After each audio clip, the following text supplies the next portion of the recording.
Part 1. The Consciousness of Continuity. The consciousness of continuity. They used to tell a story about my father, who was a musician.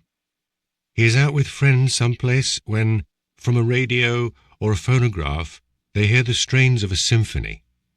The friends, all of them musicians or music buffs, immediately recognize Beethoven's Ninth. They ask my father, "What's that playing?" After long thought, he says, "It sounds like Beethoven." They all stifle a laugh. My father doesn't recognize the Ninth Symphony. "Are you sure?" "Yes," says my father, "late Beethoven." "How do you know it's late?" He points out a certain harmonic shift that the younger Beethoven could never have used. The anecdote is probably just a mischievous little invention, but it does illustrate the consciousness of continuity, one of the distinguishing marks of a person belonging to the civilization that is, or was, ours. Everything in our eyes took on the quality of a history, seemed a more or less logical sequence of events, of attitudes, of works. From my early youth, I knew the exact chronology of my favorite writer's works. Impossible to think Apollinaire could have written Alcohol after Calligram, because if that were the case, he would have been a different poet. His whole work would have a different meaning.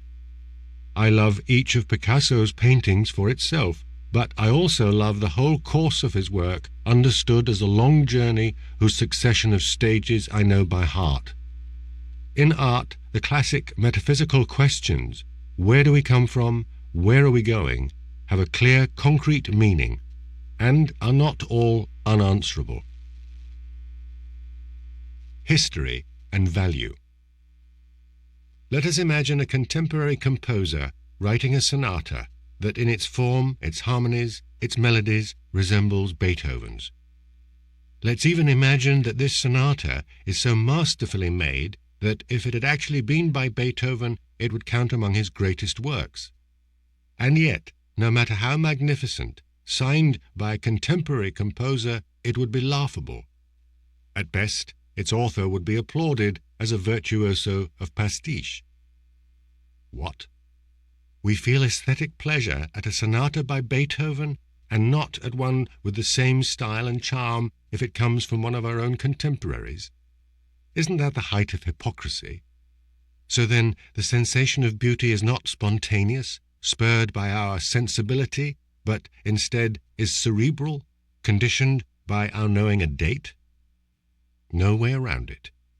Historical consciousness is so thoroughly inherent in our perception of art that this anachronism, a Beethoven piece written today, would be spontaneously, that is, without the least hypocrisy, felt to be ridiculous, false, incongruous, even monstrous.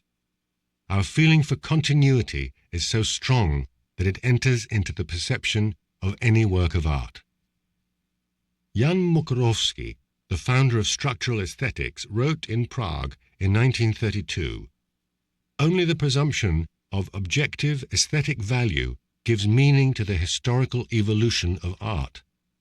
In other words, in the absence of aesthetic value, the history of art is just an enormous storehouse of works whose chronologic sequence carries no meaning.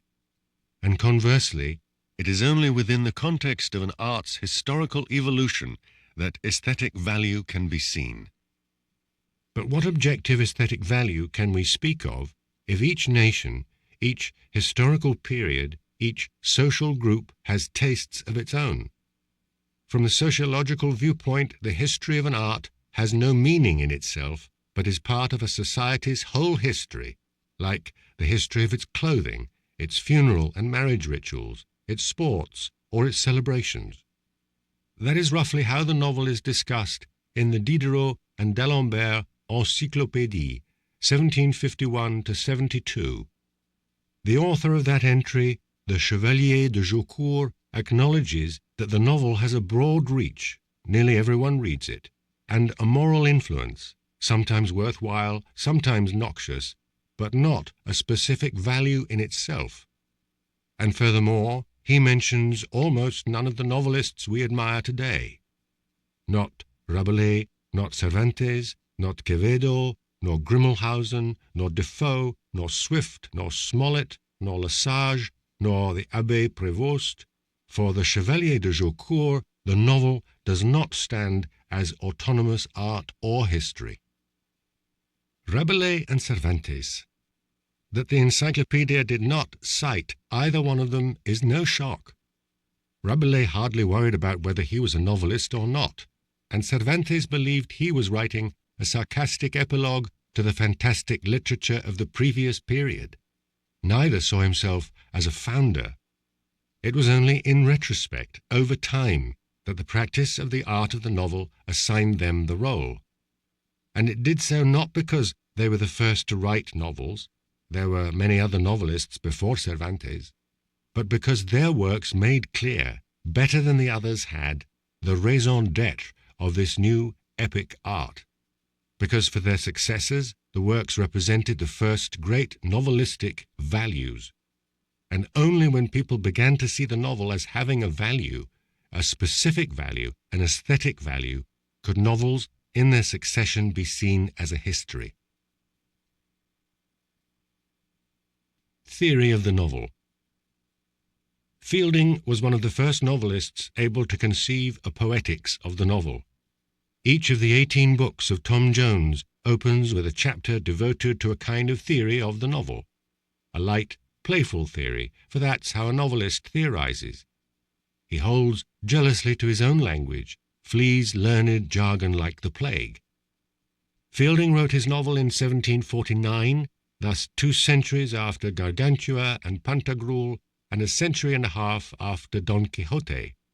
And yet, even though he looks back to Rabelais and Cervantes, for him the novel is still a new art, so much so that he calls himself the founder of a new province of writing.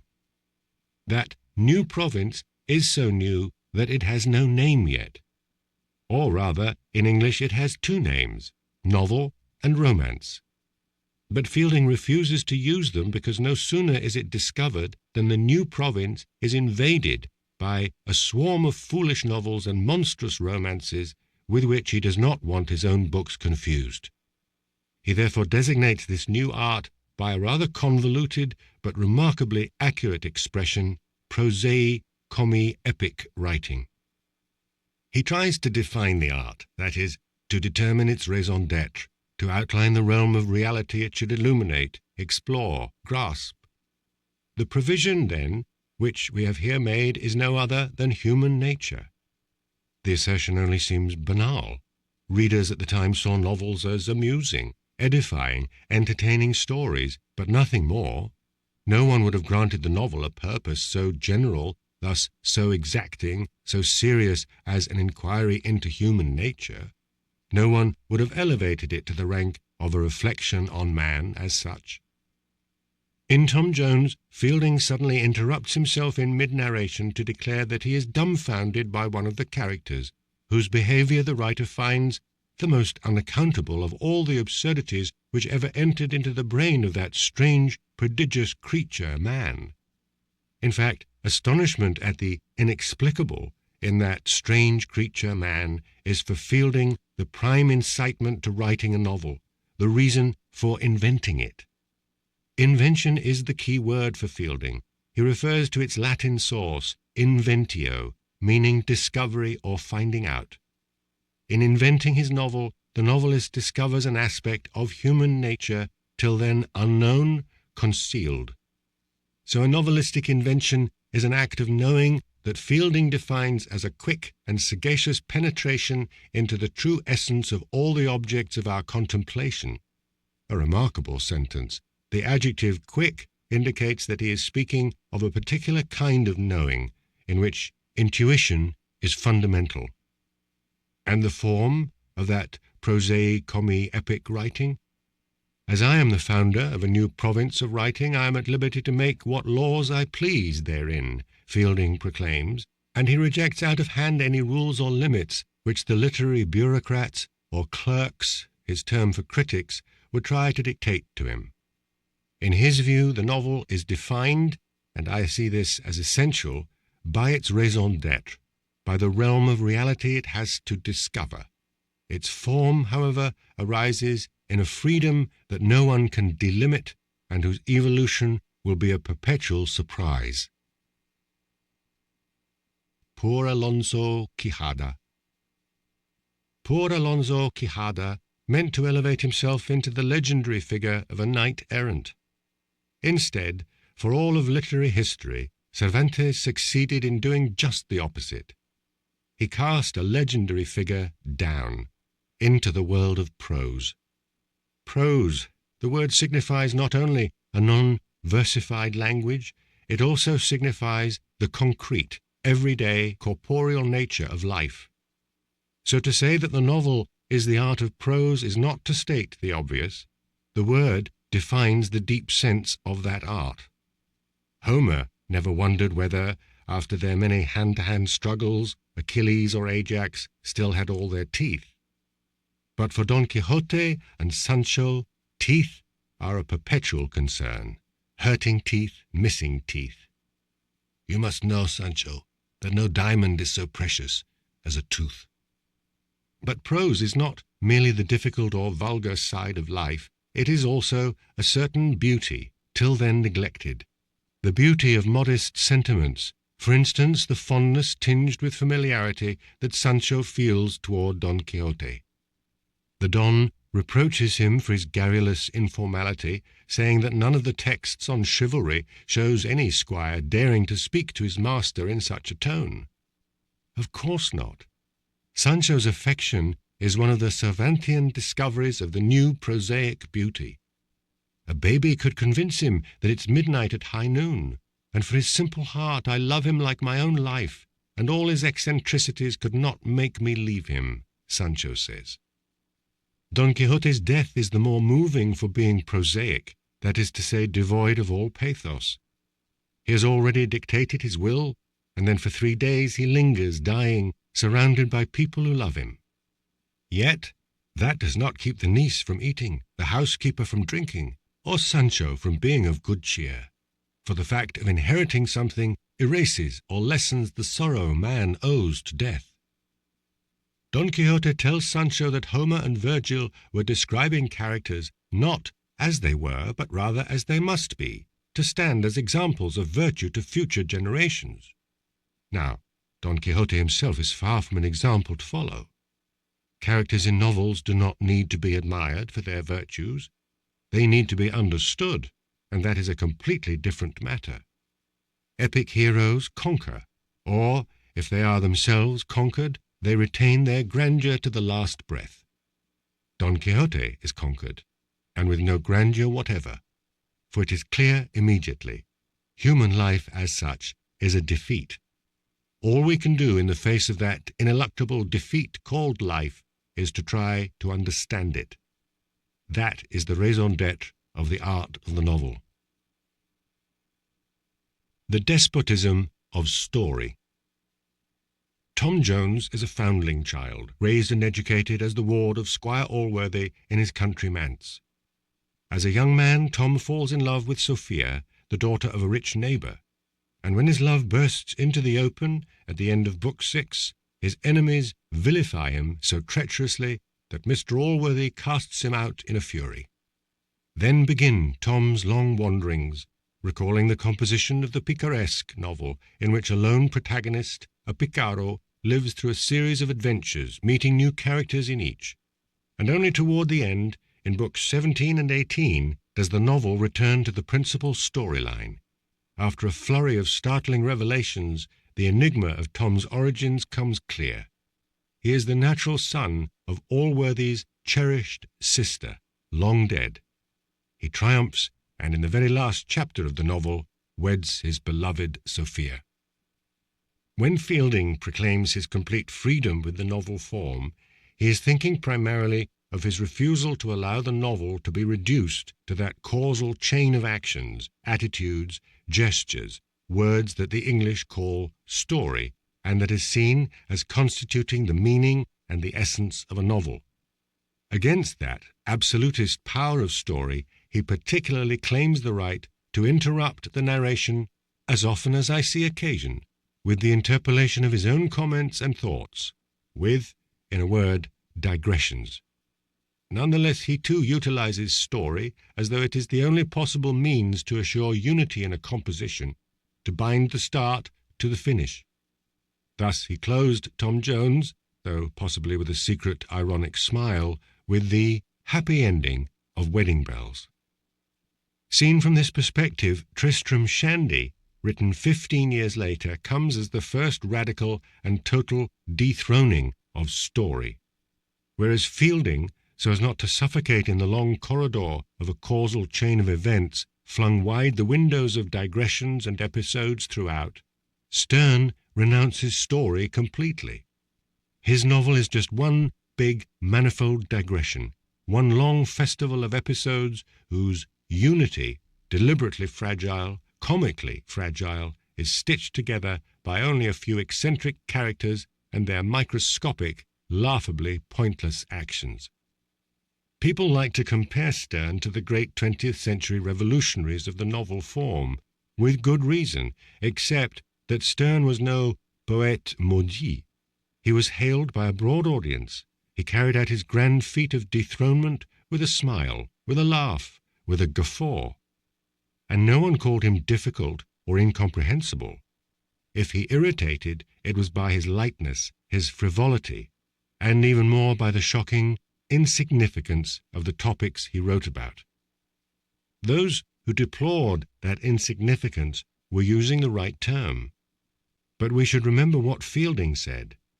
The provision, then, which we have here made is no other than human nature. Now, are great dramatic actions really the best clue to understanding human nature?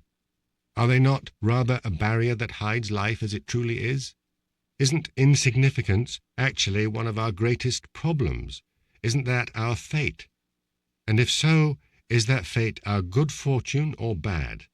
Our humiliation, or on the contrary, our solace, our escape, our idol, our refuge? These questions were unexpected and provocative. It was the formal play of Tristram Shandy that allowed them to be asked. In the art of the novel, existential discoveries are inseparable from the transformation of form. In search of present time. Don Quixote lay dying, and yet that did not keep the niece from eating, the housekeeper from drinking, or Sancho from being of good cheer. For a brief moment that sentence parts the curtain that hides life's prose. But suppose we examine the prose more closely, in detail, moment by moment. How does Sancho's good cheer express itself? Is he talkative? Is he chatting with the two women? About what? Does he keep close by his master the whole time? By definition, what a narrator recounts is a thing that has happened. But each little event, as it becomes the past, loses its concrete nature and turns into an outline. Narration is recollection, therefore a summary, a simplification, an abstraction. The true face of life, or the prose of life, is found only in the present moment. But how to recount past events and give them back the presentness they've lost? The art of the novel found the solution, presenting the past in scenes. A scene, even one recounted in the grammatical past tense, is ontologically the present. We see and hear it, it unfolds before us here and now. When they were reading Fielding, his readers became auditors, fascinated by a brilliant man who held them breathless with what he was telling. Balzac, some 80 years later, turned his readers into spectators, watching a screen, a movie screen before the fact, on which his novelist's magic made them see scenes they could not tear their eyes away from. Fielding was not inventing impossible or unbelievable stories, yet the plausibility of what he was recounting was the least of his concerns. He wanted to dazzle his audience not by the illusion of reality, but by the enchantment of his story-making, of his unexpected observations, of the surprising situations he created. But later, when the novel's magic came to lie in the visual and auditory evocation of scenes, plausibility became the supreme rule, the condition sine qua non for the reader to believe in what he was seeing. Fielding took little interest in daily life. He would not have believed that banality itself could one day become a major subject for novels. He did not pretend to put a microphone to the thoughts going through his characters' heads. He would observe them from the outside and offer lucid and often humorous hypotheses on their psychology. Description bored him, and he spent no time on the physical appearance of his protagonists. You won't learn the colour of Tom's eyes, or on the book's historical background. His narration glided happily above the scenes, of which he would evoke only fragments he considered indispensable for the clarity of the plot and for the idea. The London where Tom's destiny unfolds looks more like a small circle marked on a map than like any actual metropolis. The streets, the squares, the mansions are neither described nor even named. The 19th century began amid decades of explosive events that time and again, and from top to bottom, transfigured the whole of Europe. Something essential in man's existence changed then and forever. History became everybody's experience. Man began to understand that he was not going to die in the same world he had been born into. The clock of history began to toll the hour in loud tones everywhere, even within novels whose time was immediately counted and dated. The shape of every little object, every chair, every skirt was stamped with its imminent disappearance, transformation. The era of descriptions began. Description, compassion for the ephemeral, salvaging the perishable. Balzac's Paris is nothing like Fielding's London. Its squares have their names, its houses their colours, its streets their smells and sounds. It is the Paris of a particular moment. Paris as it had not been before that moment, and as it would never be again. And every scene of the novel is stamped, be it only by the shape of a chair or the cut of a suit, by history, which, now that it has emerged from the shadows, sculpts and resculpts the look of the world. A new constellation shone in the sky above the novel's high road into its great century, the century of its popularity, its power. An idea of what the novel is took hold then, and it would rule the art of the novel until Flaubert, until Tolstoy, until Proust.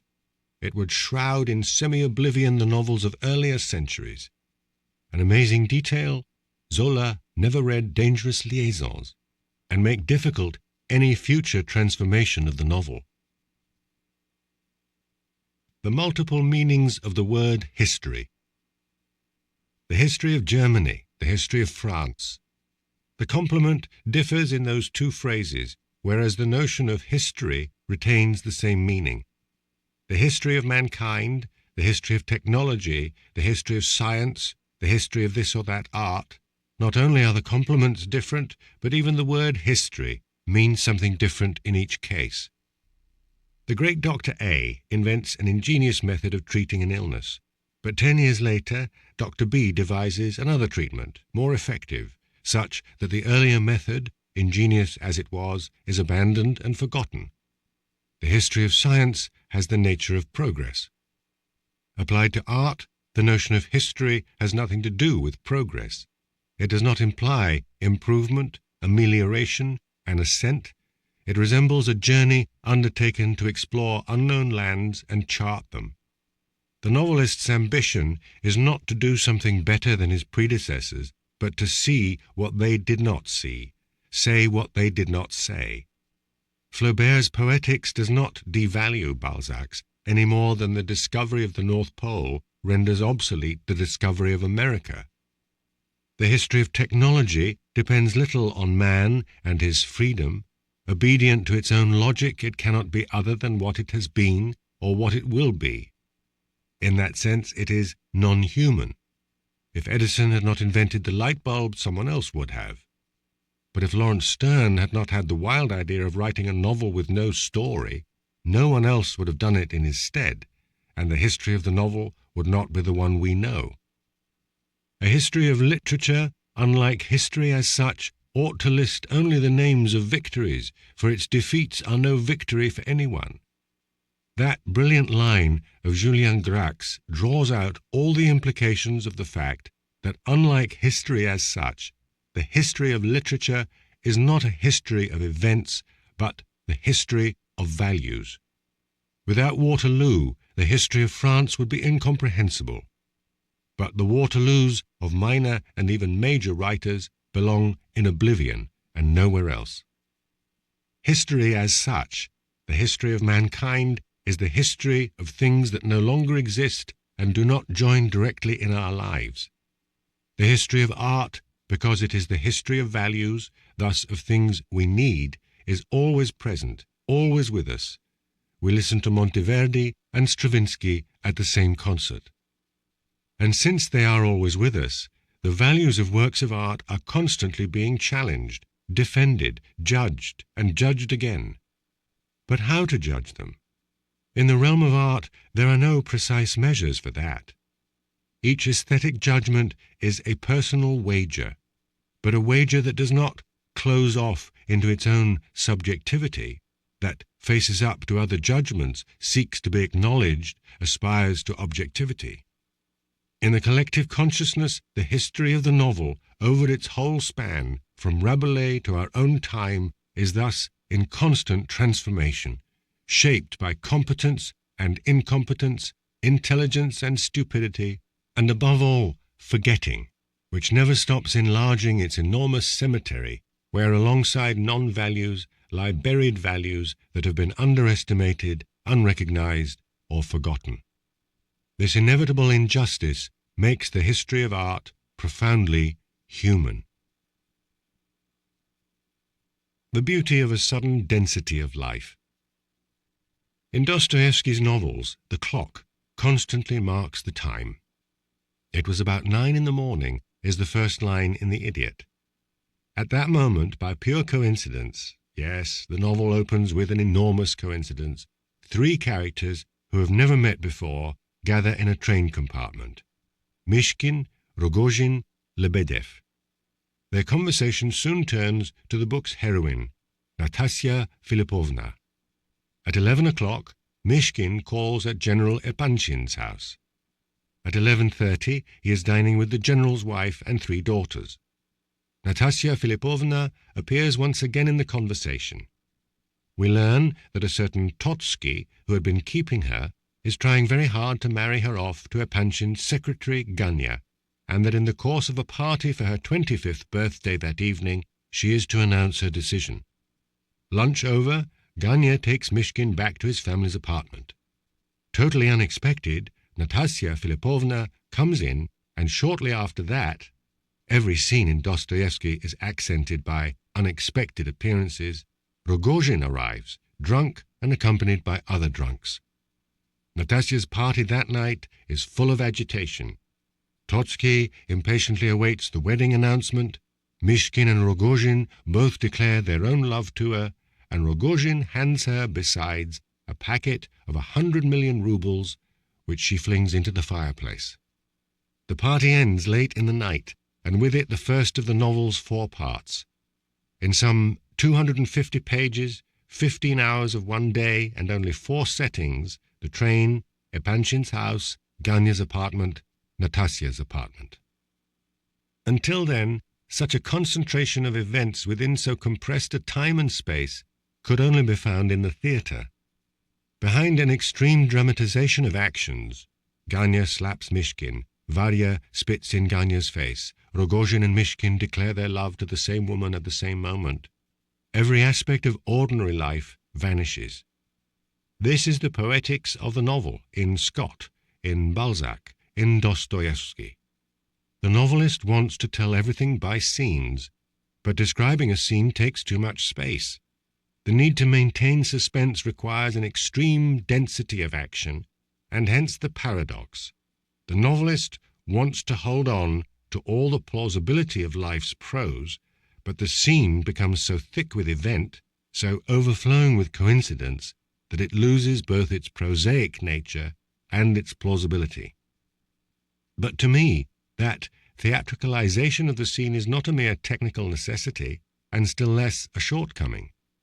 For that accumulation of events, with whatever it might contain of the exceptional and the barely believable, is above all fascinating.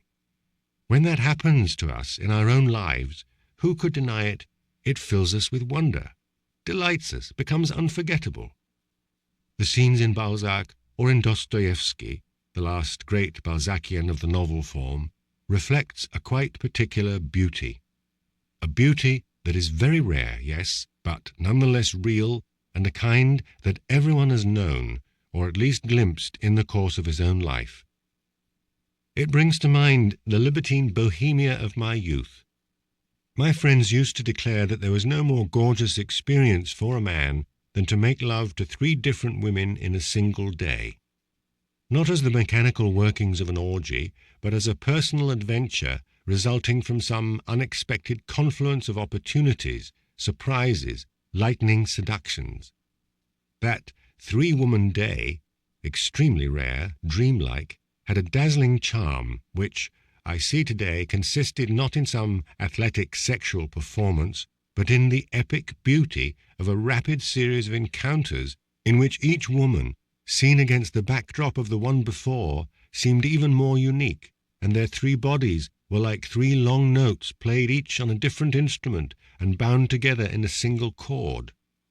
It was a quite particular beauty, the beauty of a sudden density of life. The power of the pointless. In 1879, for the 2nd edition of Sentimental Education, the first was in 1869, Flaubert made changes in the paragraphing. He never broke one into several, but he often linked them into longer paragraphs. This seems to me to reveal his deep aesthetic intention, to de-theatricalize the novel, to de-dramatize, de-Balzacize it, to enclose an action, a gesture, a response within a larger whole, to dissolve them into the running water of the everyday. The everyday. It is not merely ennui, pointlessness, repetition, triviality. It is beauty as well. For instance, the magical charm of atmospheres, a thing everyone has felt in his own life, a strain of music heard faintly from the next apartment, the wind rattling the window pane, the monotonous voice of a professor that a lovesick schoolgirl hears without registering. These trivial circumstances stamp some personal event with an inimitable singularity that dates it and makes it unforgettable. But Flaubert went even further in his investigation of everyday banality. It is 11 in the morning. Emma arrives at her rendezvous in the cathedral and wordlessly hands Léon, her still platonic lover, the letter saying that she wants no more of their encounters. Then she moves off, kneels and begins to pray. As she stands up, a tour guide approaches and offers to show them around the church. To sabotage the rendezvous, Emma agrees, and the couple is forced to stop at a tomb, look up at the equestrian statue of the dead man, move along to other tombs and other statues, and listen to the guide's recitation, which Flaubert reproduces in all its foolishness and boring length. In a fury, unable to take any more, Léon breaks off the tour, pulls Emma out onto the church square, hails a cab, and there begins the famous scene of which all we see or hear is a man's voice now and then from inside the carriage, ordering the driver to turn down yet another new road so that the journey goes on, and the love-making never ends. One of the most famous erotic scenes in literature is set off by an utter banality, a silly boor and his dogged chatter. In the theatre, a great action could only be born of some other great action. The novel alone could reveal the immense, mysterious power of the pointless. The beauty of a death. Why does Anna Karenina kill herself? The answer seems clear enough. For years, people in her world have turned away from her. She is suffering at the separation from her son, Seryoja. Even if Vronsky still loves her, she fears for that love. She is exhausted with it, overexcited, unwholesomely and unjustly jealous. She feels trapped. Yes, all that is clear, but is a trapped person necessarily doomed to suicide? So many people adapt to living in a trap. Even if we understand the depth of her sorrow, Anna's suicide remains an enigma. When Oedipus learns the terrible truth about his identity, when he sees Jocasta hanging, he stabs out his eyes. From the moment he was born, a causal inevitability has led him with mathematical certainty toward this tragic denouement. But there is no extraordinary event when Anna, in the 7th part of that novel, first thinks of death as a possibility. It is Friday, 2 days before her suicide.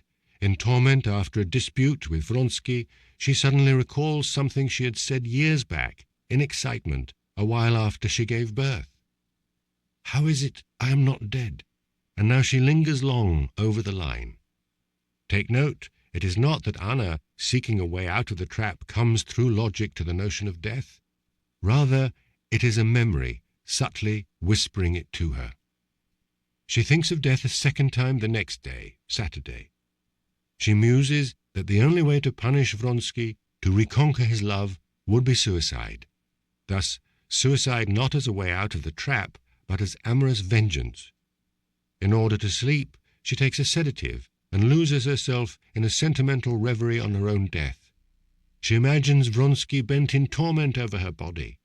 Then, realizing that her death is only a fantasy, she feels a great surge of joy at life. No, anything but death. I love him, he loves me too. We've been through terrible times like this before, and everything worked out. The following day, Sunday, is the day of her death. In the morning, once again, they argue, and Vronsky has scarcely left to see his mother in her villa outside Moscow when Anna sends him a message. I was wrong. Come back. We must talk. In the name of heaven, come back. I'm frightened.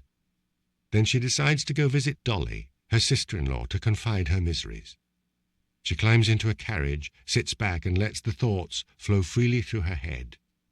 This is not logical reflection. It is untrammeled brain activity in which everything comes jumbled at once, shreds of thought, observations, memories.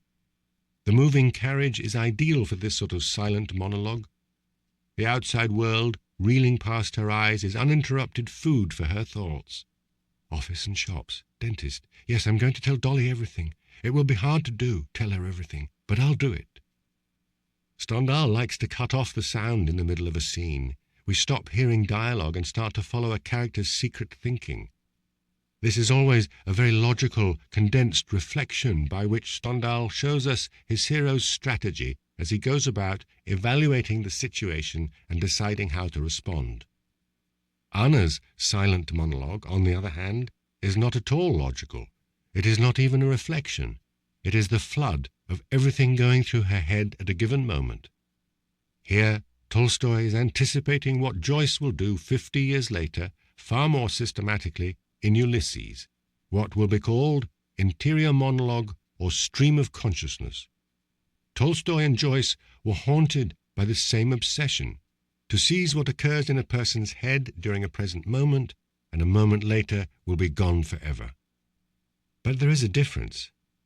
With his interior monologue, Tolstoy examines not, as Joyce will do later, an ordinary, banal day, but instead the decisive moments of his heroine's life.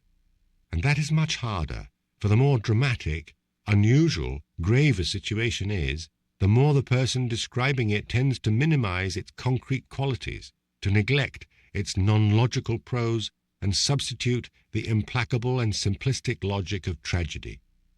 Tolstoy's examination of the prose of a suicide is therefore a great achievement, a discovery that has no parallel in the history of the novel, and never will have. When she reaches Dolly's house, Anna is incapable of telling her anything. She soon leaves, climbs back into the carriage, and sets off again.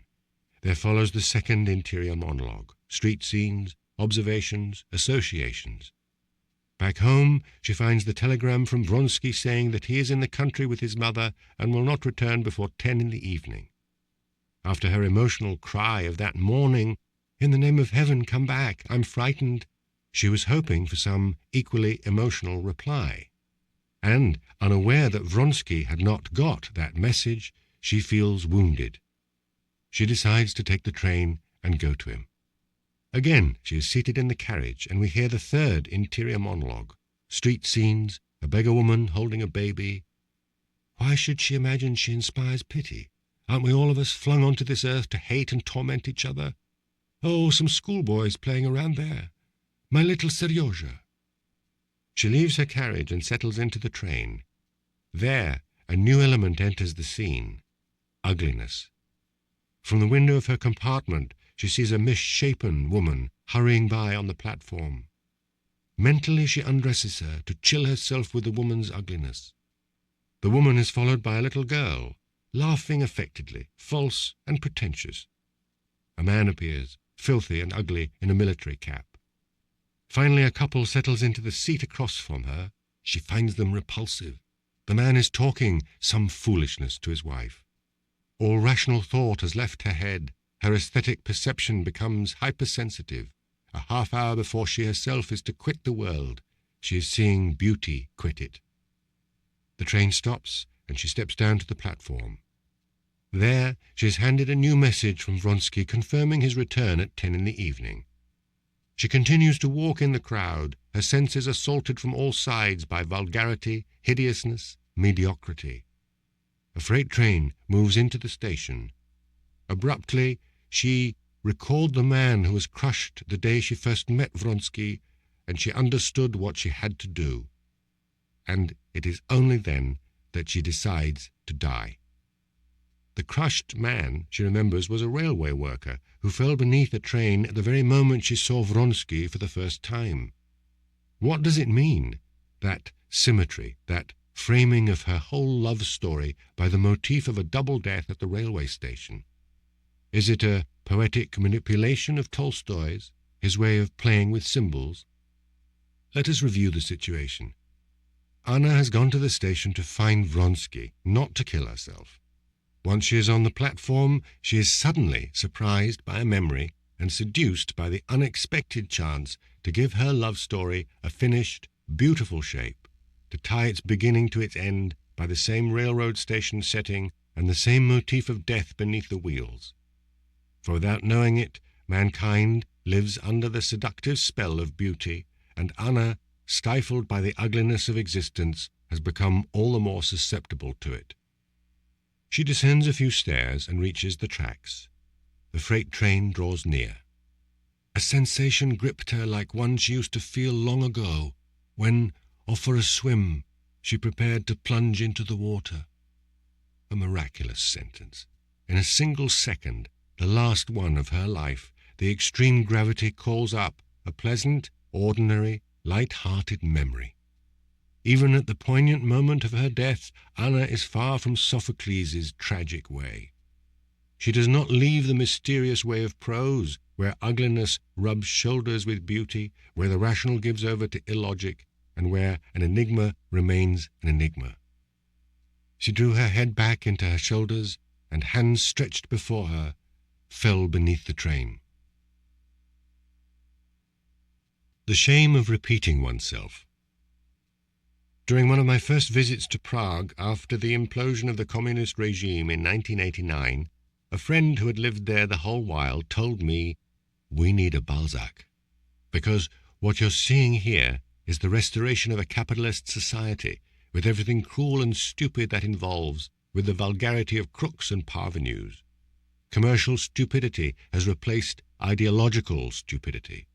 But what makes this new experience picturesque is that it's still got the old one fresh in its memory, that the two experiences are telescoped together, and that, like in Balzac's time, history set up some incredible imbroglios." And he went on to tell me the story of an old man, a one-time high-party official, who 25 years back married off his daughter to the son of a grand bourgeois family whose property had been expropriated. For a wedding present, he promptly arranged a fine career for the boy. Today, the old apparatchik is living out his days in isolation. His son-in-law's family has recovered its once nationalized holdings, and the daughter is ashamed of her communist father and only dares to see him in secret. My friend laughs. "You realize it's word for word the story of Père Goriot. The man who was powerful during the Reign of Terror manages to marry his two daughters off to class enemies, who later, at the Restoration, won't acknowledge him, and the old papa can never meet with them in public." We laughed a long time over that. Today I think back on that laughter. Why exactly were we laughing? Was that old apparatchik so ridiculous? Ridiculous for repeating someone else's experience? But it wasn't he. It was history that was repeating itself. And to do that, it's necessary to be without shame, without intelligence, without taste. It's history's poor taste that made us laugh. That brings me back to my friend's exhortation. Is it true that the period people are living through now in Bohemia cries out for its Balzac? Maybe. Maybe it would be enlightening for the Czechs to read novels about the return of capitalism to their country, a broad, rich novel cycle with many characters written like Balzac. But no novelist worthy of the name will write such a novel. It would be ridiculous to write another human comedy, because while history, mankind's history, might have the poor taste to repeat itself, the history of an art will not stand for repetitions. Art isn't there to be some great mirror registering all of history's ups and downs, variations, endless repetitions. Art is not a village band marching dutifully along at history's heels. It is there to create its own history. What will ultimately remain of Europe is not its repetitive history, which in itself represents no value. The one thing that has some chance of enduring is the history of its arts. Part 2. Die Weltliteratur. Maximum diversity in minimum space. Whether he is nationalist or cosmopolitan, rooted or uprooted, a European is profoundly conditioned by his relation to his homeland. The national problematic is probably more complex, more grave in Europe than elsewhere, but in any case it is different there. Added to that is another particularity. Alongside the large nations, Europe contains small nations, several of which have, in the past 2 centuries, attained or reattained their political independence. Their existence may have brought me to understand that cultural diversity is the great European value. In a period when the Russian world tried to reshape my small country in its image, I worked out my own ideal of Europe thus: maximum diversity in minimum space. The Russians no longer rule my native land, but that ideal is even more imperiled now. All the nations of Europe are living a common destiny, but each is living it differently, based on its own separate experience. This is why the history of each European art, painting, novel, music, and so on, seems like a relay race, in which the various nations pass along similar testimony from one to the next. Polyphonic music had its beginnings in France. It continued its development in Italy, attained incredible complexity in the Netherlands, and reached its fulfillment in Germany in Bach's works. The upwelling of the English novel of the 18th century is followed by the era of the French novel, then by the Russian novel, then by the Scandinavian, and so on. The dynamism and long life of the history of the European arts are inconceivable without the existence of all these nations whose diverse experiences constitute an inexhaustible reservoir of inspiration. I think of Iceland. In the 13th and 14th centuries, a literary work thousands of pages long was born there, the sagas. At the time, neither the French nor the English created such a prose work in their national tongues. We should certainly ponder this thoroughly. The first great prose treasure of Europe was created in its smallest land, which even today numbers fewer than 300,000 inhabitants. Irreparable inequality. The word Munich has become the symbol of capitulation to Hitler. But to be more concrete, at Munich, in the autumn of 1938, the 4 great nations, Germany, Italy, France, and Great Britain, negotiated the fate of a small country to whom they denied the very right to speak. In a room apart, 2 Czech diplomats waited all night to be led, the next morning, down long hallways into a room where Chamberlain and Daladier, weary, blasé, yawning, informed them of the death sentence. A faraway country of which we know little, those famous words by which Chamberlain sought to justify the sacrifice of Czechoslovakia, were accurate. In Europe, there are the large countries on one side and the small on the other. There are the nations seated in the negotiating chambers and those who wait all night in the antechambers. What distinguishes the small nations from the large is not the quantitative criterion of the number of their inhabitants. It is something deeper. For them, their existence is not a self-evident certainty, but always a question, a wager, a risk. They are on the defensive against history, that force that is bigger than they, that does not take them into consideration, that does not even notice them.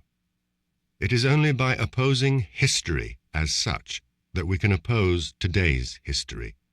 Witold Gombrowicz wrote, "There are as many Poles as there are Spaniards, but Spain is an old power whose existence has never been under threat, whereas history has taught the Poles what it means not to exist. Deprived of their state, they lived for over a century on death row. Poland has not yet perished is the poignant first line of their national anthem, and in a letter to Czesław Miłosz some 50 years ago, Gombrowicz wrote a sentence that could never have occurred to any Spaniard. If in 100 years our language still exists, let's try to imagine that the Icelandic sagas had been written in English. Their heroes' names would be as familiar to us as Tristan or Don Quixote. Their singular aesthetic character, oscillating between chronicle and fiction, would have provoked all sorts of theories. People would have argued over whether they should or should not be considered the first European novels. I don't mean to say they have been forgotten. After centuries of indifference, they are now being studied in universities throughout the world. But they belong to the archaeology of letters. They do not influence living literature. Given that the French are unused to distinguishing between nation and state, I often hear Kafka described as a Czech writer. From 1918 on, he was, indeed, a citizen of the newly constituted Czechoslovakia. Of course, that is nonsense. Kafka wrote solely in German, need we recall, and he considered himself a German writer. But suppose for a moment he had written his books in Czech. Today, who would know them? Before he managed to force Kafka on the world's awareness, Max Brod had to employ enormous efforts over the course of 20 years, and that was with the support of the greatest German writers. Even if a Prague editor had managed to publish the books of a hypothetical Czech Kafka, none of his compatriots, that is to say, no Czech, would have had the authority needed to familiarize the world with those extravagant texts written in the language of a faraway country of which we know little. No, believe me, nobody would know Kafka today. Nobody, if he had been a Czech. Gombrowicz's Ferdydurka was published in Polish in 1937. It had to wait 15 years finally to be read and rejected by a French publisher. And it took a good many years more for the French to see him in their bookstores. Die Weltliteratur. There are two basic contexts in which a work of art may be placed. Either in the history of its nation, we can call this the small context, or else in the supranational history of its art, the large context. We are accustomed to seeing music quite naturally in the large context. Knowing what language Orlando de Lassus or Bach spoke matters little to a musicologist, but because a novel is bound up with its language, in nearly every university in the world it is studied almost exclusively in the small national context. Europe has not managed to view its literature as a historical unit, and I continue to insist that this is an irreparable intellectual loss.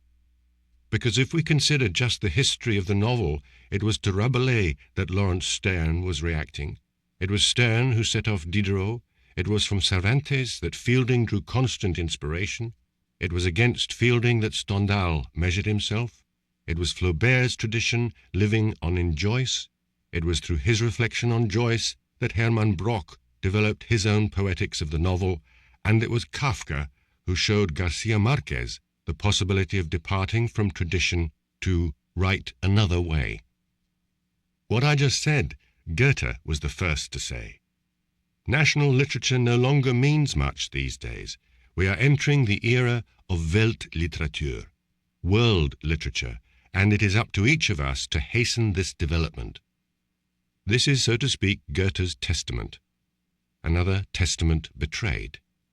For, open any textbook, any anthology, world literature is always presented as a juxtaposition of national literatures, as a history of literatures in the plural.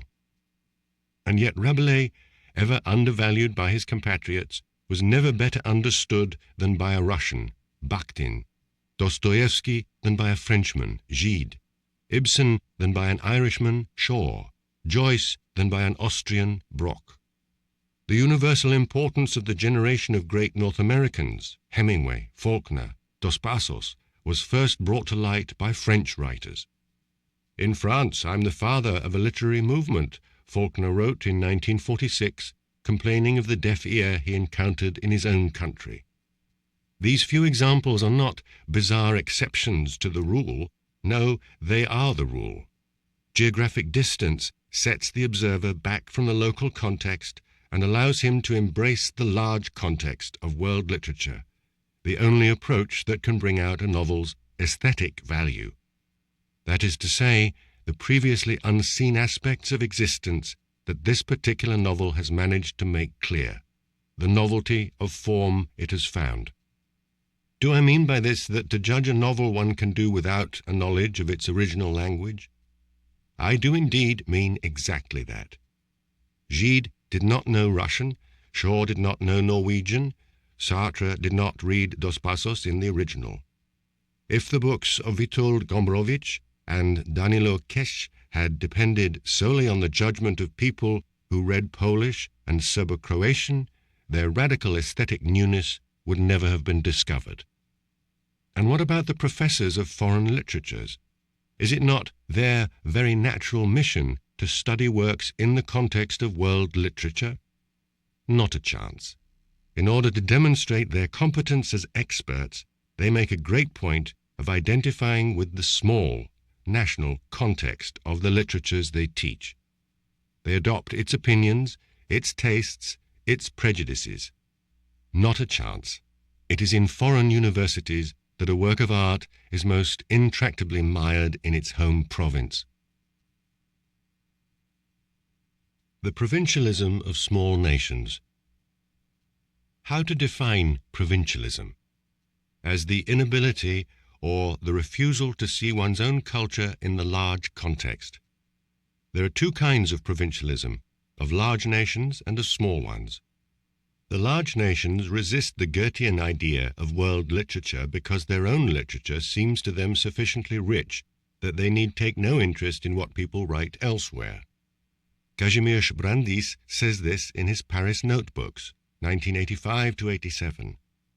The French student has greater gaps in his knowledge of world culture than the Polish student, but he can get away with it, for his own culture contains more or less all the aspects, all the possibilities and phases of the world's evolution. Small nations are reticent toward the large context for the exact opposite reasons.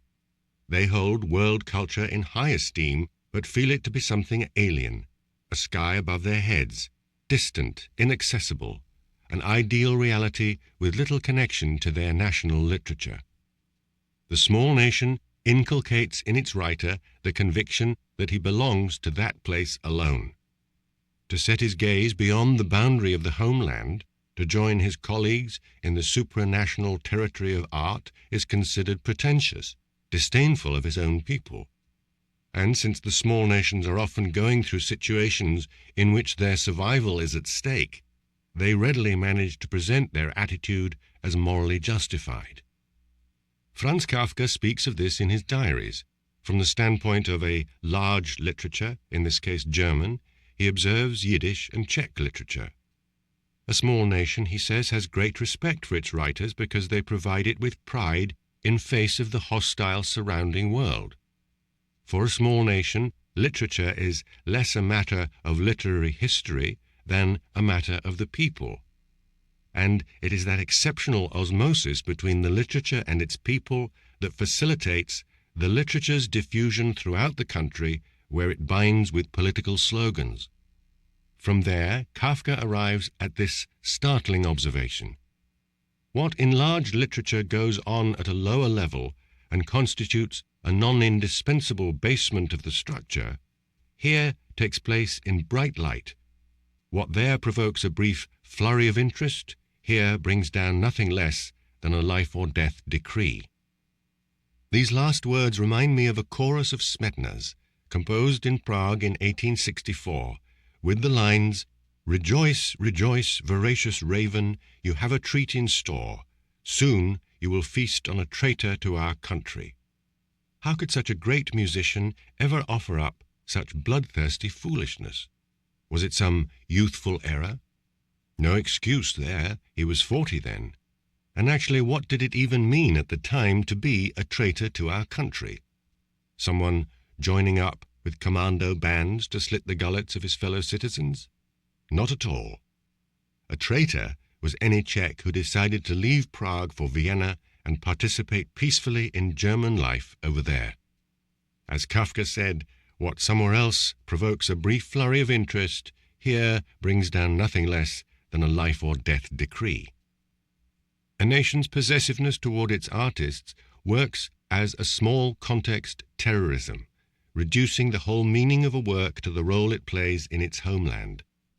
I open an old mimeograph copy of some lectures on composition that Vincent d'Indy gave at the Paris Schola Cantorum, where a whole generation of French musicians was trained in the early 20th century. There are paragraphs on Smetana and Dvorak, particularly on Smetana's 2-string quartets. What are we told? A single assertion, several times restated in different terms. This folk-style music was inspired by national songs and dances. Nothing else? Nothing. A platitude and a misinterpretation. A platitude because traces of folk music are found everywhere, in Haydn, in Chopin, in Liszt, in Brahms. A misinterpretation because Smetana's 2 quartets are actually a highly personal musical confession written under tragic circumstances. The composer had just lost his hearing, and these splendid quartets are, he said, the swirling storm of music in the head of a man gone deaf. How could Vincent d'Indy be so deeply mistaken? Very probably he was unfamiliar with those works, and was simply repeating what he had heard. His opinion reflected Czech society's idea about these 2 composers, to make political use of their fame, to display pride in face of the hostile surrounding world. It had pulled together scraps of folklore to be found in the music and stitched them to a national banner to fly above the work. The outside world was just accepting politely or maliciously the interpretation that was offered. The provincialism of large nations.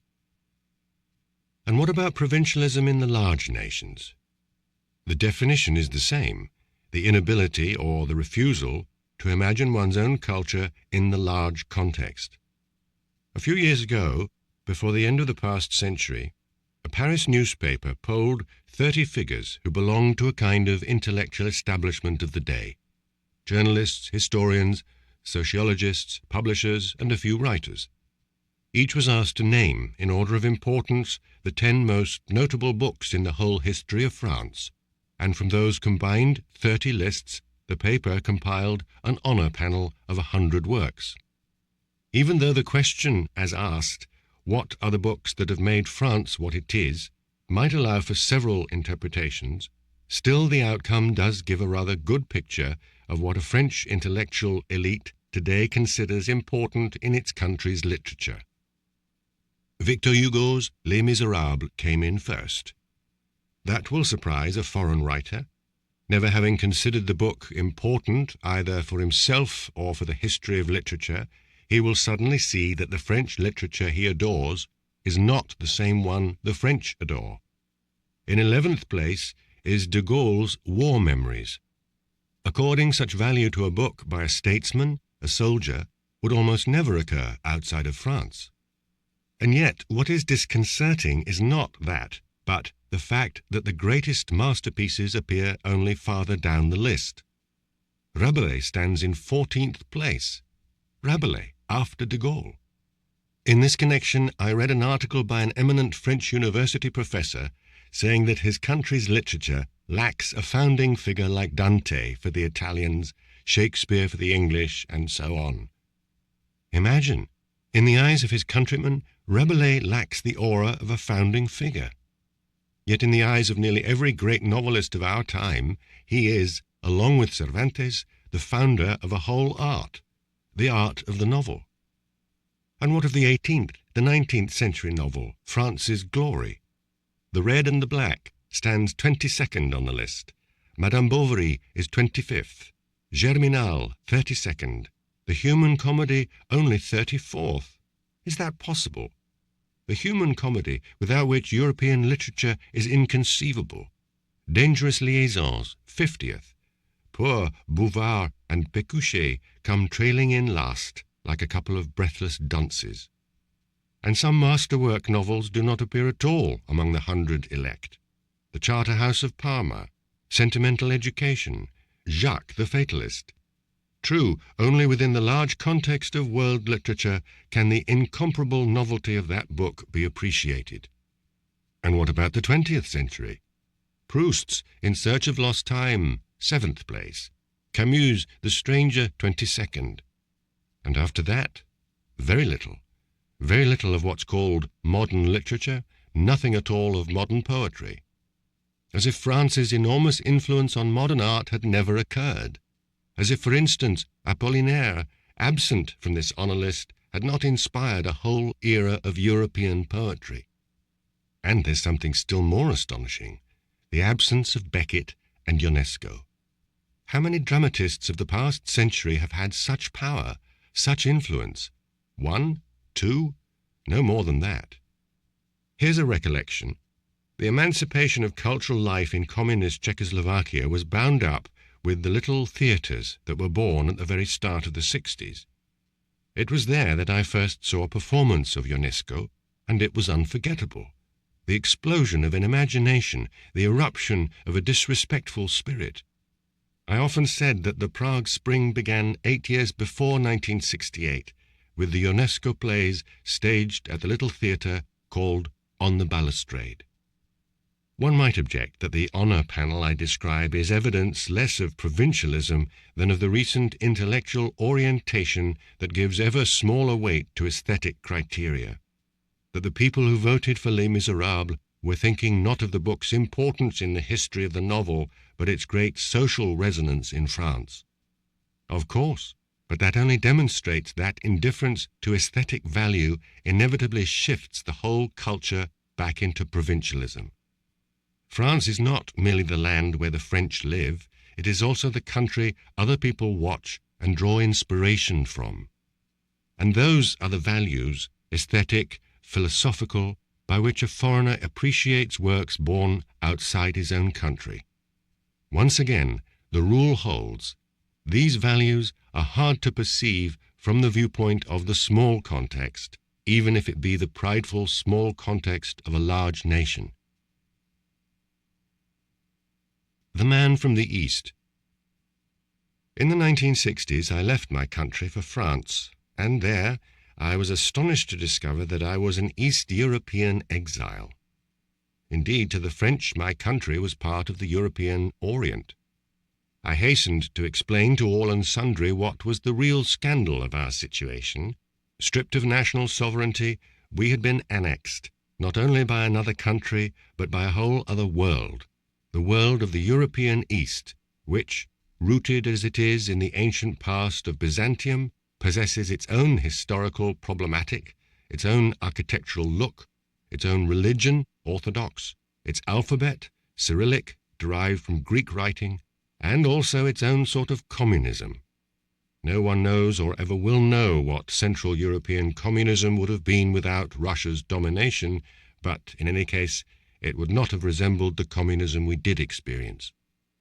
Gradually, I understood that I came from a faraway country of which we know little. The people around me placed great importance on politics, but knew almost nothing about geography.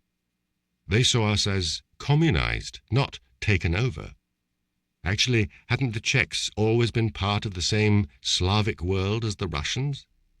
I explained that while there is a linguistic unity among the Slavic nations, there is no Slavic culture, no Slavic world, that the history of the Czechs, like that of the Poles, the Slovaks, the Croats, or the Slovenes, and of course of the Hungarians, who are not at all Slavic, is entirely Western.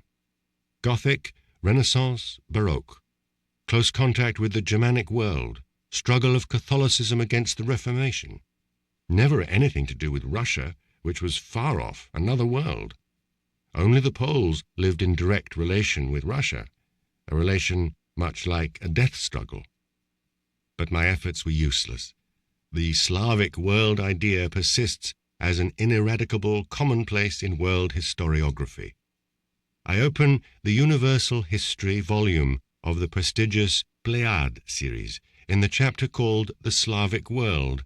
The great Czech theologian Jan Hus is irremediably separated from the Englishman John Wycliffe, whose disciple Hus was, and from the German Martin Luther, who saw Hus as his teacher and precursor. Poor Hus!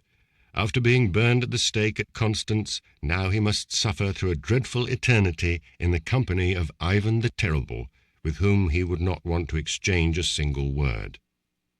Nothing beats an argument from personal experience. In the late 1970s, I was sent the manuscript of a foreword written for one of my novels by an eminent Slavist who placed me in permanent comparison, flattering of course, at the time no one meant me harm, with Dostoevsky, Gogol, Bunin, Pasternak, Mandelstam, and the Russian dissidents. In alarm, I stopped its publication. Not that I felt any antipathy for those great Russians. On the contrary, I admired them all. But in their company, I became a different person. I still recall the strange anguish the piece stirred in me. That displacement into a context that was not mine felt like a deportation. Central Europe.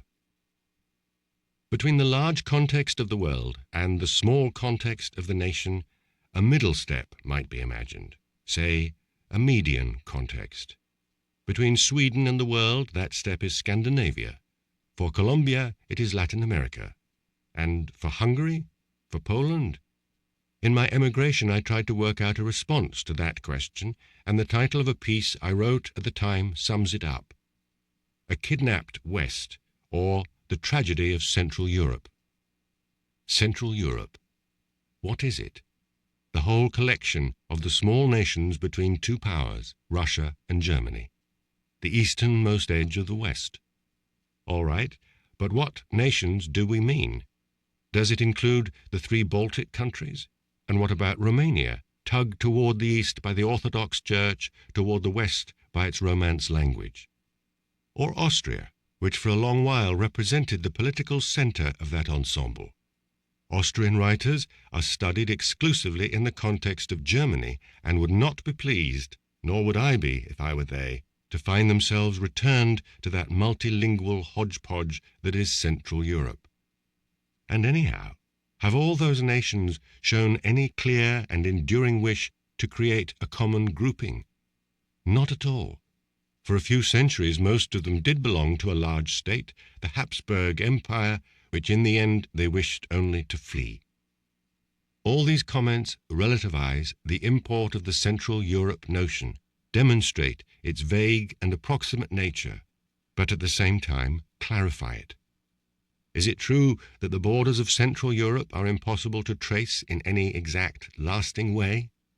It is indeed. Those nations have never been masters of either their own destinies or their borders.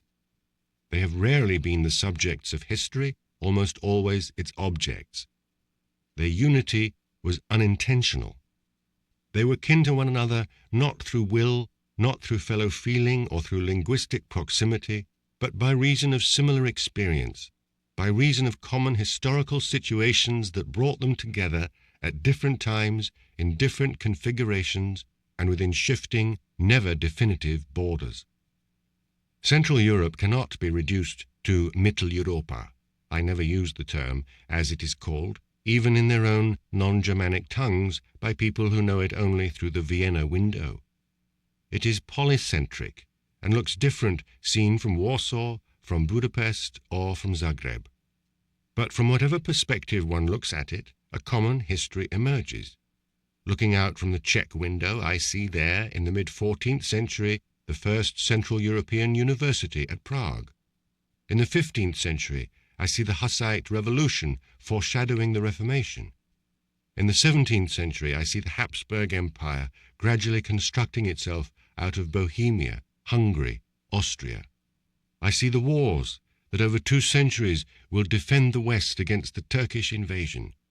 I see the Counter-Reformation with the flowering of Baroque art that stamps an architectural unity on the whole of that vast territory right up to the Baltic countries.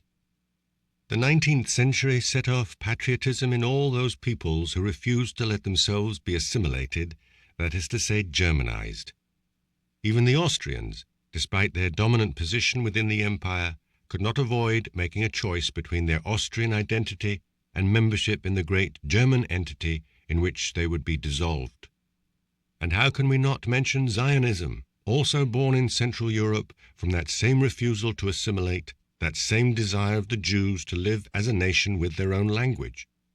One of Europe's fundamental problems, the problem of the small nations, is nowhere else manifested in so revelatory, so focused, and so exemplary a way.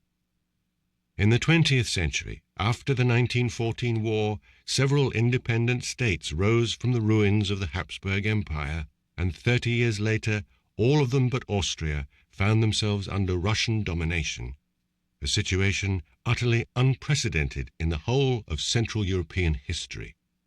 There followed a long period of anti-Soviet revolts in Poland, in bloodied Hungary, then in Czechoslovakia, and again in Poland, at length and powerfully.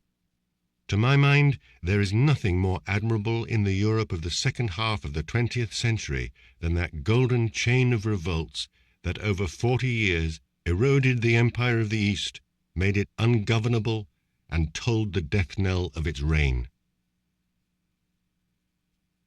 The contrasting paths of the modernist revolt. I don't believe universities will ever teach the history of Central Europe as a separate discipline. In the dormitory of the hereafter, Jan Hus will always be breathing the same Slavic exhalations as Ivan the Terrible. In fact, would I myself ever have made use of that notion, and so tenaciously, if I had not been rocked by the political drama of my native land? Surely not. There are words drowsing in the mist that at the right moment rush to our aid.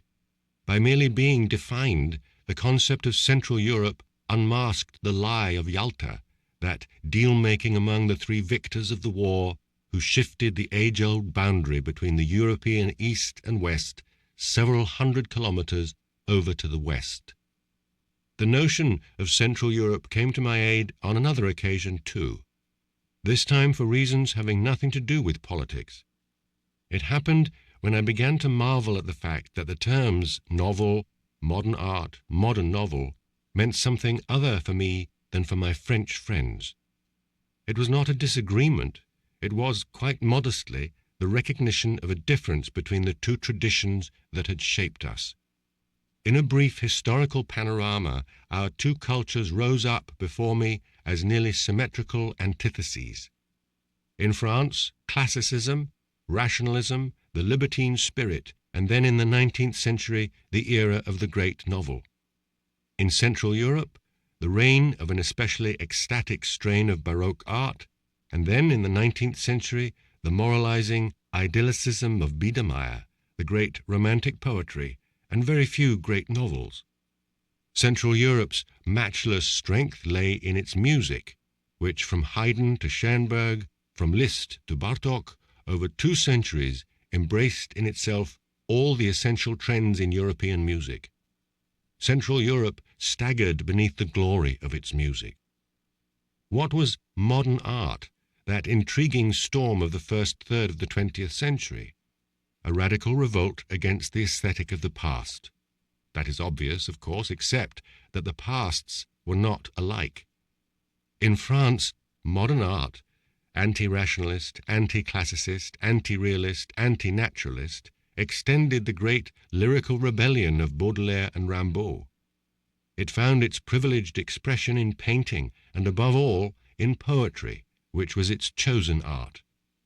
The novel, by contrast, was anathematized, most notably by the surrealists. It was considered outmoded, forever sealed into its conventional form. In Central Europe, the situation was different. Opposition to the ecstatic, romantic, sentimental, musical tradition led the modernism of a few geniuses, the most original, toward the art that is the privileged sphere of analysis, lucidity, irony, that is, toward the novel. My Great Pleades.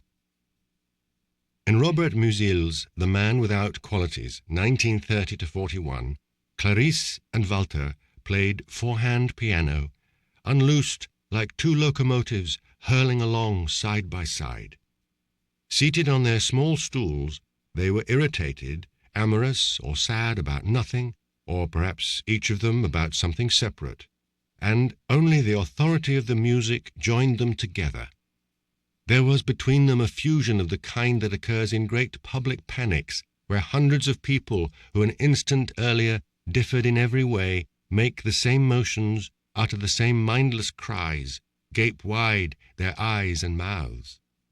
They took those turbulent seethings, those emotional surges from the innermost being, that is to say, that vague turmoil of the soul's bodily understructures, to be the language of the eternal by which all men can be united.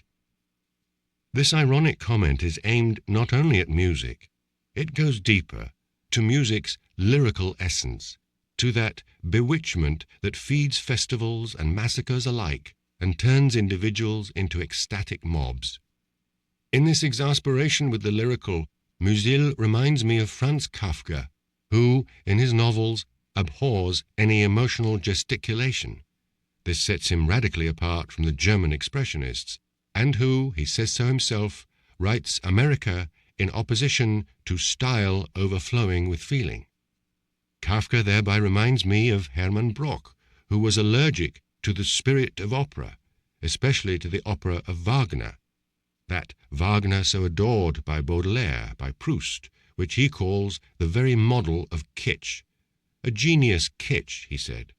And Brock thereby reminds me of Witold Gombrowicz, who in his famous text Against Poets is reacting to both the deep-rooted romanticism of Polish literature and to poetry taken as the untouchable goddess of Western modernism.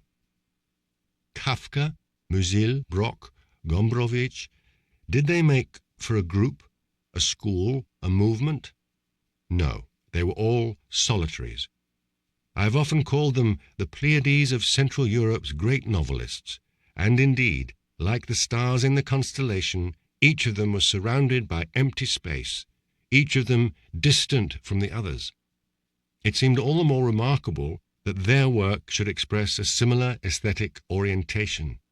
They were all poets of the novel, which is to say people impassioned by the form and by its newness, concerned for the intensity of each word, each phrase, seduced by the imagination as it tries to move beyond the borders of realism, but at the same time impervious to seduction by the lyrical, hostile to the transformation of the novel into personal confession, allergic to the ornamentalization of prose, entirely focused on the real world.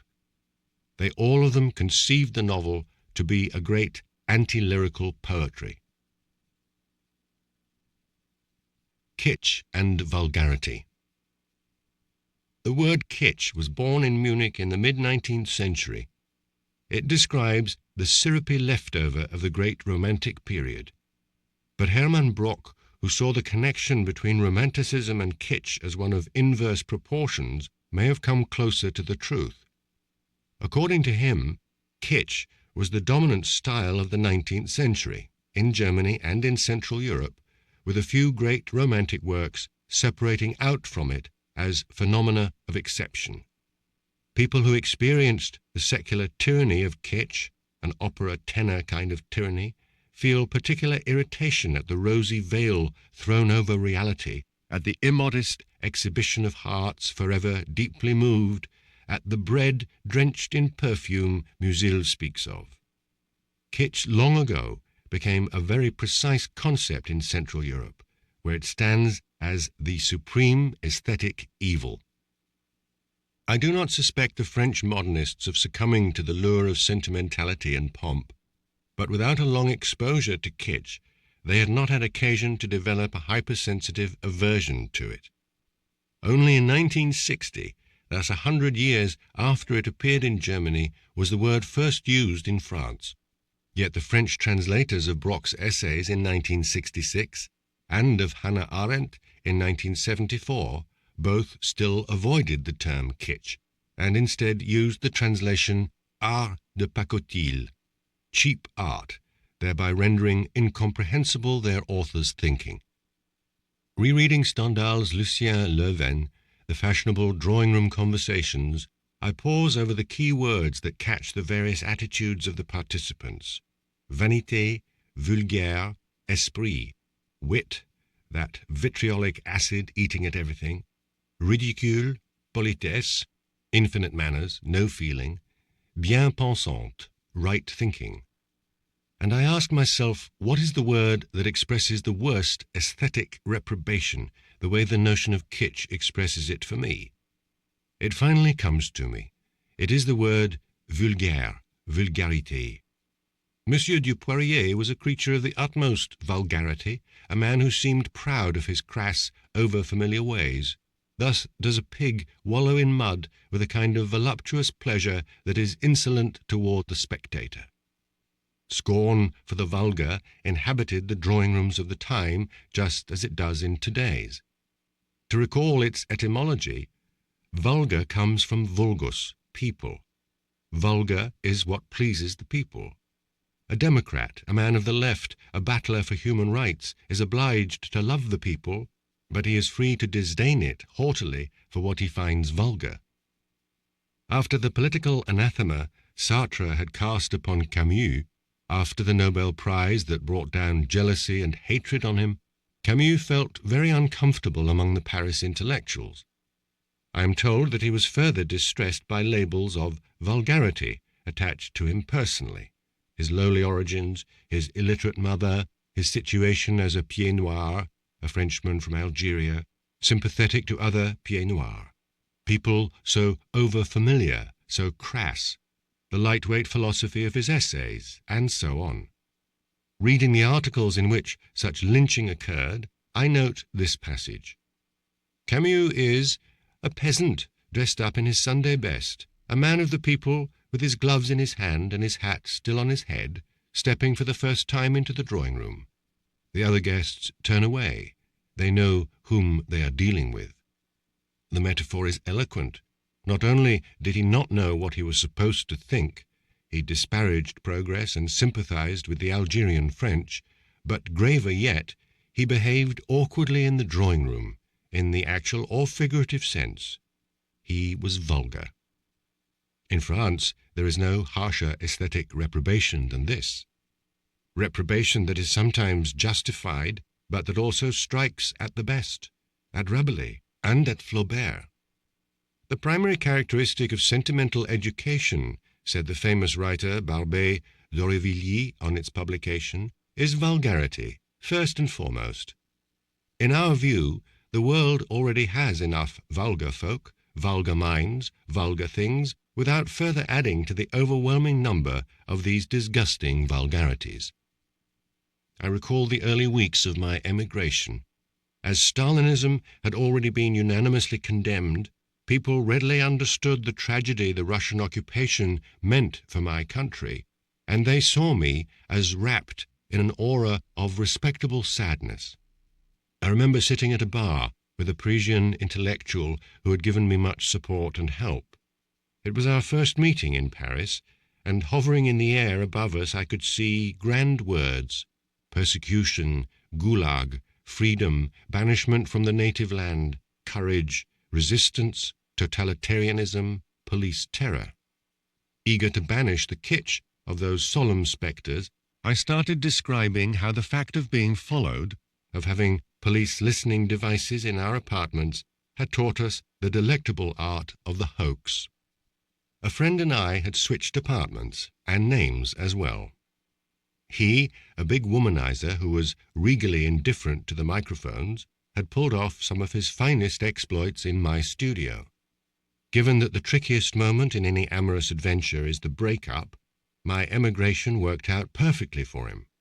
One fine day the girls and the ladies arrived to find the apartment locked, and my name gone from the door, while I was sending off little farewell cards from Paris with my own signature to 7 women I had never seen. I'd meant to amuse this man who was dear to me, but his face gradually darkened until finally he said, with the sound of the guillotine dropping, "I don't find that funny." We remained friendly, but we were never friends.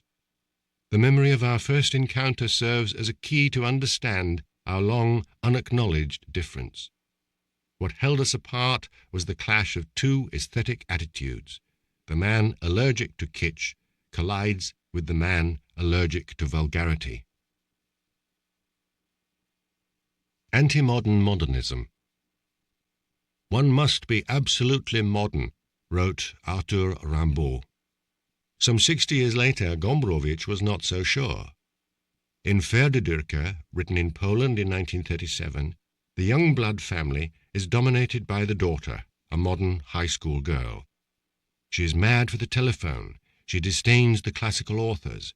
When a gentleman comes to call, she merely looks at him and, sticking a small wrench between her teeth with her right hand, offers him her left with total nonchalance. Her mother is modern too. She works with a committee for the protection of newborns, is active against the death penalty and for civil liberties. Ostentatiously offhand, she sets out for the toilet and emerges from it prouder than she went in. As she grows older, modernity becomes the more indispensable to her as the sole substitute for youth. And Papa? He too is modern. He thinks nothing but does everything to please his daughter and his wife. In Pferdedürker, Gombrowicz got at the fundamental shift that occurred during the 20th century. Until then, mankind was divided into 2, those who defended the status quo and those who sought to change it. Then the acceleration of history took effect. Whereas in the past man had lived continuously in the same setting, in a society that changed only very slowly, now the moment arrived when he suddenly began to feel history moving beneath his feet like a rolling sidewalk. The status quo was in motion. All at once, being comfortable with the status quo was the same thing as being comfortable with history on the move, which meant that a person could be both progressive and conformist, conservative and rebel at the same time. Attacked as a reactionary by Sartre and his bunch, Camus got off the famous remark about people who had merely set down their armchairs facing in the direction of history. Camus was right, but he did not know that the precious chair was on wheels, and that for some time already everyone had been pushing it forward. The modern high school girls, their mammas, their papas, as well as all the activists against the death penalty, and all the members of the Committee for the Protection of Newborns, and, of course, all the politicians who, as they pushed the chair along, kept their laughing faces turned to the public running along behind them and also laughing, knowing very well that only a person who delights in being modern is genuinely modern. That was when a certain number of Rimbaud's heirs grasped this extraordinary thing. Today, the only modernism worthy of the name is anti-modern modernism. Part 3. Getting into the soul of things. Getting into the soul of things. My objection to his book is that the good is too much absent, said Sainte-Beuve in his review of Madame Bovary. Why, he asked, does this novel not have in it a single person who might console and give ease to the reader by some picture of goodness? Then he points the young author to the right path. In a remote province in central France, I met a woman, still young, superior in intelligence, ardent of heart, restless. A wife, but not a mother, with no child to raise, to love. What did she do to make use of her overflowing mind and soul? She set about becoming a diligent benefactress. She taught reading and moral development to the children of the villages, often few and far between. There are such souls in provincial and rural life. Why not show them as well? That is uplifting, it is consoling, and the picture of humankind is only the more complete for it. I have emphasized the key terms. It is tempting for me to jibe at this morality lesson, which irresistibly recalls the improving exhortations of the recent socialist realism. But memories aside, is it really so inappropriate for the most prestigious French critic of his time to exhort a young writer to uplift and console his readers by a picture of goodness, readers who deserve, as do we all, a little sympathy and encouragement? In fact, George Sand, in a letter some 20 years later, told Flaubert much the same thing. Why does he hide the feeling he has for his characters? Why not show his personal doctrine in his novel? Why does he bring his readers desolation, where she, Sand, would rather console them? As a friend, she admonishes him. Art is not only criticism and satire. Flaubert replies that he never sought to write either criticism or satire. He does not write his novels to communicate his judgments to readers. He is after something entirely different. I have always done my utmost to get into the soul of things. His reply makes it very clear. The real subject of the disagreement is not Flaubert's character, whether he is kind or cruel, cold or compassionate, but the question of what the novel is. For centuries, painting and music were in service to the church, a fact that in no way lessened their beauty. But putting a novel to the service of an authority, however noble, would be impossible for a true novelist. It makes no sense to try to glorify a state, let alone an army, with a novel. And yet, Vladimir Holan, enthralled by the men who liberated his country and mine in 1945, wrote The Soldiers of the Red Army, beautiful, unforgettable poems. I could imagine a magnificent painting by Franz Hals that would show a diligent benefactress surrounded by peasant children whom she is training in moral development. But only a very foolish novelist could make that good lady a heroine as an example to uplift his readers' minds. For we must never forget, the arts are not all alike. Each of them accedes to the world by a different doorway. Among those doorways, one is exclusively reserved to the novel. I say exclusively because to me the novel is not a literary genre, one branch among many of a single tree. We will understand nothing about the novel if we deny that it has its own muse, if we do not see it as an art sui generis, an autonomous art. It has its own genesis, which occurred at a moment specific to it. It has its own history, marked by phases that pertain to it alone. The highly important shift from verse to prose in the evolution of dramatic literature has no equivalent in the evolution of the novel. The histories of the two arts are not synchronous. It has its own morality. Hermann Brock said it. The novel's sole morality is knowledge. A novel that fails to reveal some hitherto unknown bit of existence is immoral. Thus, getting into the soul of things and setting a good example are two different and irreconcilable purposes. It has its specific relation to the author's self in order to hear the secret, barely audible voice of the soul of things. The novelist, unlike the poet or the musician, must know how to silence the cries of his own soul. It has its time span for creation. The writing of a novel takes up a whole era in a writer's life, and when the labor is done, he is no longer the person he was at the start. It opens itself to the world beyond its national language.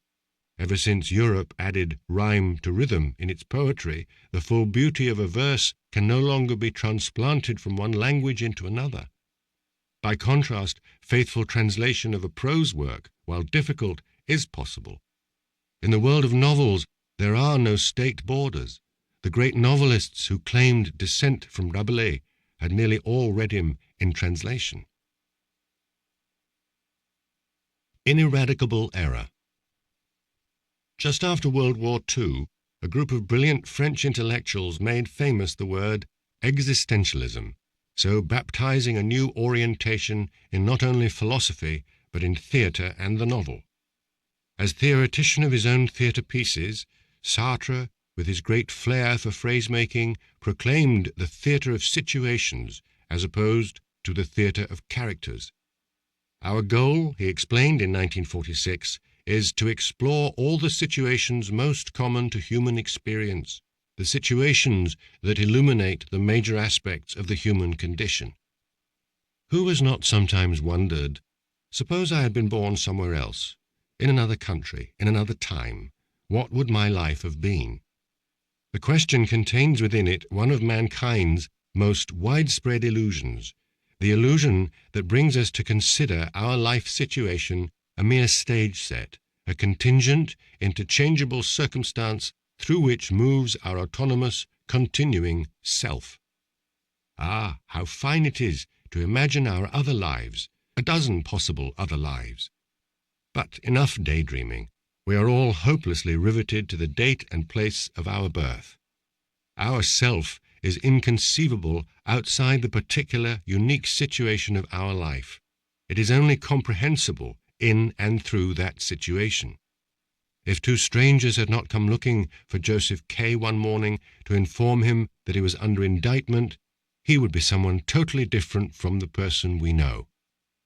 Sartre's powerful personality, his double status as both philosopher and writer, lend support to the idea that the existential orientation of the 20th century theatre and novel must come from the influence of a philosophy. This is still the old ineradicable error, the belief that the relation between philosophy and literature goes only one way, that insofar as professionals of narration are obliged to have ideas, they can only borrow them from professionals of thought. Well, the shift that gradually turned the art of the novel away from its fascination with the psychological, the exploration of character, and brought it toward existential analysis, the analysis of situations that shed light on major aspects of the human condition, occurred 20 or 30 years before the existentialism vogue gripped Europe. And it was inspired not by the philosophers, but by the logic of evolution in the art of the novel itself. Situations. Franz Kafka's three novels are three variants of the same situation. Man in conflict not with another man, but with a world transformed into an enormous administration. In the first book, written in 1912, the man is called Karl Rossmann, and the world is America. In the second, 1917, the man is called Joseph K., and the world is a huge tribunal indicting him. In the third, 1922, the man is called K., and the world is a village dominated by a castle. Kafka may turn away from psychology to concentrate on exploring a situation, but that does not mean that his characters are not psychologically convincing, only that the psychological problematic has moved to the secondary level. Whether K's childhood was happy or sad, whether he was his mamma's pet or was raised in an orphanage, whether or not he has some great romance behind him, will have no effect on his destiny or on his behavior. It is by this reversal of the problematic, this other means of inquiry into human life, this other means of conceiving a person's identity, that Kafka sets himself off not only from past literature, but also from his great contemporaries, Proust and Joyce. The gnosiologic novel instead of the psychological novel, wrote Brock in a letter explicating the poetics of the sleepwalkers, written between 1929 and 1932. Each book of this trilogy, 1888, Passanov or Romanticism, 1903, Esch or Anarchy, 1918, Huguenot or Realism, the dates are part of the titles, is set 15 years after the preceding one, in a different milieu, with a different protagonist. What makes a single work of the three novels, they are never published separately, is a common situation, the supra-individual situation of the historical process that Brock calls the degradation of values, in face of which each protagonist works out his own attitude. First Pazanov, faithful to the values which are on the point of disappearing before his very eyes, then Esch, obsessed by the need for values but no longer sure how to recognize them, finally Huguenot, who adapts perfectly to a world deserted by values. I feel somewhat embarrassed mentioning Jaroslav Hašek among these writers, whom, in my personal history of the novel, I see as the founders of the novel's modernism, because Hašek never gave a hoot whether he was modern or not. He was a popular writer in the old sense, a writer-hobo, a writer-adventurer, who scorned the literary world and was scorned by it, author of a single novel which instantly found a very large audience throughout the world. That said, it seems all the more remarkable that his good soldier Schweik, written between 1920 and 1923, should reflect the same aesthetic leanings as Kafka's novels. The two writers did live in the same city over the same years. Or as Brock's. "To Belgrade," cries Schweik. Summoned to the draft board, he has himself pushed in a wheelchair through the Prague streets, lifting high a pair of borrowed crutches in a martial flourish to the amusement of the Prague bystanders. It is the day the Austro-Hungarian Empire declared war on Serbia, unleashing the Great War of 1914, the one that for Brock comes to represent the crumbling of all values and the final segment of his trilogy. In order to live danger-free in this world, Schweik so wildly exaggerates his support for the army, the fatherland, the emperor, that no one can tell for sure whether he is a cretin or a clown. Nor does Hašek tell us. We will never know what Schweik is thinking as he spouts his conformist idiocies, and it is precisely because we do not know that he fascinates us. On Prague beer hall posters he is always shown as short and round, but it was the book's famous illustrator who imagined him that way. Hašek never said a word about Schweik's physical appearance. We don't know what sort of family he came from. We never see him with a woman. Does he do without? Does he keep them secret? No answers. But what's more interesting is no questions. What I mean is, we don't care in the slightest whether Schweik likes women or doesn't. Here we are seeing a quiet but radical shift in aesthetics. The idea that for a character to be lifelike, strong, artistically successful, a writer need not supply all the possible data on him. There is no need to make us believe he is as real as you and I. For him to be strong and unforgettable, it is enough that he fills the whole space of the situation the novelist has created for him. In this new aesthetic climate, the novelist occasionally even decides to remind the reader that nothing he is telling is real, that everything is his invention. Like Fellini at the end of his film And the Ship Sails On, where he shows us all the backstage areas and the mechanics of his theatre of illusion. What only the novel can say. The action of the man without qualities takes place in Vienna, but as I recall, that name comes up only 2 or 3 times in the course of the novel. Like the word London in Fielding, the Vienna topography is not mentioned and is even less described. And what is the unnamed city where the very important encounter occurs between Ulrich and his sister Agatha? You couldn't know this. The city is called Brno in Czech, Brünn in German. I recognized it readily from a few details because I was born there. No sooner do I say that than I scold myself for going against Musil's intention. Intention? What intention? Did he have something to hide? Not at all. His intention was purely aesthetic, to concentrate only on the essential, not to draw the reader's attention off to unimportant geographical considerations. The sense of modernism is often seen in the determination of each of the arts to come as close as possible to its own particular nature, its essence. For instance, lyric poetry rejected anything rhetorical, didactic, embellishing, so as to set flowing the pure fount of poetic fantasy. Painting renounced its documentary, mimetic function, whatever might be expressed by some other medium, for instance, photography.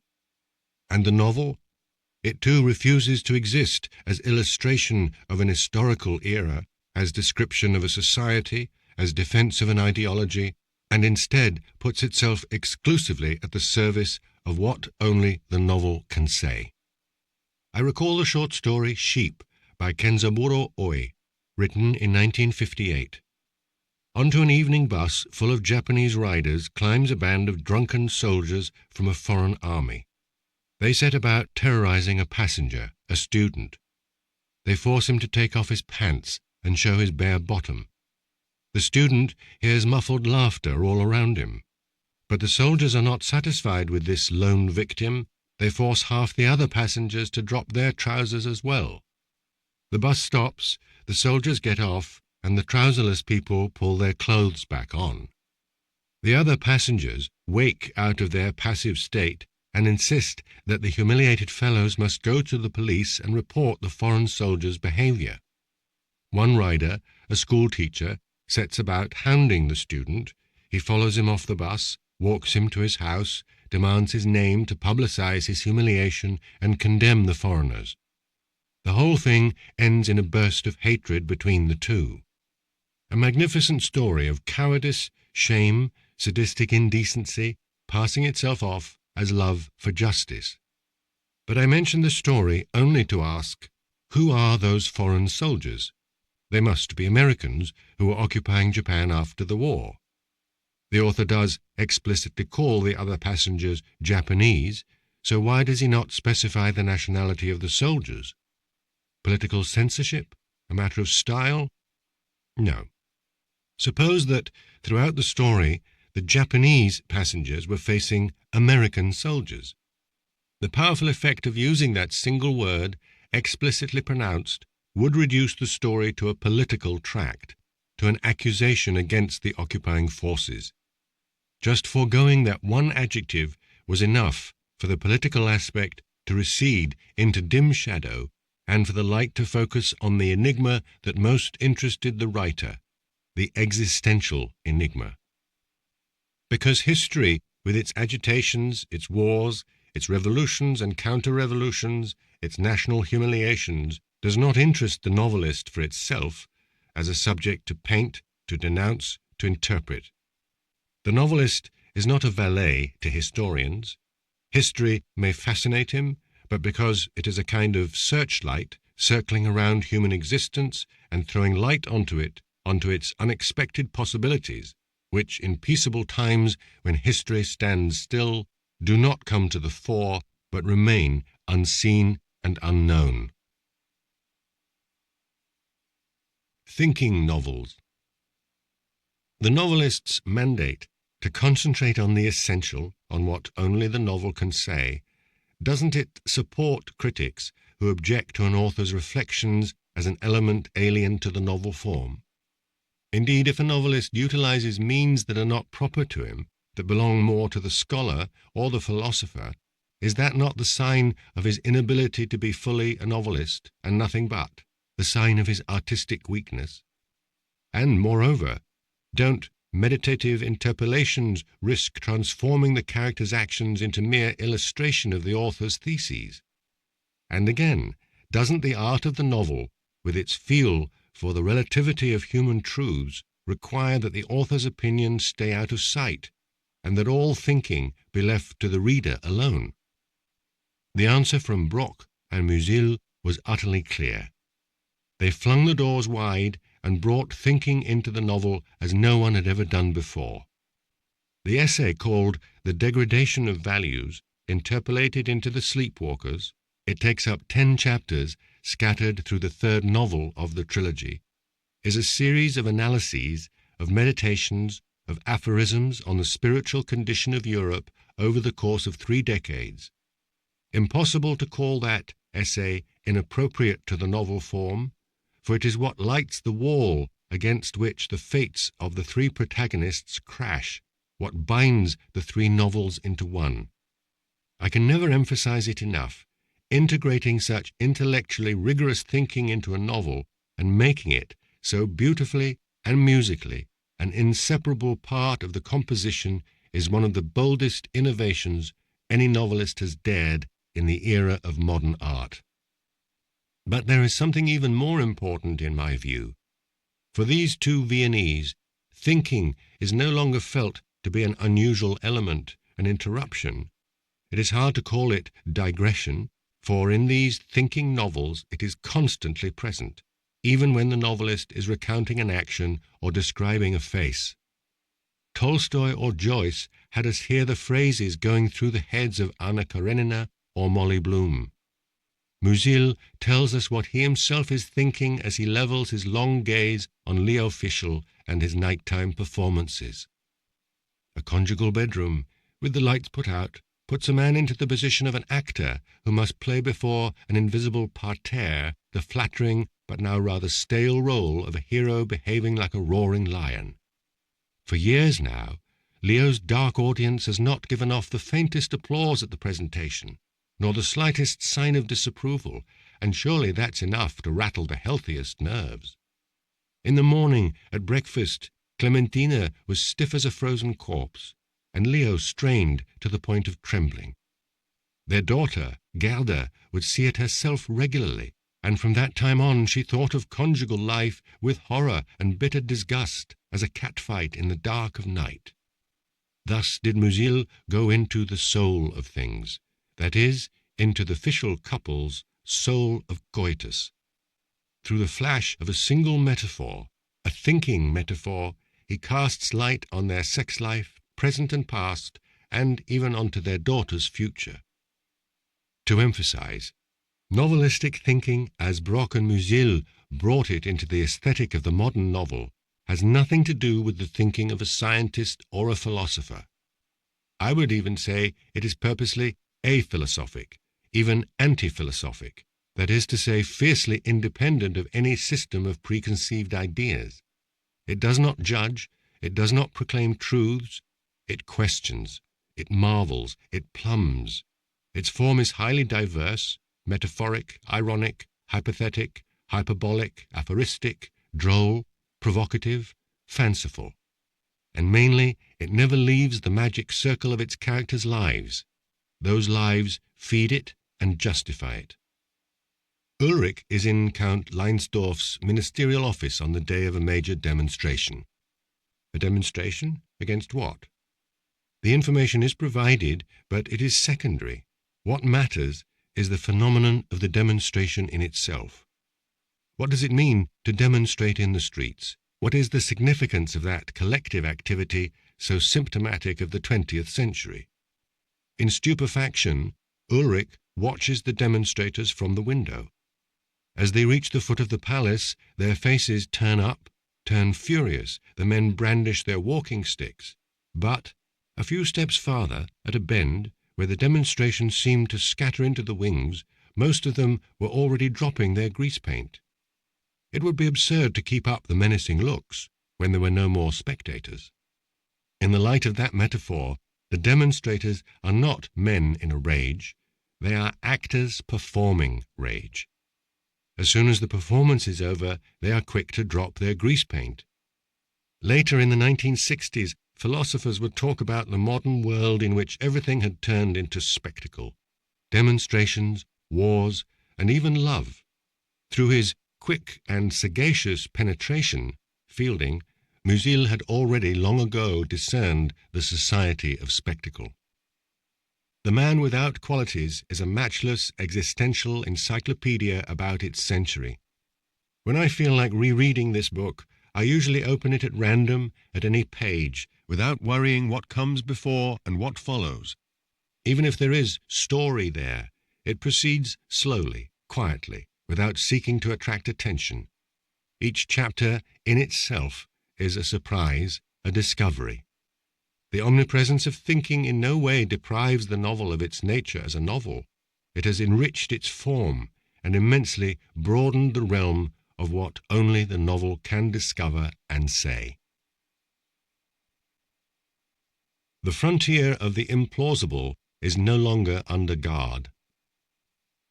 Two great stars brightened the sky over the 20th century novel, that of surrealism, with its enchanting call for the fusion of dream and reality, and that of existentialism.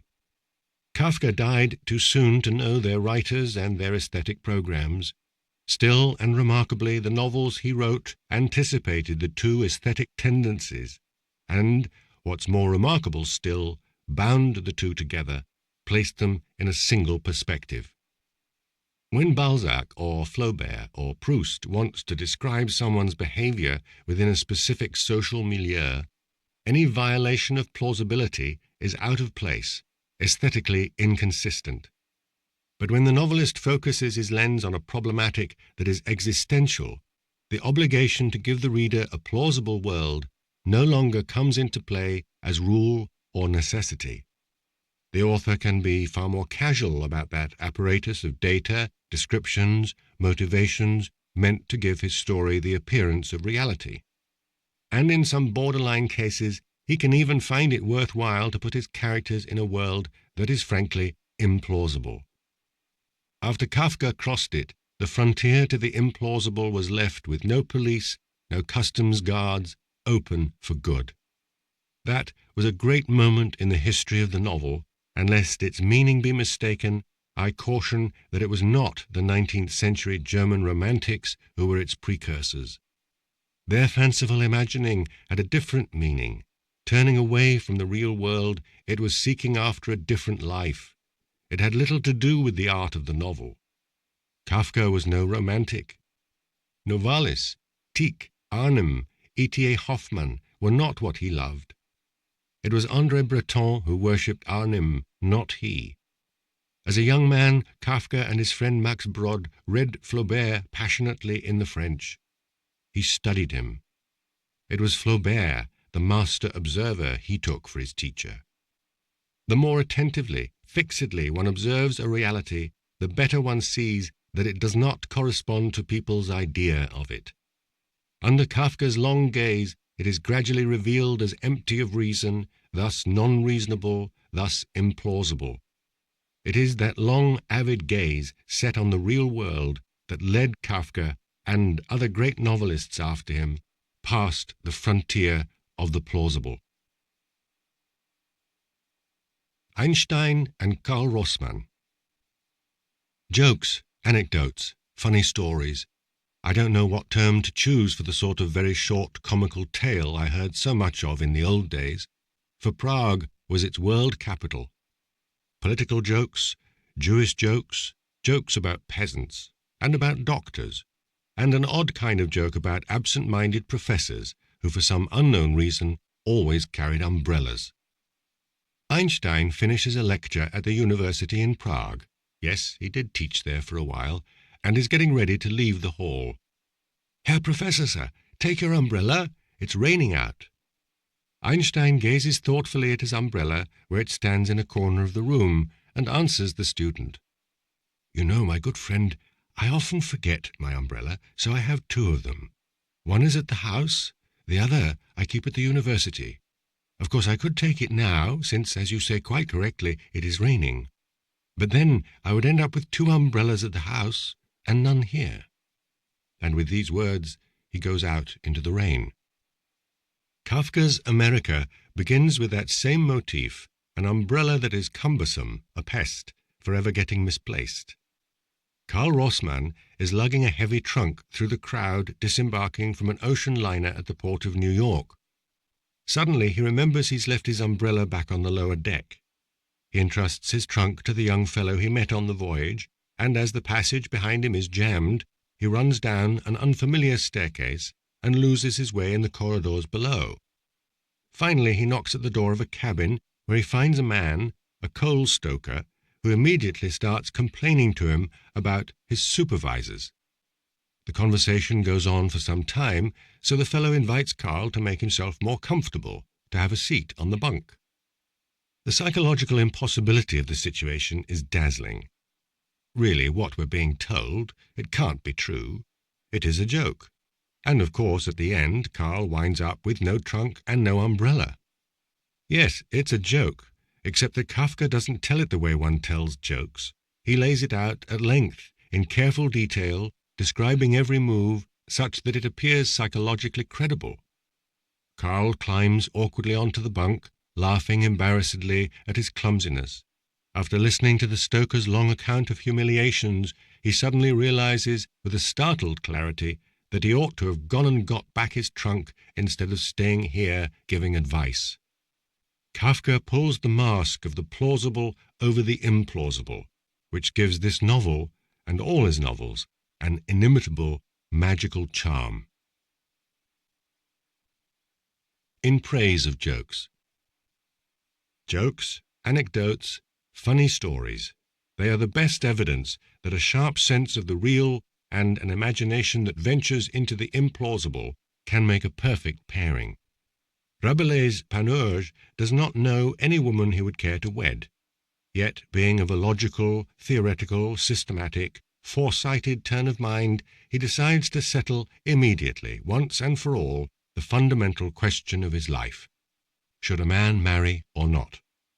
He hurries from one expert to another, from a philosopher to a lawyer, from a clairvoyant to an astrologer, from a poet to a theologian, and after very lengthy investigations he arrives at the certainty that there is no answer to this greatest of all questions.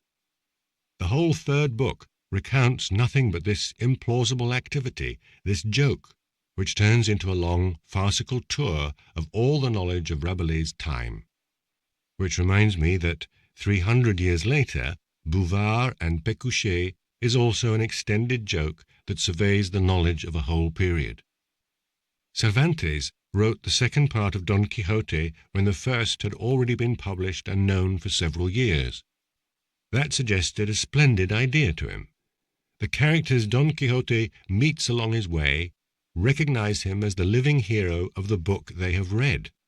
They discuss his past adventures with him and give him the opportunity to comment on his own literary image. Well, that's just not possible. It's straight fantasy. A joke. Then an unexpected event shakes Cervantes. Another writer, a stranger, anticipates him by publishing his own sequel to the adventures of Don Quixote.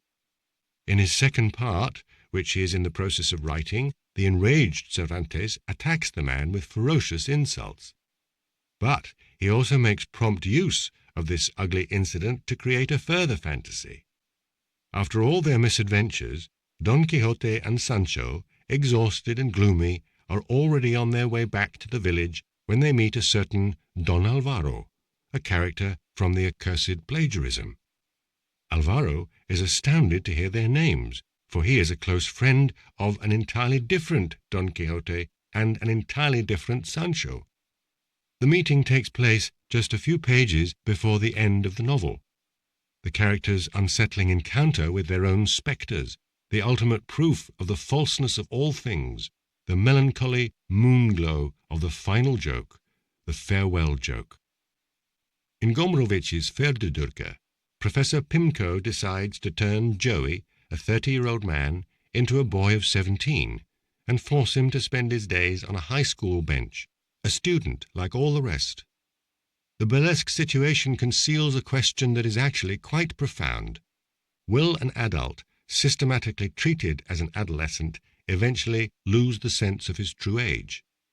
More generally, will the man become what others see and treat him as, or will he muster the strength, despite everything and everyone, to salvage his identity?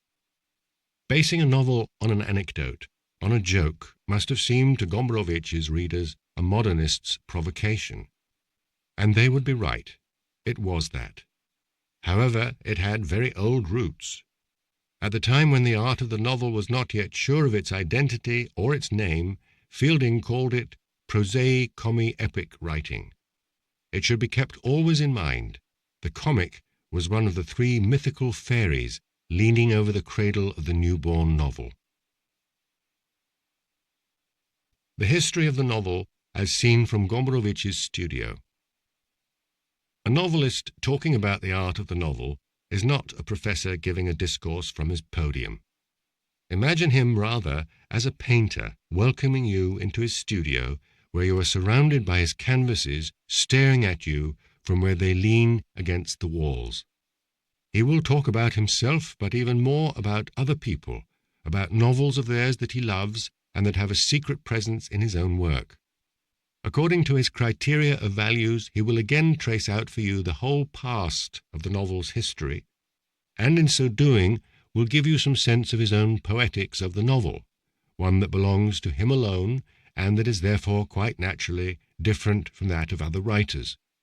So you will feel you are moving in amazement down into history's hold, where the novel's future is being decided, is coming into being, taking shape, amid quarrels and conflicts and confrontations. In 1953, in the first year of his journal, he was to keep it over the next 16 years until he died, Witold Gombrowicz quotes a letter from a reader. "Above all, do not comment on your own work. Just write. What a pity that you let yourself be provoked into writing prefaces to your works, prefaces and even commentaries." To which Gombrowicz replies that he intends to go on explaining himself as much as he can and for as long as he can, because a writer who cannot talk about his books is not a complete writer. Let us linger for a moment in Gombrowicz's studio. Here is a list of his likes and dislikes, his personal version of the history of the novel. Above all else, he loves Rabelais. The books on Gargantua and Pantagruel are written at a moment when the European novel is just being born, well before any norms. They overflow with possibilities that the novel's future history will bring to pass or will abandon, but that all of them still live on with us as inspirations, strolls through the implausible, intellectual teases, freedom of form. His passion for Rabelais reveals the meaning of Gombrowicz's modernism. He does not reject the tradition of the novel, he claims it, but claims it as a whole, with particular attention to the miraculous moment of its beginnings. He is fairly indifferent to Balzac. He resists Balzac's poetics, erected over time into the normative model of the novel. He loves Baudelaire. He supports the revolution of modern poetry. He is not fascinated by Proust. A crossroads, Proust reached the end of a grandiose journey, all of whose possibilities he exhausted. Gombrowicz, possessed by the quest for the new, can only take some other route. He feels affinities with almost no other contemporary novelist. Novelists often have astonishing holes in their own reading. Gombrowicz had read neither Brock nor Musil. Irritated by the snobs who latched on to Kafka, he was not especially drawn to him. He felt no affinity with Latin American literature. He looked down on Borges as too pretentious for his taste, and he lived in Argentina in a state of isolation. Of important writers, only Ernesto Sabato paid him attention. Gombrowicz returned the kindly feeling. He dislikes 19th century Polish literature, too romantic for him. In general, he is reserved toward Polish literature. He felt disliked by his compatriots, yet his reserve is not resentment, it expresses his revulsion at being caught in the straitjacket of the small context. About the Polish poet Tuwim, he says, "Of any one of his poems we can say it is marvellous, but if we are asked what Tuwimian element has made the world poetry richer, we would really not know what to reply." He likes the avant-garde of the 1920s and 30s. Though mistrustful of its progressive ideology, its pro-modern modernism, he does share its thirst for new forms, its freedom of imagination. He counsels a young author, first, as in the automatic writing of the surrealists, write 20 pages with no rational control, then reread that with a sharp critical eye, keep what is essential, and go on that way. It is as if he hoped to hitch the novel's cart to a wild horse called drunkenness alongside a trained horse called rationality. He has contempt for commitment literature. A remarkable thing, he does not inveigh much against writers who subordinate literature to the struggle against capitalism. The paradigm of commitment art for him, this writer banned in his now communist Poland, is literature that marches under the banner of anti-communism. From the first year of his journal, He reproaches its Manichaeanism, its simplifications. He dislikes the avant-garde of the 1950s and 60s in France, particularly the new novel and the new criticism. Roland Barthes. On the topic of the new novel, it is paltry, it is monotonous, solipsism, onanism. On the topic of the new criticism, the smarter it is, the dumber it is. He was irritated by the dilemma these new avant-gardes were posing for writers. It was either modernism their way, which modernism he found jargon-laden, university-ridden, doctrinaire, out of touch with reality, or else conventional art endlessly turning out the same forms. For Gombrowicz, modernism meant, through new discoveries, advancing along the inherited path. As long as that is still possible, as long as the inherited path still exists. A different continent. It was 3 months after the Russian army had occupied Czechoslovakia. Russia was not yet able to dominate Czech society, which was living with anxiety, but, for another few months, with a good deal of freedom. The Writers' Union, alleged to be the hotbed of the counter-revolution, still had its houses, published its journals, received guests. At the Union's invitation, 3 Latin American writers came to Prague: Julio Cortázar, Gabriel Garcia Marquez, and Carlos Fuentes. They came quietly, as writers, to see, to understand, to give heart to their Czech colleagues. I spent an unforgettable week with them. We became friends. And just after they left, I had the opportunity to read the Czech translation proofs of 100 Years of Solitude. I thought about the anathema the surrealists had cast upon the art of the novel, which they stigmatized as anti-poetic, closed to any free imagination. Well, Garcia Marquez's novel is free imagination itself, one of the greatest works of poetry I know. Every single sentence sparkles with fantasy. Every sentence is surprise, is wonder. The book is a stunning retort to the disdain for the novel as proclaimed in a surrealist manifesto, and at the same time a fine homage to surrealism, to its inspiration, to its breath, which blew through the century. It is also proof that poetry and lyricism are not two sister notions, but notions that must actually be kept well apart. For Garcia Marquez's poetry has no relation to lyricism. The author is not confessing, not exposing his soul. He is not drunk on anything but the objective world he lifts into a sphere where everything is simultaneously real, implausible, and magical. And there's this as well. The whole great 19th century novel made the scene the basic element of composition. Garcia Marquez's novel travels a road heading in the opposite direction. In 100 Years of Solitude, there are no scenes. They are completely diluted in the drunken floods of narration. I know no other example of such a style, as if the novel were moving back centuries toward a narrator who describes nothing, only recounts, but recounts with a freedom of fantasy never seen before. The Silvery Bridge. A few years after that Prague encounter, I moved to France, where, as chance would have it, Carlos Fuentes was the ambassador from Mexico. I was living in Rennes, and on my brief visits to Paris, I would stay at his place, in a garret of his embassy, and we would have breakfasts that stretched into endless discussions. Suddenly, I saw my Central Europe as an unexpected neighbor to Latin America, 2 edges of the West located at its opposite ends, 2 neglected, disdained, abandoned lands, pariah lands, and the 2 parts of the world most profoundly marked by the traumatizing experience of the Baroque.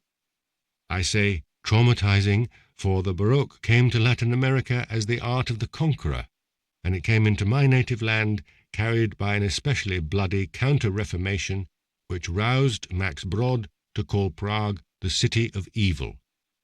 I was seeing 2 parts of the world that were familiar with the mysterious marriage of evil and beauty. We would talk, and a bridge, silvery, light, quivering, shimmering, formed like a rainbow over the century between my little Central Europe and the immense Latin America. a bridge that linked Matthias Braun's ecstatic statues in Prague to the mad churches of Mexico. And I thought, too, about another affinity between our two homelands.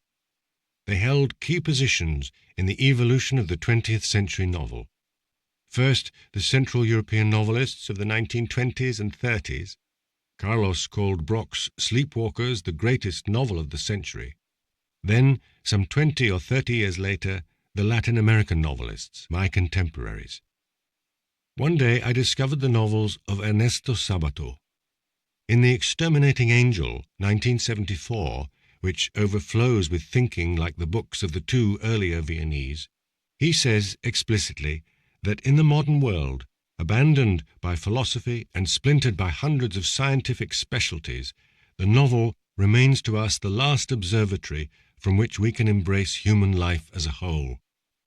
A half-century before him, on the other side of the planet, the silvery bridge was still vibrating above my head, the Brock of the Sleepwalkers, the Musil of the man without qualities, thought that same thought. At the time the surrealists were elevating poetry to the topmost rank of the arts, those two were awarding that supreme place to the novel. Part 4. What is a novelist? To understand, we must compare. When Hermann Brock wanted to block out a character, he first seized on the character's essential position and then progressed to his more individual traits. From the abstract he moved to the concrete. Esch is the protagonist of the second novel of the Sleepwalkers. In essence, Brock says he is a rebel. What is a rebel? The best way to understand the phenomenon, Brock goes on to say, is by comparison. Brock compares the rebel to the criminal. What is a criminal? A conservative who relies on the present order and wants to join it, who considers his thefts and his frauds to be professional activity that will make him a citizen like everyone else. The rebel, by contrast, fights the established order to bring it under his own domination. Esch is not a criminal, Esch is a rebel like Martin Luther, Brock says. But why am I discussing Esch? It's the novelist who interests me, and to whom shall we compare the novelist?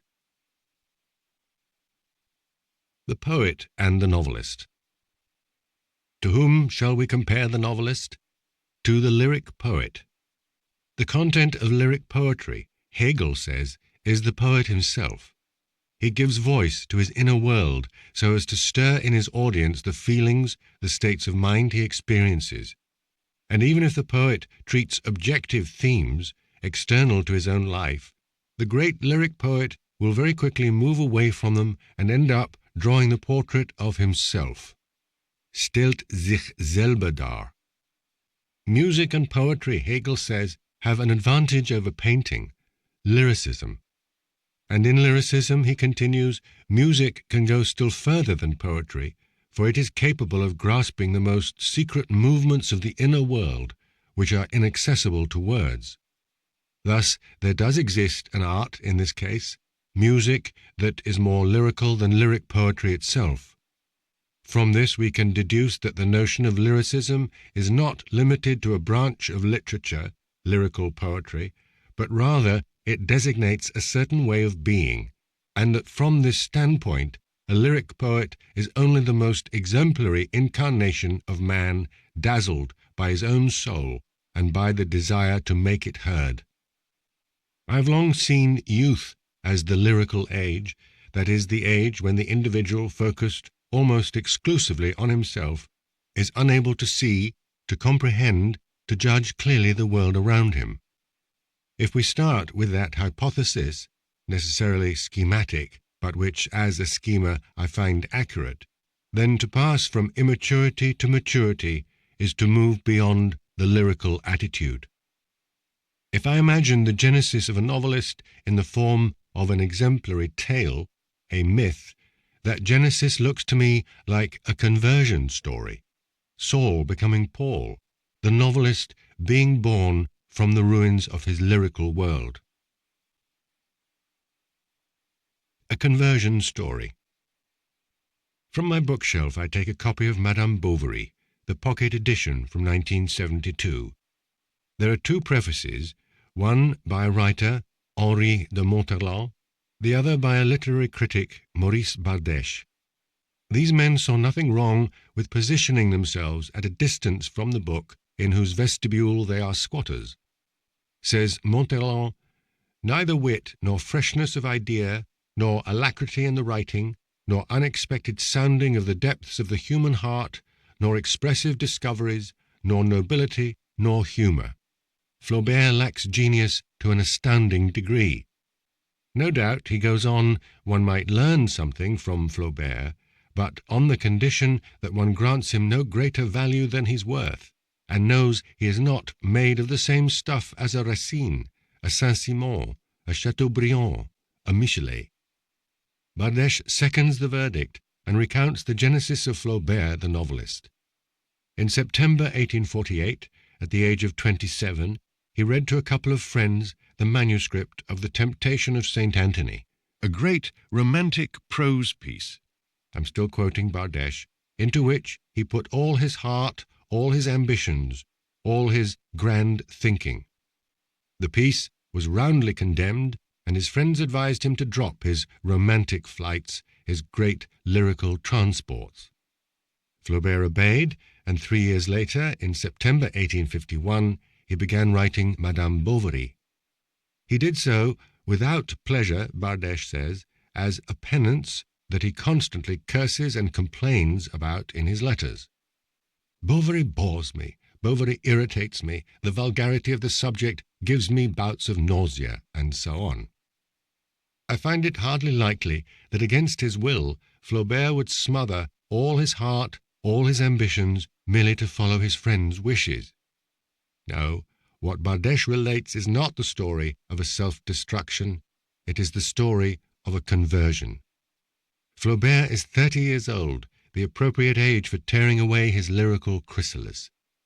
Complaining afterward that his characters are mediocre is the tribute he is paying to what has become his passion, the art of the novel and the territory it explores, the prose of life. The soft gleam of the comical. After a society evening spent in the presence of his beloved Madame Arnould, Frédéric, in Flaubert's sentimental education, intoxicated with his future, goes home and stands at his mirror. I quote, "He thought himself handsome, and lingered a minute to gaze at his image." A minute. In that precise unit of time there is the whole enormity of the scene. He lingers, he gazes, finds himself handsome for a whole minute, without budging. He is in love, but he is not thinking about the woman he loves, so dazzled is he by his own self. He gazes at the mirror. But he does not see himself looking into the mirror, as Flaubert sees him. He is enclosed in his lyric self, and is unaware that the soft gleam of the comical has settled over him and his love. The anti-lyric conversion is a fundamental experience in the curriculum vitae of the novelist. Separated from himself, he suddenly sees that self from a distance, astonished to find that he is not the person he thought he was. After that experience, he will know that nobody is the person he thinks he is, that this apprehension is universal, elementary, and that it casts on people, for instance on Frédéric standing there at the mirror, the soft gleam of the comical. That gleam of the comical suddenly discovered is the silent, precious reward for the novelist's conversion. Toward the end of her story, Emma Bovary, after being turned away by her bankers and abandoned by Léon, climbs into a coach. At its open door, a beggar emitted a sort of muffled howl. She instantly flung him a 5-franc coin over her shoulder. It was her whole fortune. She thought it quite fine, tossing the coin like that. It really was her whole fortune. She was coming to the end. But the last sentence, which I put in italics, reveals what Flaubert saw very well, but Emma was unaware of. She did not merely make a generous gesture, she was pleased with herself for making it. Even in that moment of genuine despair, she did not miss the chance to display her gesture innocently, wishing to look fine for her own sake. A gleam of tender irony will never leave her, even as she progresses toward the death that is already so near. The Torn Curtain. A magic curtain, woven of legends, hung before the world. Cervantes sent Don Quixote journeying and tore through the curtain. The world opened before the knight-errant in all the comical nakedness of its prose. Like a woman who has applied her make-up before hurrying to her first tryst, the world, when it rushes toward us at the moment of our birth, is already made up, masked, reinterpreted. And the conformists won't be the only ones fooled. The rebel types, eager to stand up against everything and everyone, will not realize how obedient they themselves are. They will rebel only against what is interpreted or pre-interpreted as worthy of rebellion. Delacroix, for his famous painting, Liberty Leading the People, copied the setting from the curtain of pre-interpretation. A young woman on a barricade, her stern face, her naked breast inciting fear. At her side, an oaf with a pistol. Little as I care for this picture, it would be absurd to exclude it from what we call great painting. But a novel that glorifies such conventional poses as these, such hackneyed symbols, does exclude itself from the history of the novel. For it is by tearing through the curtain of pre-interpretation that Cervantes set the new art going. His destructive art echoes and extends to every novel worthy of the name. It is the identifying sign of the art of the novel. Fame. In the Hugoliad, a 1935 pamphlet against Victor Hugo, the playwright Eugene Ionesco, who was 26 and still living in Romania, wrote, "The characteristic of the biography of famous men is that they wanted to be famous. The characteristic of the biography of all men is that they did not want to be, or they never thought of being famous men. A famous man is disgusting." Let us try to sharpen the terminology. A man becomes famous when the number of people who know him is markedly greater than the number he knows. The recognition enjoyed by a great surgeon is not fame. He is admired not by a public, but by his patients, by his colleagues. He lives in equilibrium. Fame is a disequilibrium. There are professions that drag it along behind them necessarily, unavoidably.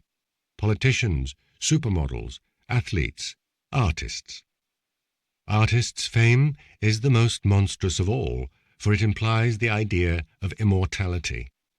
And that is a diabolical snare, because the grotesquely megalomaniac ambition to survive one's death is inseparably bound to the artist's probity.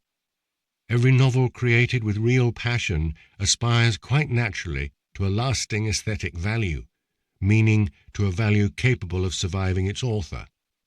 To write without having that ambition is cynicism. A mediocre plumber may be useful to people, but a mediocre novelist who consciously produces books that are ephemeral, commonplace, conventional, thus not useful, thus burdensome, thus noxious, is contemptible. This is the novelist's curse. His honesty is bound to the vile stake of his megalomania. They killed my Albertine. 10 years older than I, Ivan Blatny, dead for years now, is the poet I most admired when I was 14. In one of his collections, a certain line kept recurring with a woman's name in it, Albertinko ti, which means Albertine, you. It was an allusion to Proust's Albertine, of course.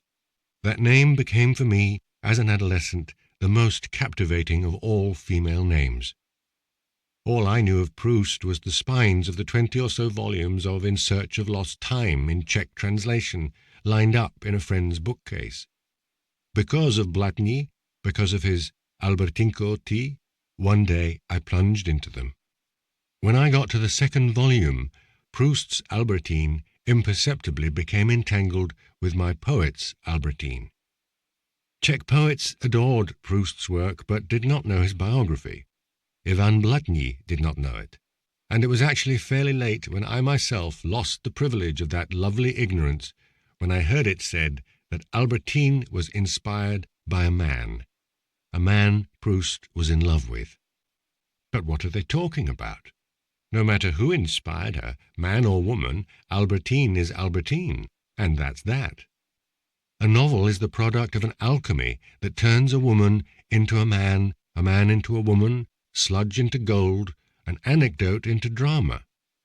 That divine alchemy is what makes for the power of every novelist, the secret, the splendor of his art. But it was no use. I did my best to believe that Albertine was an utterly unforgettable woman, but once I'd been told that her model was a man, that useless information was lodged in my head like a virus infecting a computer program. A male had slipped in between me and Albertine. He was scrambling her image, undermining her femininity. One minute I would see her with pretty breasts, the next with a flat chest, and every now and then a moustache would appear on the delicate skin of her face. They killed my Albertine. And I recall Flaubert's words, "The artist must make posterity believe he never lived." Understand the meaning of that line. What the novelist seeks to protect above all is not himself, it is Albertine and Madame Arnoux. Marcel Proust's verdict. In Search of Lost Time, Proust is absolutely clear. In this novel there is not one incident that is not fictional, not one character à clé. However tightly bound to the life of its author, Proust's novel stands without question at the opposite pole from autobiography. There is in it no autobiographical intention. He wrote it not in order to talk about his life, but to show his readers their own lives. Every reader, as he reads, is actually the reader of himself. The writer's work is only a kind of optical instrument he provides the reader so he can discern what he might never have seen in himself without this book. The reader's recognition in himself of what the book says is the proof of the book's truth. Those lines of Proust's define not only the meaning of the Proustian novel, they define the meaning of the very art of the novel.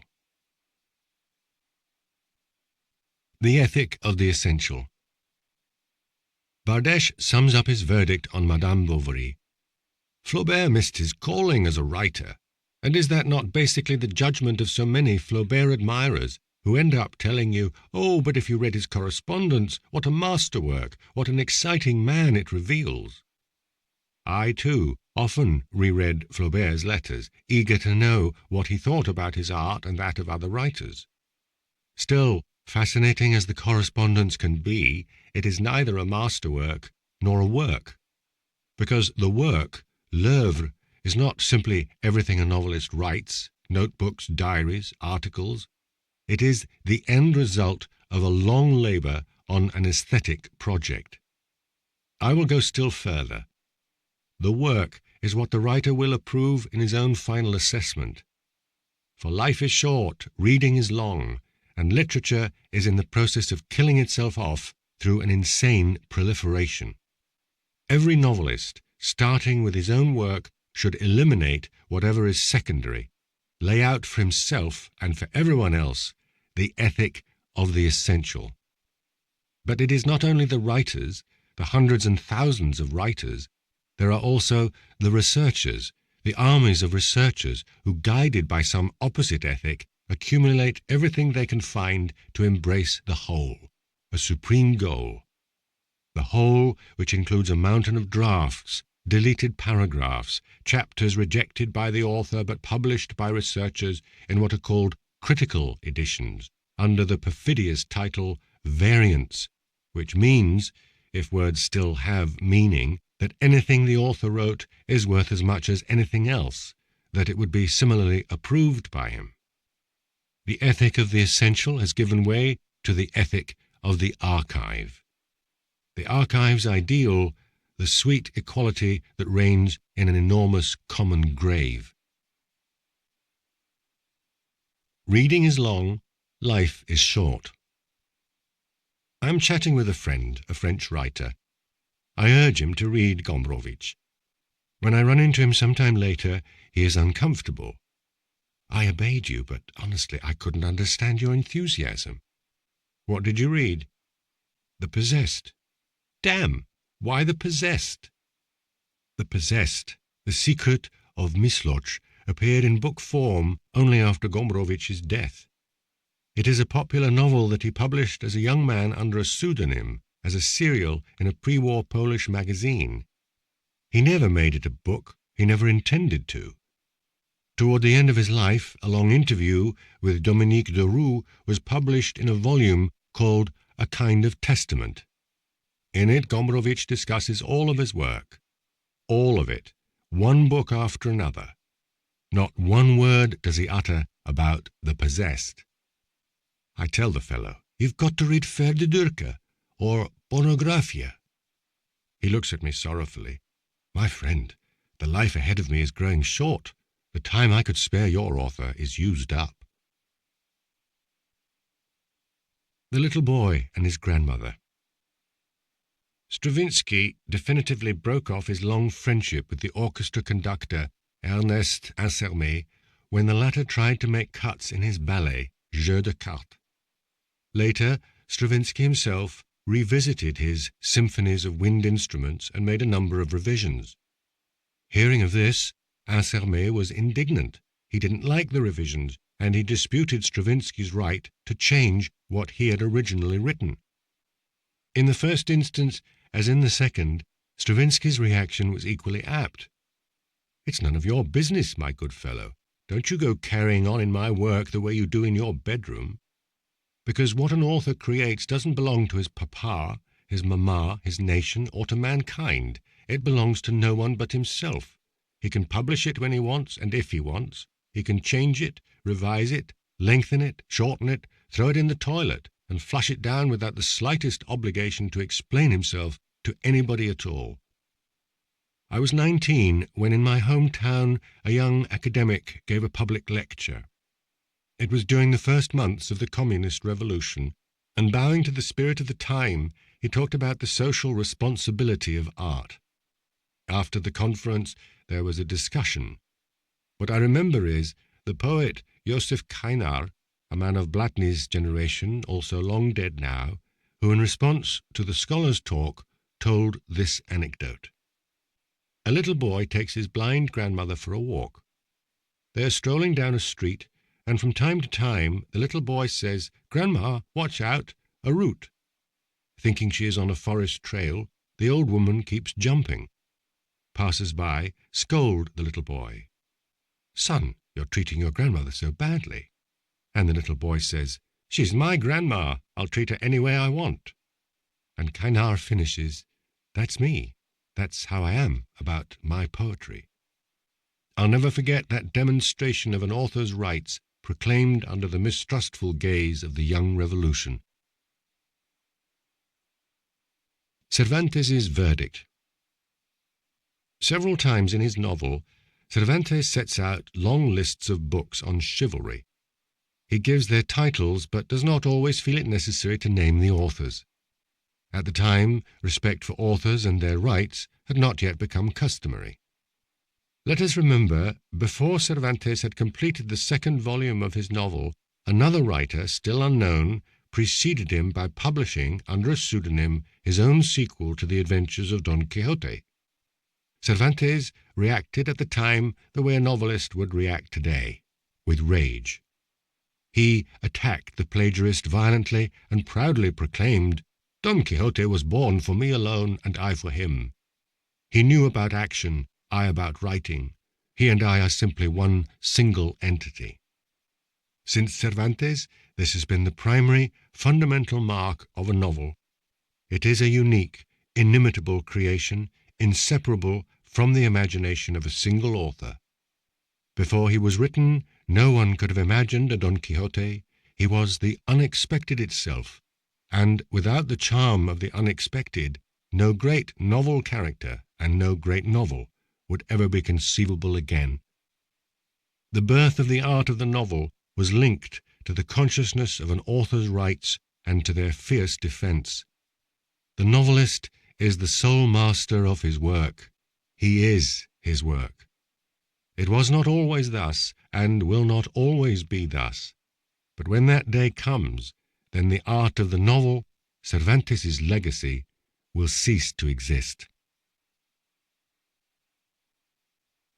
Part 5. Aesthetics and Existence. Aesthetics and Existence. Where can we look for the deepest reasons why men feel sympathy or antipathy for one another, why they may be friends or not? Clarisse and Walter, in The Man Without Qualities, are old acquaintances of Ulrich. They appear for the first time on the novel stage when Ulrich enters their house and sees them playing four-hand piano. That low-slung idol with the broad muzzle, a cross between bulldog and basset, that awful megaphone through which the soul sends its cries into the universe like a stag in rut. The piano represents to Ulrich everything he hates most.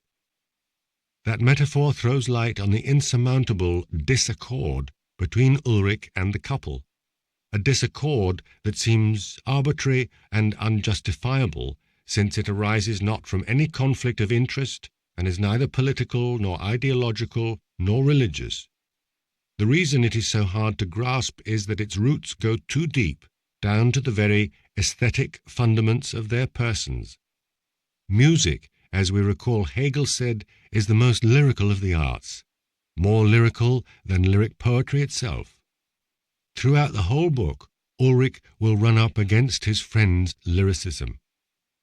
Later, Clarisse is increasingly taken with the cause of Musbrugger, a murderer condemned to death, whom the fashionable world hopes to save by proving him mad and thus innocent. Musbrugger is like music, Clarisse says everywhere, and with this illogical pronouncement, purposely illogical because it suits the lyric spirit to speak in illogical sentences, her soul sends cries of compassion into the universe. The cries leave Ulrich cold, not because he wishes the death penalty on a madman, but because he cannot abide the lyrical hysteria of the fellow's supporters. Aesthetic concepts only begin to interest me when I first perceived their existential roots, when I came to understand them as existential concepts. People simple or refined, intelligent or stupid, are regularly faced in life with the beautiful, the ugly, the sublime, the comical, the tragic, the lyrical, the dramatic, with action, peripeteia, catharsis, or, to speak of less philosophical concepts, with agelasty, or kitsch, or vulgarity. All these concepts are tracks leading to various aspects of existence that are inaccessible by any other means. Action. Epic art is founded on action, and the model of a society in which action could play out in greatest freedom was that of the heroic Greek period. So said Hegel, and he demonstrated it with the Iliad. Even though Agamemnon was the prime king, other kings and princes chose freely to join him, and like Achilles they were free to withdraw from the battle. Similarly, the people joined with their princes of their own free will. There was no law that could force them. Behavior was determined only by personal motives, the sense of honor, respect, humility before a more powerful figure, fascination with a hero's courage, and so on. The freedom to participate in the struggle and the freedom to desert it guaranteed every man his independence. In this way did action retain a personal quality and thus its poetic form. Against this archaic world, the cradle of the epic, Hegel contrasts the society of his own period, organized into the state, equipped with a constitution, laws, a justice system, an omnipotent administration, ministries, a police force, and so on. This society imposes its moral principles on the individual, whose behavior is thus determined far more by anonymous wishes coming from the outside than by his own personality. And it is in such a world that the novel was born. Like the epic in earlier times, the novel too is founded on action. But in a novel, action is made problematic, appears as a many-faceted question. If action is merely the effect of obedience, does it count as action? And how to distinguish the activity of repetitive gesture from routine? And what does the word freedom mean, in concreto, in the bureaucratized modern world where the possibilities to act are so minute? James Joyce and Kafka reach to the farthest limits of these questions. The gigantic Joycean microscope hugely enlarges every minuscule ordinary gesture and thereby transforms an utterly banal day in Bloom's life into a great modern odyssey. Hired as a surveyor, Kay arrives in a village prepared to fight for his right to live there. But the range of his struggle will be a wretched one.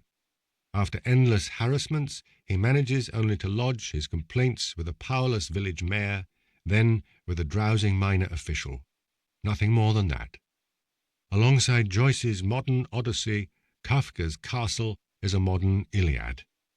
An Odyssey and an Iliad dreamed up on the underside of the epic world whose upside was no longer accessible. Some 150 years earlier, Lawrence Sterne had already got at the problematical, paradoxical nature of action. In Tristram Shandy there are only infinitesimal actions. Over several chapters, Father Shandy tries to pull the handkerchief out of his right pocket with his left hand, while at the same time using his right hand to lift the wig off his head. Over several chapters, Dr. Slop is busy undoing the knots, which are too many and too tight, on the sack that holds the surgical instruments meant to bring Tristram into the world. That absence of action, or miniaturization of action, is treated with an idyllic smile, a smile unknown to either Joyce or Kafka, and that will remain unparalleled throughout the history of the novel. I think I detect a radical melancholy in that smile. To act is to seek to conquer. To conquer brings suffering to others. Renouncing action is the only path to happiness and peace. Agelasts. The affectation of gravity is all around him, but Parson Yorick, a character in Tristram Shandy, sees it as just rascality, a cloak for ignorance or for folly. Whenever possible, he badgers it by some drollery or humour of expression. This habit of unwary pleasantry becomes dangerous. Every 10 jokes got him 100 enemies, so that, worn out at length by their vengeance, he threw down the sword and finally died quite broken-hearted. Yes, he has fallen victim to the Agelasts.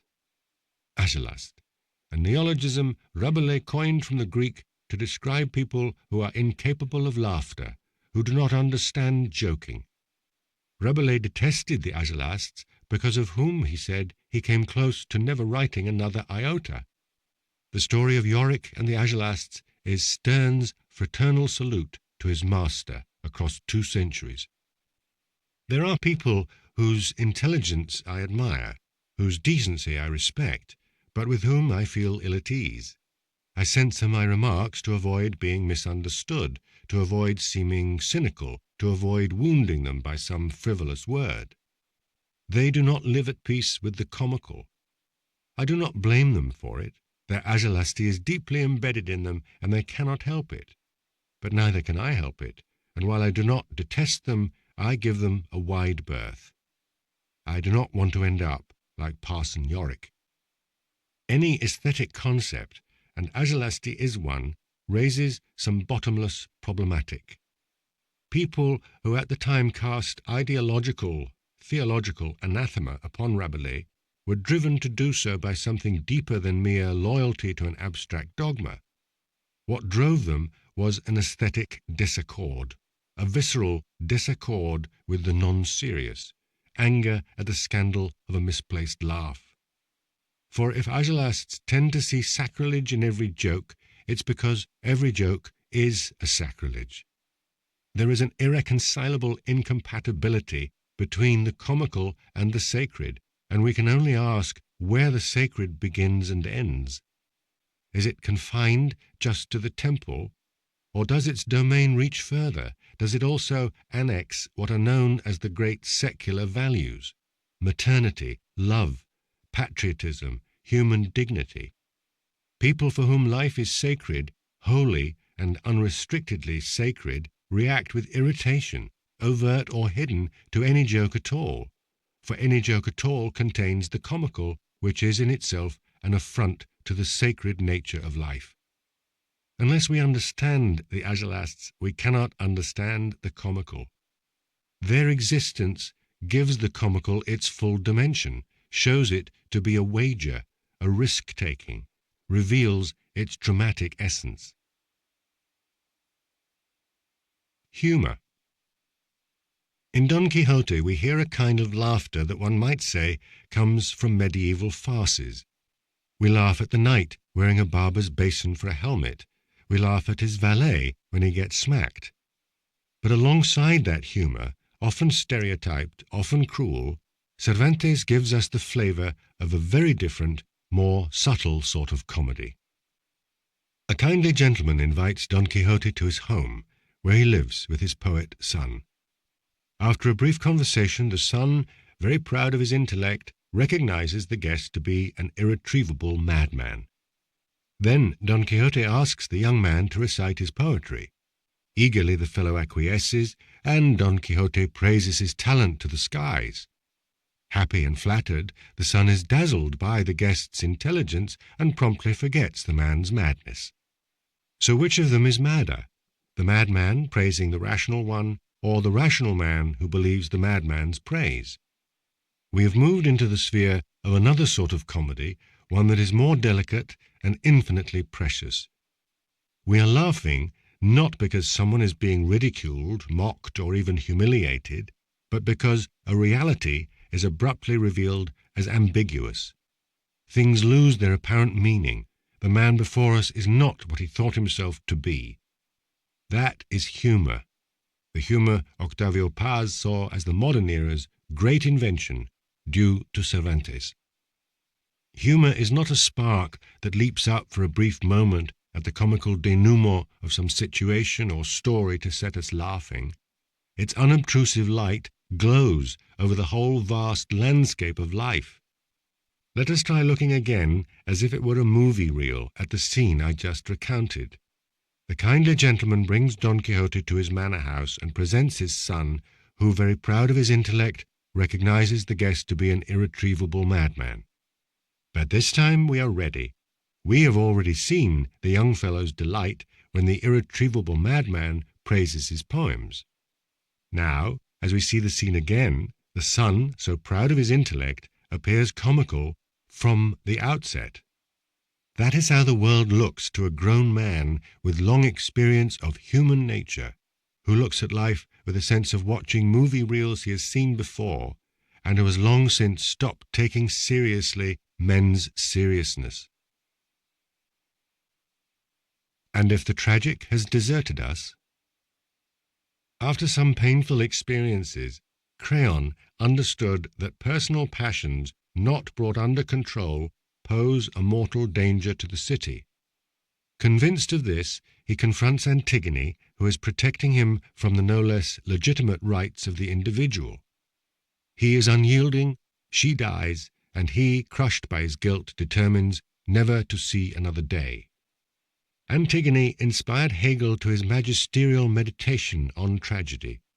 Two antagonists, face to face, each of them inseparably bound to a truth that is partial, relative, but considered in itself entirely justified.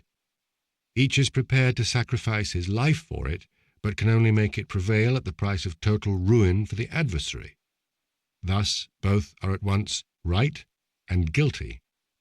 Being guilty is to the credit of great tragic characters, Hegel says. A profound sense of guilt can make possible an eventual reconciliation. Freeing the great human conflicts from naive interpretation as a struggle between good and evil, understanding them in the light of tragedy, was an enormous feat of mind. It brought forward the unavoidable relativism of human truths. It made clear the need to do justice to the enemy. But moral Manichaeanism has an indestructible vitality. I remember an adaptation of Antigone that I saw in Prague shortly after the war. Killing off the tragic in the tragedy, its author made Creon a wicked fascist confronted by a young heroine of liberty. Such political productions of Antigone were much in fashion after World War II. Hitler not only brought unspeakable horrors upon Europe, but also stripped it of its sense of the tragic. Like the struggle against Nazism, all of contemporary political history would thenceforth be seen and experienced as a struggle between good and evil. Wars, civil wars, revolutions, counter-revolutions, nationalist struggles, uprisings and their repression have been ousted from the realm of tragedy and dispatched to the authority of judges avid to punish. Is this a regression, a relapse into the pre-tragical stage of humankind? But if so, precisely who has regressed? Is it history itself, usurped by criminals, or is it our mode of understanding history? Often, I think, tragedy has deserted us, and that may be the true punishment. The deserter. Homer never challenges the reasons that led the Greeks to lay siege to the city of Troy. But Euripides, looking at that same war from the distance of several centuries later, is far from admiring Helen, and he shows the disproportion between the woman's worth and the thousands of lives sacrificed for her. In his Orestes, he has Apollo say, "The gods used Helen's beauty to start conflict between the Greeks and the Trojans, and by their carnage to unburden the earth of the too numerous mortals weighing on it." Suddenly everything is clear. The meaning of the most famous war ever had nothing to do with any great cause. Its sole purpose was killing. In that case, can we still use the term tragic? Ask people the real reason for the 1914 war. No one will be able to answer, even though that gigantic slaughter is at the root of the whole past century and all its evil. If only someone could tell us that Europeans killed one another this time to redeem a cuckold's honor. Euripides did not go so far as to consider the Trojan War comical. A novel did that. Hašek's soldier Švajk feels so little connected to the purposes of the war that he does not even dispute them. He doesn't know what they are. He doesn't try to find out what they are. War is dreadful, but he does not take it seriously. You don't take seriously a thing that makes no sense. There are times when history, its great causes, its heroes, can seem derisory and even comical, but it is difficult, inhuman, even superhuman, to see it that way permanently. Maybe deserters manage to do that. Švajk is a deserter, not in the juridical sense of the term, a person who leaves the army illegally, but in the sense of his total indifference toward the great collective conflict. From every viewpoint, political, juridical, moral, the deserter looks unpleasant, blameworthy, akin to cowards and traitors. The novelist's eye sees him otherwise. The deserter is one who refuses to grant meaning to the battles of his contemporaries, who refuses to see a tragic grandeur in massacres, who is loath to participate as a clown in history's comedy. His vision of things is often lucid, very lucid, but it makes his position difficult to maintain. It loosens his solidarity with his people. It distances him from mankind. During the 1914 war, all Czechs felt alien to the goals the Habsburg Empire had sent them to fight for. Švajk, surrounded by deserters, was thus an unusual deserter, a happy deserter. When I think of the huge popularity he still enjoys in his country, it occurs to me that such great collective situations, rare, half-secret, unshared by other people, can provide what amounts to a very reason for a nation's existence. The tragic chain. An action, however innocent it may be, does not die off in solitude. It provokes as effect another action and sets in motion a whole chain of events. Where does a person's responsibility end for an act that stretches off endlessly into some incalculable, monstrous transformation? In his great speech at the end of Oedipus Rex, Oedipus curses the people who long ago salvaged his infant body when his parents tried to discard it. He curses that blind kindness that set off an unspeakable evil. He curses that chain of actions in which the decency of an intention does not matter. He curses that infinite chain that binds all humans together and makes them into a single tragic humanity. Is Oedipus guilty? This word from the legal lexicon has no meaning here. At the end of Oedipus Rex, he gouges out his eyes with the clasps from the tunic of Jocasta, who has hanged herself. Is this an act of justice he wants to impose on himself, the will to self-punishment? Or is it not rather a cry of despair, the wish to see no more of the horrors of which he is both cause and target? Therefore, a desire not for justice, but for nothingness. In Oedipus at Colonus, the last of Sophocles' plays we have, Oedipus, now blind, argues violently against Creon's accusations and proclaims his innocence under the approving gaze of Antigone, who is wandering with him. Having had occasion in the past to observe communist statesmen, I saw with surprise that they were often extremely critical of the reality ensuing from actions of theirs that they saw turn before their eyes into an uncontrollable chain of consequences. If they were really so clear-sighted, you will say, why did they not just quit? Was it out of opportunism, love of power, out of fear? Perhaps, but it cannot be ruled out that at least some of them were guided by a sense of responsibility for an act they had helped to set loose in the world and for which they did not want to deny paternity, still cherishing the hope that they would manage to correct it, modify it, give it back meaning. The clearer it became that the hope was illusory, the more clearly emerged the tragedy of their lives. Hell. In Chapter 10 of For Whom the Bell Tolls, Hemingway describes the day the Spanish Republicans, and his sympathy as man and as author lie with them, take a small town held by the fascists. They condemn some 20 people without trial, and round them up in a town square, where they have meanwhile regrouped men armed with flails, pitchforks, and scythes to kill the guilty. The guilty? Most can only be blamed for their passive membership in the fascist party, so the executioners, simple folk who know them well and feel no hatred for them, are timid and reluctant at first.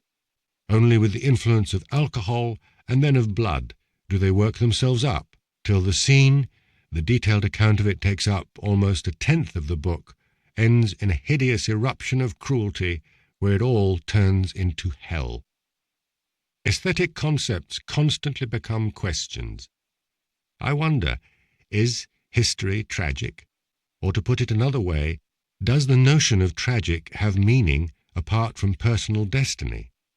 When history stirs up masses, armies, sufferings, and vengeances, we can no longer distinguish individual wills.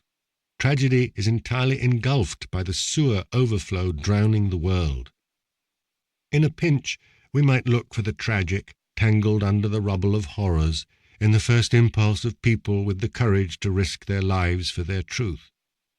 But there are some horrors beneath which no archaeological dig would find the slightest vestige of tragedy. Massacres for money, or worse, for an illusion, still worse, for an idiocy. Hell, hell on earth, is not tragic. What's hell is horror that has not a trace of the tragic. Part 6. The Torn Curtain. Poor Alonso Quixada. A poor village gentleman, Alonso Quixada, decides to become a knight-errant and take the name Don Quixote de la Mancha. How shall we define his identity? He is the man he is not. He steals a copper shaving basin from a barber, mistaking it for a helmet. Later, the barber turns up by chance in the same tavern where Don Quixote is with some people. The man spots his shaving basin and tries to retrieve it, but Don Quixote proudly refuses to see the helmet as a shaving basin. So an apparently simple object becomes a problem. And moreover, how can it be proved that a shaving basin set upon a head is not a helmet? Amused, the mischievous company decides on the only objective means for demonstrating truth, a secret vote. Everyone in the room takes part, and the outcome is unequivocal. The object is pronounced a helmet. An admirable ontological joke. Don Quixote is enamored of Dulcinea. He has seen her only fleetingly, or perhaps never. He is enamored, but, as he says himself, only because knights-errant are supposed to be. Infidelities, betrayals, disappointments of love, all narrative literature has always had those. But in Cervantes it is not the lovers, but love, the very notion of love, that is put to the question. For what is love if one loves a woman without knowing her? Just a decision to love, or even an imitation? The question concerns us all. If from our childhood on the examples of love were not there, inviting us to copy them, would we know what loving means? A poor village gentleman, Alonso Quijada, started the history of the art of the novel with 3 questions about existence. What is a person's identity? What is truth?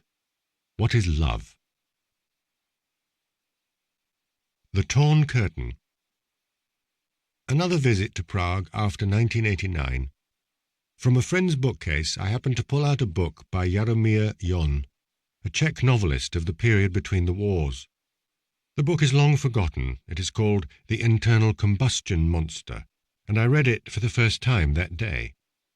Written around 1932, it tells a story set about 10 years earlier, during the first years of the Czechoslovak Republic that was proclaimed in 1918.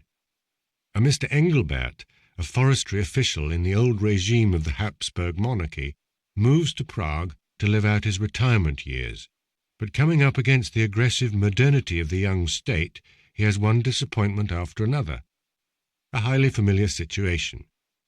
One aspect, though, is brand new. For Mr. Engelbert, the horror of this modern world, the curse, is not the power of money or the arrogance of the arrivistes, it is the noise. And not the age-old noise of a thunderstorm or a hammer, but the new noise of engines, especially of automobiles and motorcycles, the explosive internal combustion monsters. Poor Mr. Engelbert. First he settles in a house in a residential neighborhood. There cars are his first introduction to the evil that will turn his life into an unending flight. He moves to another neighborhood, pleased to see that cars are forbidden entry to his street. Unaware that the prohibition is only temporary, he is exasperated at night when he hears the internal combustion monsters roaring again beneath his window. From then on, he never goes to bed without cotton in his ears, realizing that sleeping is the most basic human desire, and that death caused by the impossibility of sleep must be the worst death there is. He goes to seek silence in country inns, in vain, in provincial cities in the houses of one-time colleagues, in vain, and ends up spending his nights in trains, which, with their gentle archaic noise, provide him with a slumber that is relatively peaceful in his life as a beleaguered man. When Jon wrote his novel, Prague had probably 1 car to every 100 inhabitants, or, I don't know, perhaps to every 1,000. It is precisely when it was still rare that the phenomenon of noise, motor noise, stood out in all its astonishing newness. We can deduce a general rule. The existential import of a social phenomenon is most sharply perceptible not as it expands, but when it is just beginning, incomparably fainter than it will soon become. Nietzsche remarks that in the 16th century, nowhere in the world was the church less corrupt than in Germany, and that was the reason the Reformation started precisely there, because the mere beginnings of corruption were felt to be intolerable. Bureaucracy in Kafka's time was an innocent babe compared to today, and yet it was Kafka who revealed its monstrous nature, which since then has become routine and no longer commands anyone's interest. In the 1960s, brilliant philosophers subjected the consumer society to a critique that over the years has been so cartoonishly outstripped by reality that we are embarrassed to refer to it. For we must recall another general rule. Reality is utterly unashamed to repeat itself, but confronted with reality's repetition, thought always ends by falling silent. In 1920, Mr. Engelbert was still astonished by the noise of the internal combustion monsters. The generations that followed found it natural. After initially horrifying man, sickening him, noise gradually reshaped him. Through its omnipresence and its permanence, it ultimately instilled in him the need for noise, and with that a whole different relation to nature, to repose, to joy, to beauty, to music, which, now become an uninterrupted background of sound, has lost its character as art, and even speech, which no longer holds a privileged position in the world of sounds. In the history of existence, this was a change so profound, so enduring, that no war or revolution can produce its like, a change whose beginnings Jaromir Jon modestly noted and described. I say modestly because Jon was one of those novelists called minor. Still, great or small, he was a real novelist. He was not just copying truths stitched on the curtain of pre-interpretation. He had the Cervantes-like courage to tear the curtain. Let's take Mr. Engelbert out of the novel and imagine him as a real man who sets about writing his autobiography. No, it is nothing like Jon's novel. For like most of his ilk, Mr. Engelbert is accustomed to judging life according to what can be read on that curtain hanging in front of the world. He knows that the phenomenon of noise, however disagreeable it is for him, does not deserve interest. But freedom, independence, democracy, or seen from the opposite angle, capitalism, exploitation, inequality, yes, 100 times yes. Now those are serious notions. They can give a life meaning, render a misfortune noble. Thus, in his autobiography, which I envision him writing with cotton stuffed in his ears, he grants great significance to the recovered independence of his homeland, and he rails at the selfishness of the arrivistes. As for those internal combustion monsters, he has relegated them to the bottom of the page, a mere mention of a trivial annoyance that in the end is rather amusing. The torn curtain of the tragic. Once again I want to call up the figure of Alonso Quixada. See him mount his Rocinante and set off in search of great battles. He is prepared to sacrifice his life for a noble cause, but tragedy doesn't want him. For since its birth, the novel is suspicious of tragedy, of its cult of grandeur, of its theatrical origins, of its blindness to the prose of life. Poor Alonso Quixada! In the vicinity of his mournful countenance, everything turns into comedy. Probably no other novelist has let himself be seduced more by the pathos of the tragic than Victor Hugo in 93, his 1874 novel on the Great French Revolution. His three protagonists, in their makeup and costume, give the impression that they have stepped straight from the stage to the novel. The Marquis de Lantenac, passionately devoted to the monarchy; Quimordin, the great figure of the Revolution, equally convinced of its truth; and finally Lantenac's nephew, Gauvin, an aristocrat, who under Quimordin's influence has become a great revolutionary general. This is the end of their story. In the midst of a hideously cruel battle in a chateau besieged by the revolutionary army, Lantenac manages to escape through a secret passage. Then, already safe from the attackers, from out in the woods he sees the chateau aflame and hears a mother's sobs of despair. On the instant he remembers that 3 children of a Republican family are being held hostage behind an iron door whose key is in his pocket. He has already witnessed hundreds of deaths, of men, women, old people, and never flinched. But the death of children? No, never, absolutely never. He cannot allow that. He hurries back along the same underground passage, and before his transfixed enemies, frees the children from the flames. He is arrested and condemned to death. When Gauvin learns of his uncle's heroic action, his moral certainties are shaken. Does not a man who has sacrificed himself to save children's lives deserve to be pardoned? He helps Lantenac to escape, knowing that by doing so he is calling down his own death. Indeed, loyal to the intransigent ethic of the Revolution, Quimordin sends Gauvin to the guillotine even though he loves him like a son. For Gauvin, the death sentence is just. He accepts it with serenity. As the blade drops, Quimordin, the great revolutionary, fires a bullet into his own heart. What makes these characters actors in a tragedy is their total identification with the convictions for which they are prepared to die and do die. Sentimental Education, written 5 years earlier, 1869, and also dealing with a revolution, the one in 1848, takes place in a universe entirely different from the tragic. The characters have their opinions, but the opinions are thin, with no weight, no necessity. The people change views easily, not through some profound intellectual reappraisal, but the way they change neckties if the colour no longer pleases.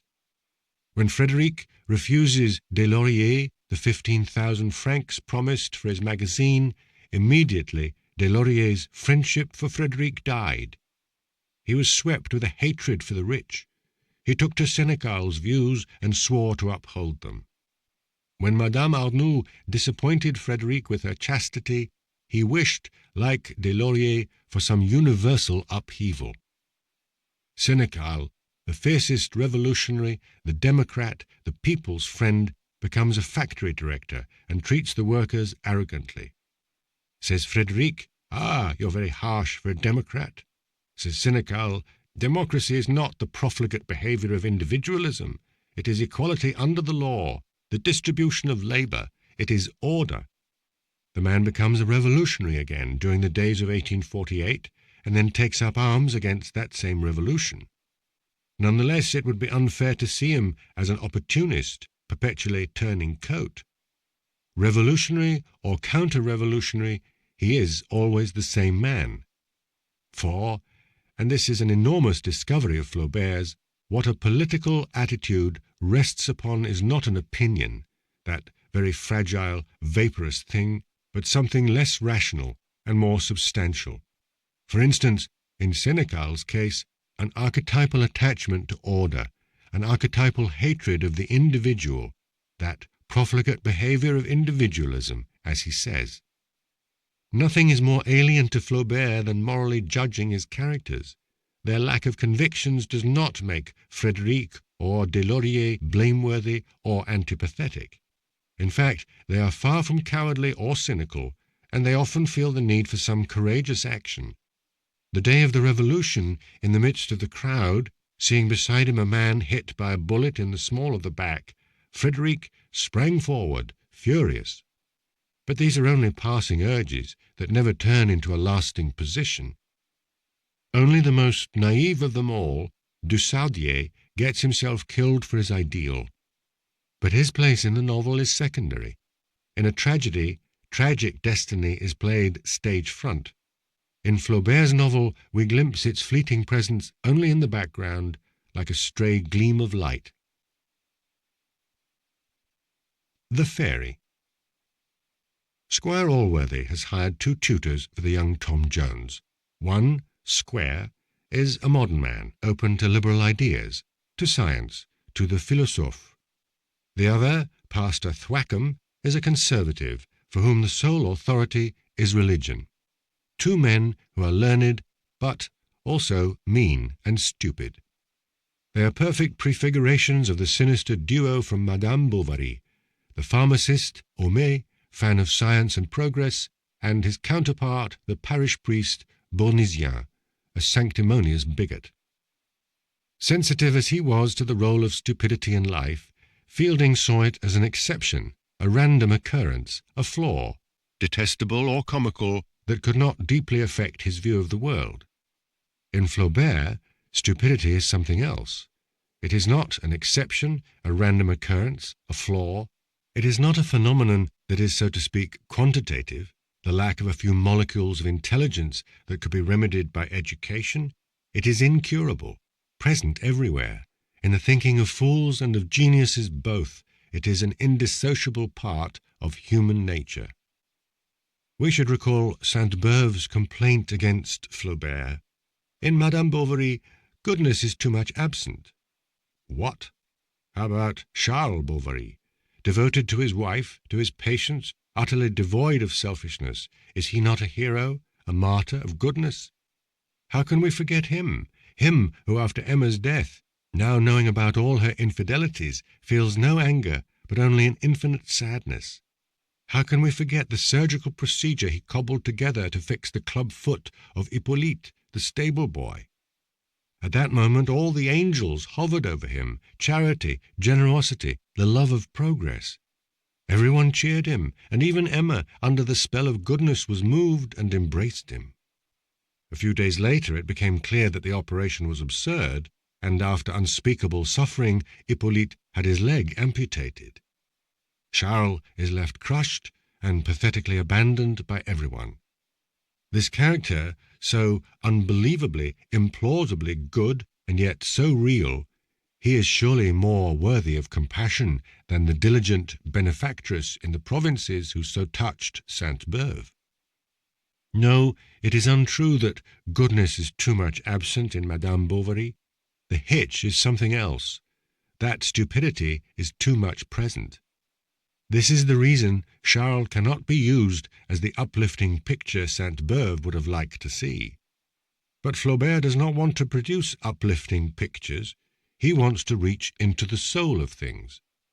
And in the soul of things, in the soul of all things human, everywhere, he sees it dancing, the sweet fairy of stupidity. That unobtrusive fairy adapts marvellously to both good and evil, to both learning and ignorance, to Emma as well as to Charles, to you as to me. Flaubert brought her to the ball of the great enigmas of existence. Going down into the dark depths of a joke.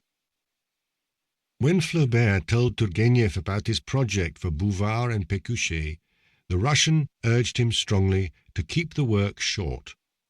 Perfect advice from an old master. For the story can only maintain its comical effectiveness in the form of a short tale. Length would make it monotonous and irritating, if not completely silly. But Flaubert persisted. He explained to Turgenev, if this subject is treated briefly, in a light, concise way, it will be a fairly witty fantasy, but without import and without plausibility. Whereas in giving it detail and development, I would appear to believe in my story, and I could make it something serious and even frightening. Kafka's The Trial depends on a very similar artistic wager. The first chapter, the one Kafka read to his friends who found it very amusing, could be understood, and quite rightly so, actually, as just a funny little item, a joke. A fellow named K is surprised in his bed one morning by two very ordinary fellows who for no reason announce his arrest, eat up his breakfast, and carry on in his bedroom with such natural arrogance that K, in his nightshirt, timid and clumsy, cannot think what to do. If, later on, Kafka had not followed that chapter with other, ever darker chapters, nobody these days would be surprised that his friends should have laughed so hard. But Kafka did not want to write, to quote Flaubert, a fairly witty fantasy. He wanted to give that humorous situation a larger import, to detail and develop it, to emphasize its plausibility in order to give the impression he did believe in the story, and thereby make of it something serious and even frightening. He wanted to go down into the dark depths of a joke.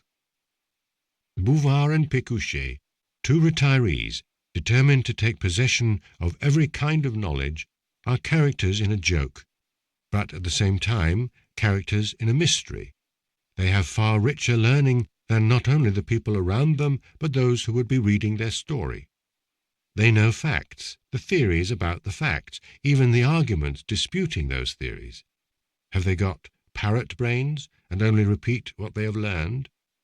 Even that is untrue. They often display surprising good sense, and we agree totally when they feel superior to the people they frequent, when they grow angry at their stupidity and refuse to tolerate it.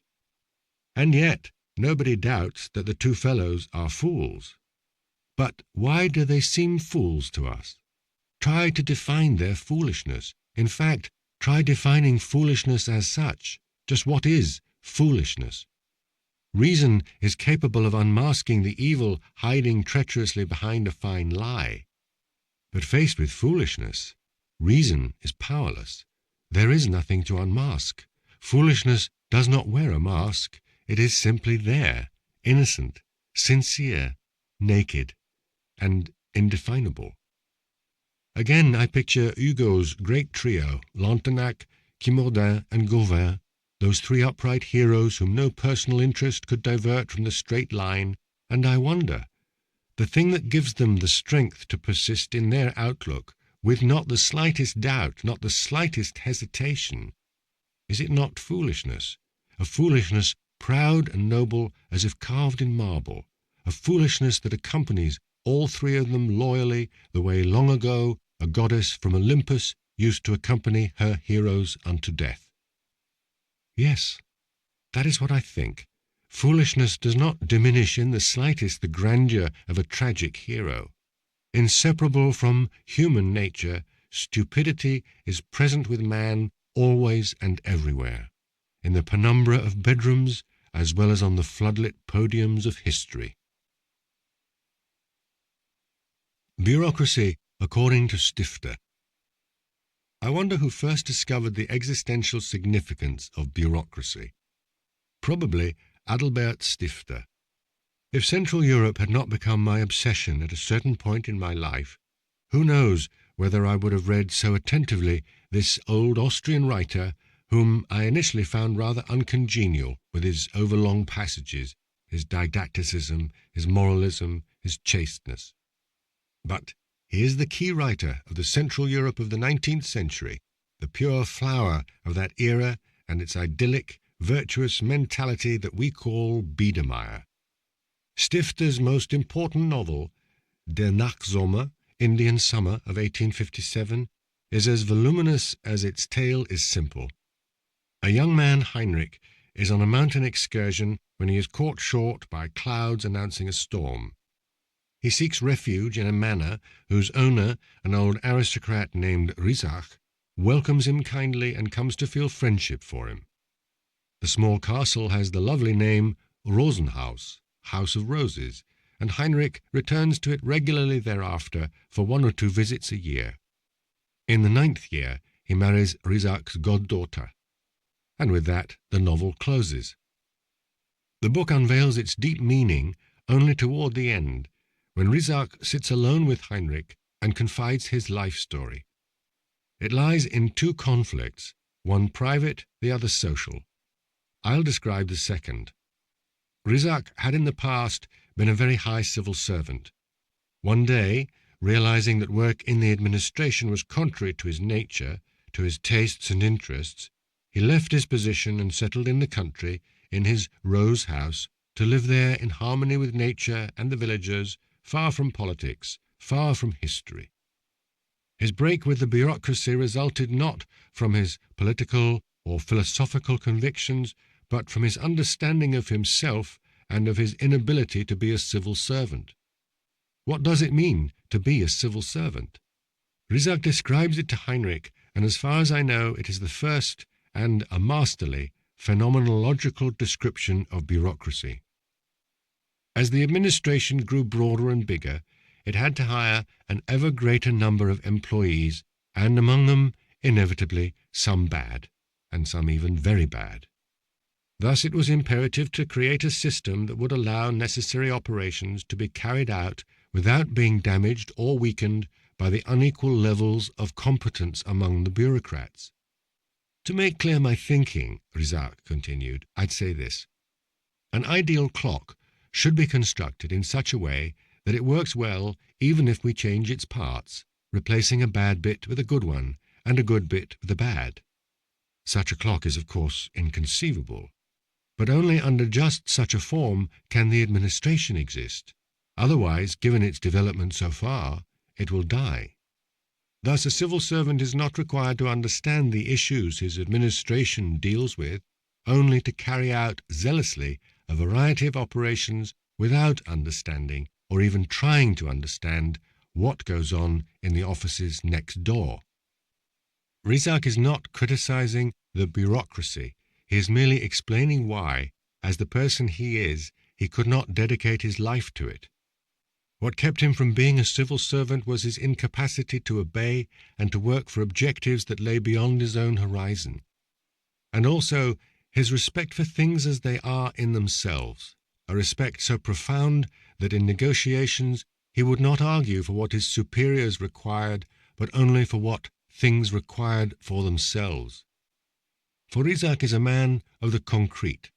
He thirsts for a life in which he would do only work whose purpose would be comprehensible to him, in which he would live only among people whose names he knew, whose trade, house, children he knew, where even time would be constantly visible and savoured in its concrete nature, morning, noon, the sun, the rain, the storm, the night.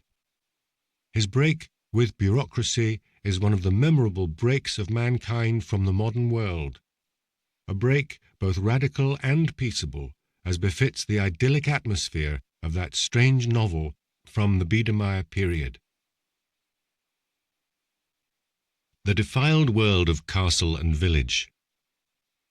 Max Weber was the first of the sociologists for whom capitalist and modern society in general are characterized primarily by bureaucratic rationalization. He found the socialist revolution, which at the time was only a project, neither dangerous nor salutary.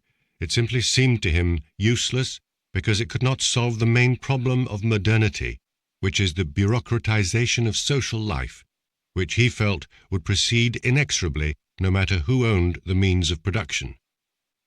Weber formulated his ideas on bureaucracy between 1905 and his death in 1920.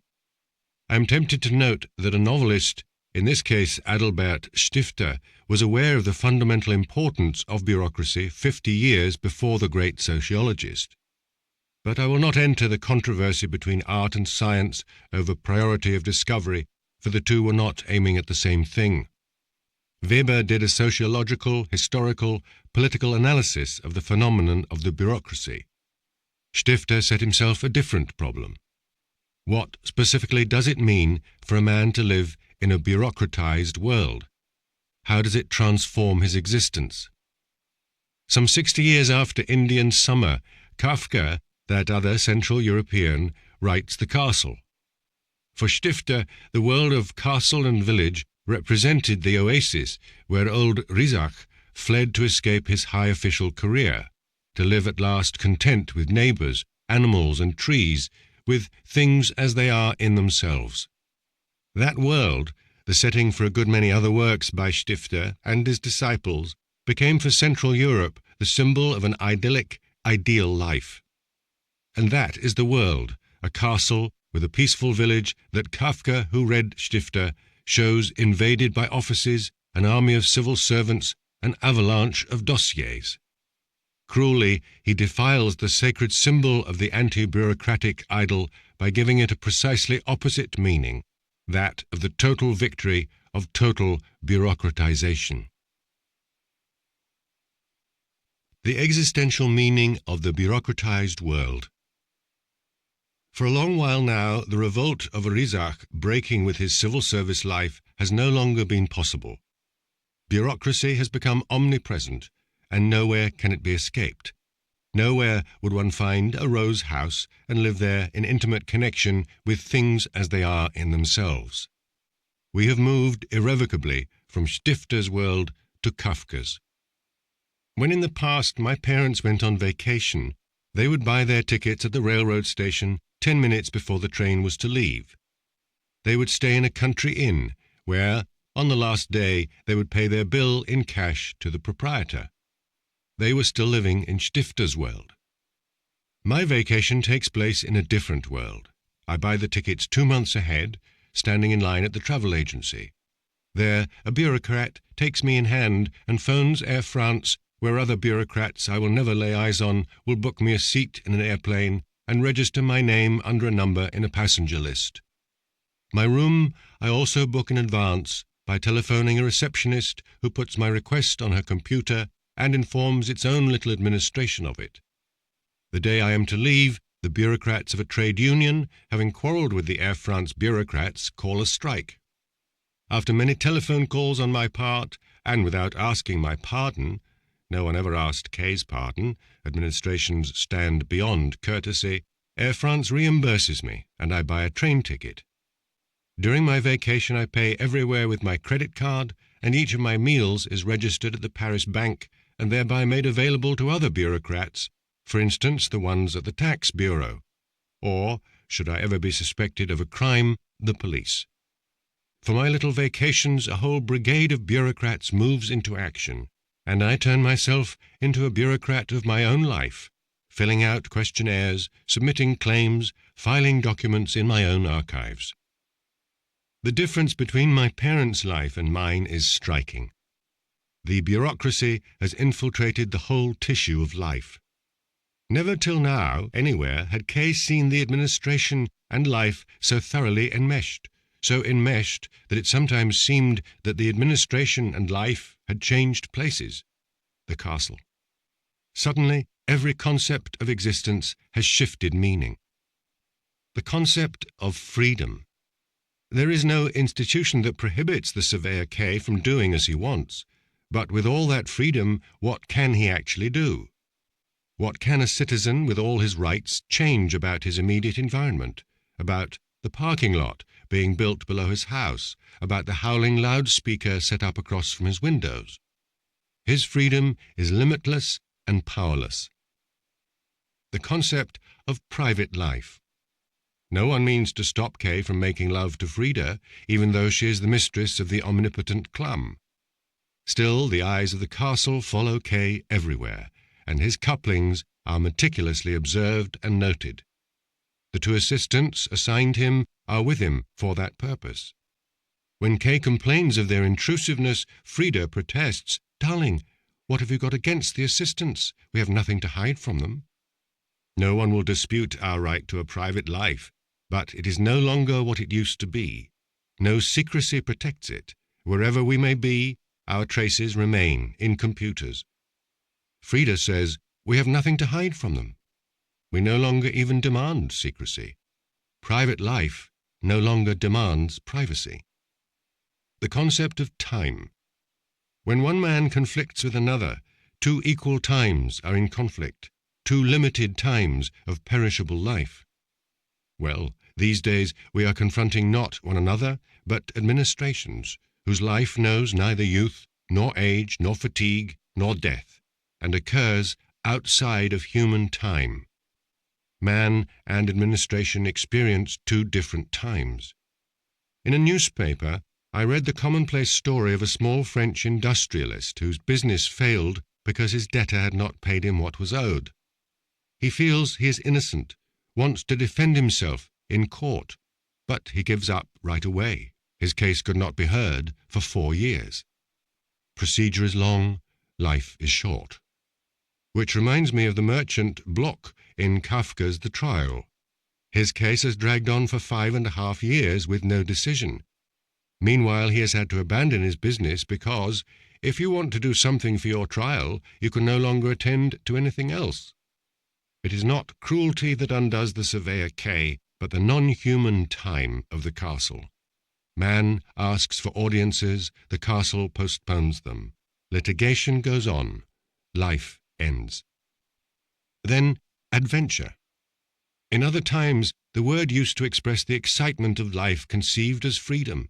A courageous individual decision would unleash a surprising chain of actions, all of them free and intentional. But this concept of adventure does not correspond to what Kay experiences.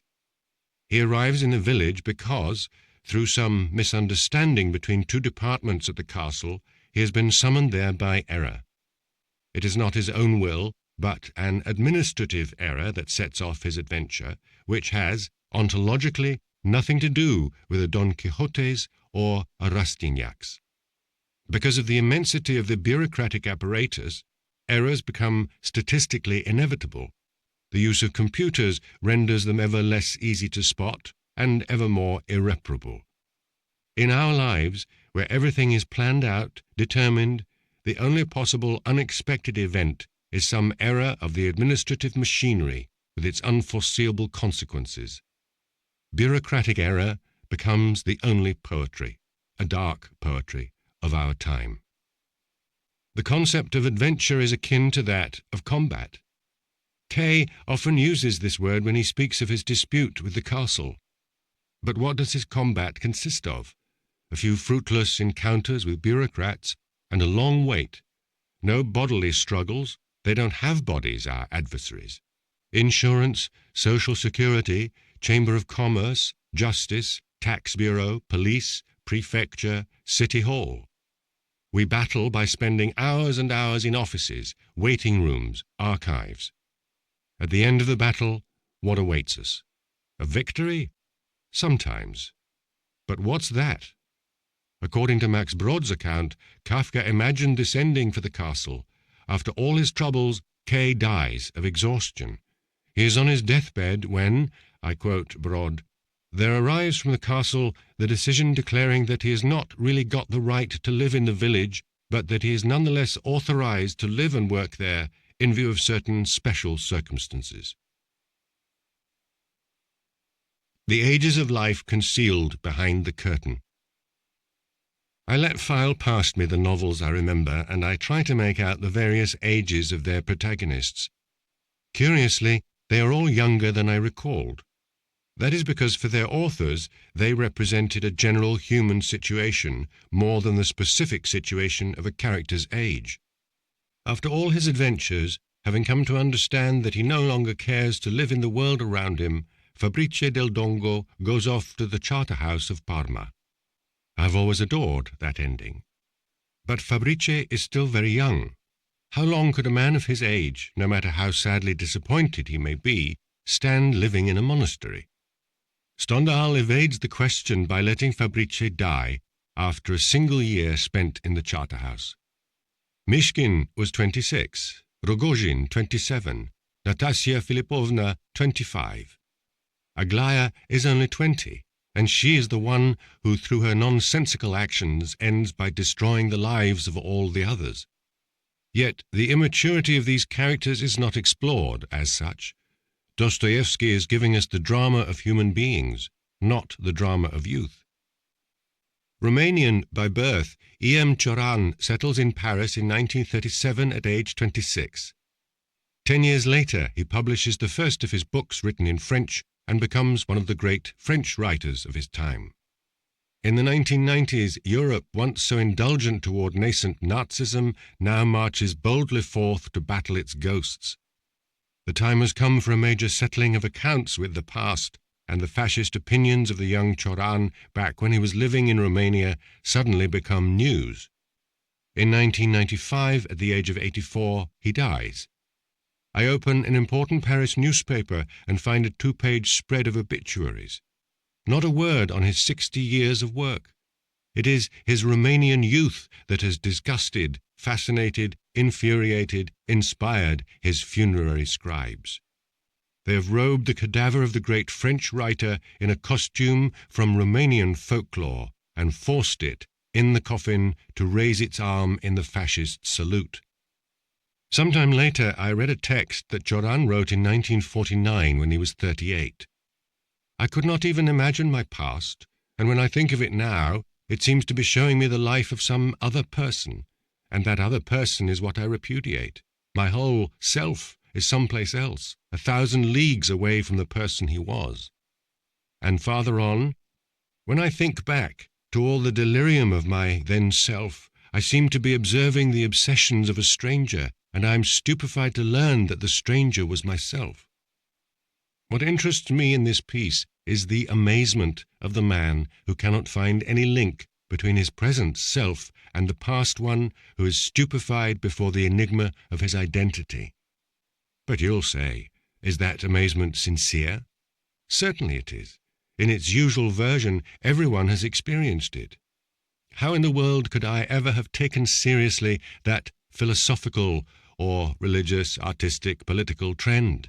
Or else, more banally, how could I have fallen in love with such a silly woman, stupid man? Well, whereas for most people youth goes by fast and its mistakes evaporate without leaving much trace, Cioran's turned to stone. One cannot laugh off a ridiculous sweetheart and fascism with the same condescending smile. Stupefied, Cioran looked back on his past and flew into a rage. I'm still quoting from that same 1949 text. Evil is the doing of young people. They are the ones who advocate doctrines of intolerance and put them into practice. They're the ones who have need of blood, shouting, turbulence, and barbarism. At the time when I was young, all of Europe had faith in youth.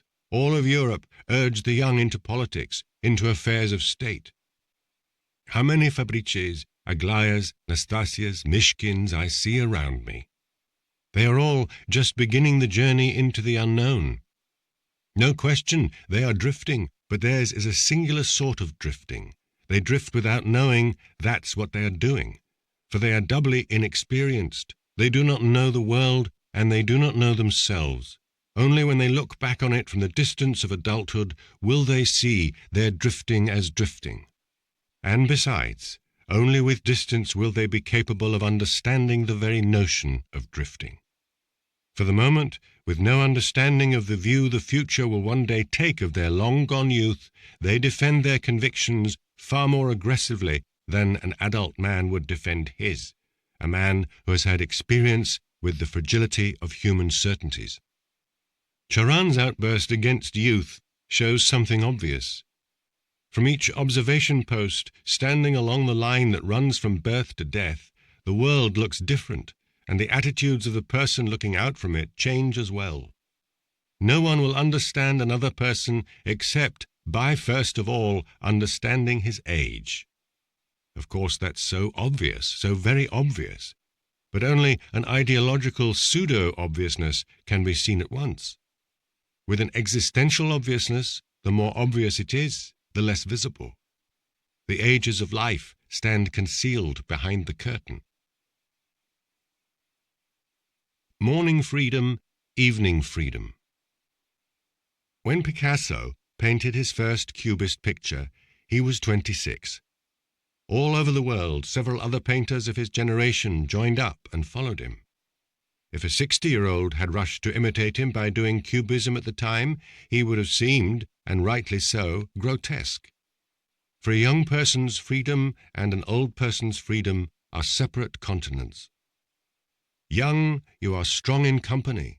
Old, in solitude, wrote Goethe, the old Goethe, in an epigram. Indeed, when young people set about attacking acknowledged ideas, established forms, they like to do it in bands. When Derain and Matisse at the start of the past century spent long weeks together on the beaches of Collioure, they were painting pictures that looked alike, were marked by the same fauve aesthetic. Yet neither thought of himself as the epigone of the other, and indeed neither was. In cheerful solidarity, the Surrealists saluted the 1924 death of Anatole France with a memorably foolish obituary pamphlet. "Cadaver, we do not like your brethren," wrote Paul Éluard, aged 29. "With Anatole France a bit of human civility departs the world. Let there be rejoicing the day we bury guile, traditionalism, patriotism, opportunism, skepticism, realism, and heartlessness," wrote André Breton, aged 28. "May he who has just croaked take his turn, going up in smoke. Little is left of any man. It is still revolting to imagine about this one that he ever even existed," wrote Louis Aragon, aged 27.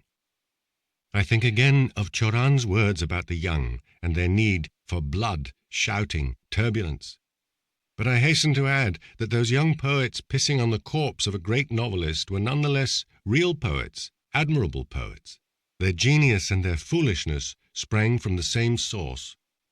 They were violently, lyrically aggressive toward the past, and with the same lyrical violence were devoted to the future. of which they considered themselves the legal executors, and which they knew would bless their joyous collective urine. Then comes the moment when Picasso is old. He is alone, abandoned by his crowd, and abandoned as well by the history of painting, which in the meantime had gone in a different direction. With no regrets, with a hedonistic delight, his painting had never brimmed with such good humour, he settles into the house of his art, knowing that the new is to be found not only up ahead on the great highway, but also to the left, the right, above, below, behind, in every possible direction, from the inimitable world that is his alone. For no one will imitate him. The young imitate the young. The old do not imitate the old. It is not easy for an innovative young artist to seduce the public and make himself beloved. But later on, when inspired by his vesperal freedom he once again transforms his style and abandons the image people had of him, the public hesitates to follow him. Linked with the young world of Italian cinema, that great cinema that no longer exists, Fellini enjoyed unanimous admiration for a long time. Amarcord 1973 was the last of his films on whose poetic beauty everyone agreed. After that, his fantasy gets still wilder and his gaze sharpens. His poetry turns anti-lyrical, his modernism anti-modern. The 7 films of his last 15 years are an implacable portrait of the world we live in. Casanova, the image of show-off sexuality taken to grotesque extremes. Orchestra Rehearsal, City of Women, And the Ship Sails On. A farewell to the Europe whose ship is sailing into the void to the accompaniment of opera arias. Ginger and Fred, Interview, a great farewell to cinema, to modern art, to art pure and simple. The Voice of the Moon, a final farewell. Over the course of those years, irritated both by his very demanding aesthetic and by the disenchanted gaze he levelled at their contemporary world, fashionable society, the press, the audience, and even the producers turned away from him. No longer obliged to anyone, he savoured the joyful irresponsibility, his words, of a freedom he had never known before. During his last 10 years, Beethoven has nothing more to expect from Vienna, from its aristocracy, from its musicians who honour him but no longer listen to him. Nor does he listen to them. Actually, if only because he is deaf. He is at the peak of his art. His sonatas and quartets are like nothing else. In the complexity of their construction, they are far from classicism, yet do not come close to the facile spontaneity of the young romantics. In the evolution of music, he has gone off in a direction where no one has followed, without disciples, without successors. The work from his vesperal freedom is a miracle, an island. Part 7. The Novel, Memory, Forgetting. Amélie. Even when no one reads Flaubert any more, the phrase "Madame Bovary is me" will not be forgotten. That famous line, Flaubert never wrote it. We owe it to a Miss Amélie Bosquet, a mediocre novelist who showed her fondness for her friend Flaubert by panning sentimental education in 2 exceptionally nitwitted articles. To some person whose name remains unknown, that Amélie confided a very precious bit of information, that she once asked Flaubert what woman was the model for Emma Bovary, and that he supposedly replied, "Madame Bovary is me." Much struck by this, the unknown person passed along the information to a certain Monsieur Descharmes, who, also much struck, spread it about. The mountains of commentary inspired by that apocryphal item say a great deal about the futility of literary theory, which, helpless before a work of art, endlessly spouts platitudes about the author's psyche. They also say a lot about what we call memory. Forgetting that erases, memory that transforms. I remember reunions of my high school class 20 years after graduation. Jay greeted me with delight. "I can still see you telling the math teacher, 'Shit, sir.'" Now, the sound of the word shit in Czech has always repelled me, and I was absolutely certain that I never said that. But everyone around us burst into guffaws, pretending to recall my fine sally. Understanding that my denial would convince no one, I smiled modestly and without protesting, for, I add to my shame, I was pleased to find myself transformed into a hero, spitting the dirty word into the face of the damned professor. Everyone has had such experiences. When someone quotes what you said in a conversation, you never recognize yourself. Your remarks are at best brutally simplified, sometimes corrupted, when he's taken your irony seriously, and very often they do not correspond to anything you might ever possibly have said or thought. And you should not be astonished or incensed, for this is the most obvious thing in the world. Man is separated from the past, even from the past only a few seconds old, by two forces that go instantly to work and cooperate: the force of forgetting, which erases, and the force of memory, which transforms. It is the most obvious thing, but it is hard to accept, for when one thinks it all the way through, what becomes of all the testimonies that historiography relies on? What becomes of our certainties about the past, and what becomes of history itself, to which we refer every day in good faith, naively, spontaneously? Beyond the slender margin of the incontestable, there is no doubt that Napoleon lost the Battle of Waterloo. Stretches an infinite realm, the realm of the approximate, the invented, the deformed, the simplistic, the exaggerated, the misconstrued, an infinite realm of non-truths that copulate, multiply like rats, and become immortal. The novel as utopia of a world that has no forgetting in it. The perpetual activity of forgetting gives our every act a ghostly, unreal, hazy quality. What did we have for lunch the day before yesterday? What did my friend tell me yesterday? And even, what was I thinking about 3 seconds ago? All of that is forgotten, and, what's 1,000 times worse, it deserves no better. Against our real world, which by its very nature is fleeting and worthy of forgetting, works of art stand as a different world, a world that is ideal, solid, and where every detail has its importance, its meaning, where everything in it, every word, every phrase, deserves to be unforgettable and was conceived to be such. Still, the perception of art does not escape the force of forgetting either, though it should be said that each art has a different relation to forgetting. From that standpoint, poetry is privileged. A person reading a Baudelaire sonnet cannot skip a single word. If he loves it, he will read it several times and perhaps aloud. If he adores it, he will learn it by heart. Lyric poetry is a fortress of memory. The novel, on the other hand, is a very poorly fortified castle. If I take an hour to read 20 pages, a novel of 400 pages will take me 20 hours, thus about a week. Rarely do we have a whole week free. It is more likely that between sessions of reading, intervals of several days will occur during which forgetting will immediately set up its work site. But it is not only in the intervals that forgetting does its work, it participates in the reading continuously, with never a moment's lapse. Turning the page, I already forget what I just read. I retain only a kind of summary, indispensable for understanding what is to follow, but all the details, the small observations, the admirable phrasings are already gone, erased.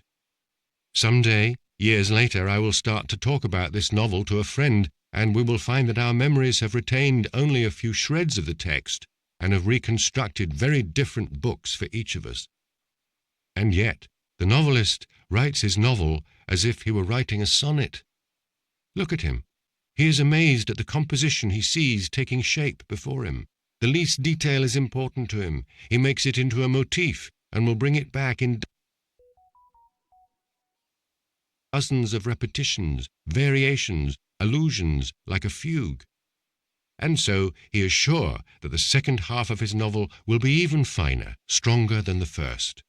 For the farther one progresses through the castle's halls, the the more the echoes of phrases already pronounced, themes already set out, will multiply, and brought together into chords, they will resonate from all sides. I think of the last pages of Sentimental Education. Long after he has broken off his flirtations with history, seen Madame Arnould for the last time, Frédéric finds himself with Deslauriers, his boyhood friend. Melancholy, they talk about their first trip to a brothel. Frédéric was 15, Deslauriers 18. They arrived like suitors, each bearing a fat bouquet of flowers. The girls laughed, Frédéric ran off in a panic of shyness, and Deslauriers followed him. The memory is beautiful, for it reminds them of the old friendship which they have since betrayed many times, but which, seen from 30 years' distance, remains of value, perhaps the most precious value, even if they no longer possess it.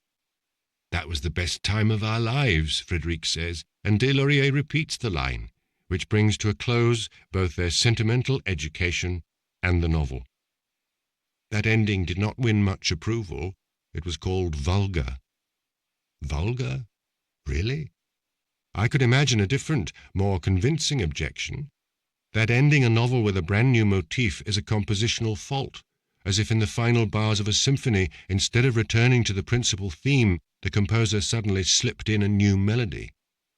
Yes, this alternative objection is more convincing, except that the motif of the brothel visit is not new. It has not appeared suddenly. It was set out early in the novel, at the end of the second chapter of Part 1. The very young Frédéric and Deslauriers have spent a fine day together. The whole chapter is given over to their friendship, and as they take leave of one another, they look over at the left bank, where a light is shining in the attic window of a low-built house. Deslauriers pulls off his hat with a theatrical flourish and declaims a few enigmatic lines. This allusion to a shared adventure delighted them. They went laughing noisily through the streets. Yet Flaubert does not say what that shared adventure was. He waits to tell us till the end of the novel, so that the echo of happy laughter, the laughter that sounded noisily through the streets, should blend with the melancholy of the last lines in a subtle chord. But if throughout the writing of the novel Flaubert was hearing that lovely laughter of friendship, the reader, by contrast, has instantly forgotten it, and when he gets to the end, the evocation of the bordello visit wakes no memory in him. He does not hear the music of a subtle chord. What should the novelist do in the face of that destructive forgetting? Snap his fingers at it, and build his novel as an indestructible castle of the unforgettable, even though he knows that his reader will only ramble through it distractedly, rapidly, forgetfully, and never inhabit it. Composition. Anna Karenina is made up of two narrative lines.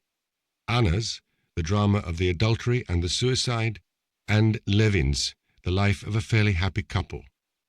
At the end of the 7th part, Anna kills herself. There follows the last part, the 8th, devoted exclusively to the Levin line.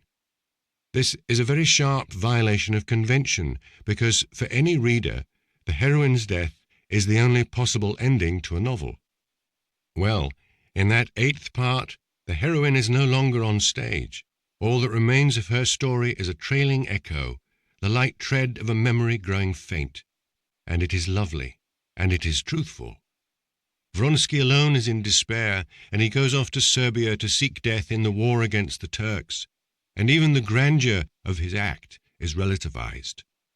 The 8th part takes place almost entirely on Levin's farm, where in the course of conversation Levin mocks the pan-Slav hysteria of the volunteers marching off to fight for the Serbs. Besides, that war concerns Levin far less than do his meditations on man and on God. These surface in fragments during his farming activities, mingled with the prose of his daily life, which closes like a final forgetting over a drama of love. In placing Anna's story in the vast space of the world where she finally melts into the immensity of time governed by forgetting, Tolstoy has obeyed the fundamental propensity of the art of the novel. For narration, as it exists since the dawn of time, became the novel when the author was no longer content with a mere story, but opened windows onto the world that stretched all around. Thus were joined to a story other stories, episodes, descriptions, observations, and reflections, and the author was faced with very complex, very heterogeneous material onto which he was obliged, like an architect, to impose a form. In that same way, for the art of the novel from its birth, composition, architecture took on primordial importance. This exceptional importance of composition is one of the genetic markers of the art of the novel. It distinguishes that art from the other literary arts, from theatre works.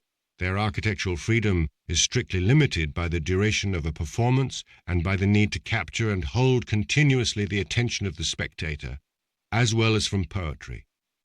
In that regard, is it not almost shocking that Baudelaire, the incomparable Baudelaire, was able to utilize the same Alexandrines and the same sonnet form as innumerable throngs of poets before and after him? But such is the poet's art. His originality is manifested by the force of imagination, not by the architecture of the whole.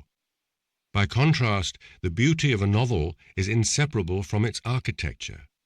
I say beauty because the composition is not merely a technical skill. It carries within it an author's originality of style.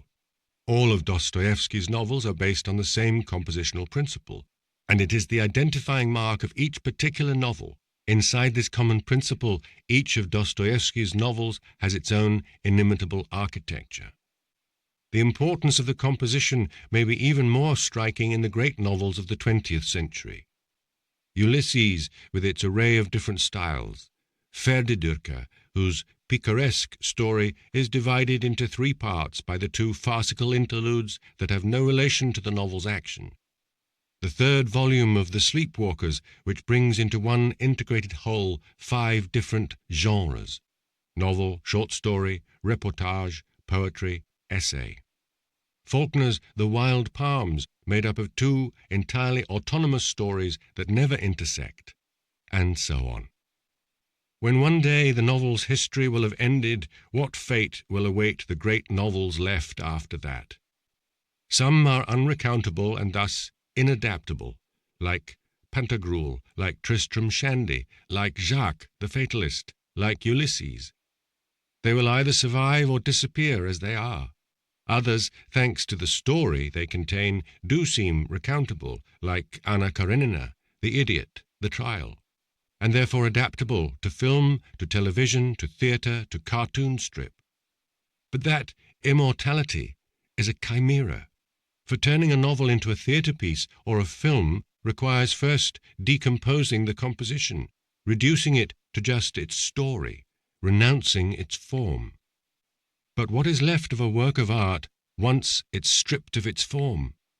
One means to prolong a great novel's life through an adaptation and only builds a mausoleum with just a small marble plaque recalling the name of a person who is not there. A Forgotten Birth. These days, who still remembers the invasion of Czechoslovakia by the Russian army in August 1968? In my life, it was a conflagration. And yet, if I were to write down my recollections of that time, the results would be paltry, certainly full of errors, of unwitting lies. But alongside the factual memory, there is another sort. My little country seemed to me stripped of the last shred of its independence, swallowed up forever by an enormous alien world. I believed I was watching the start of its death throes.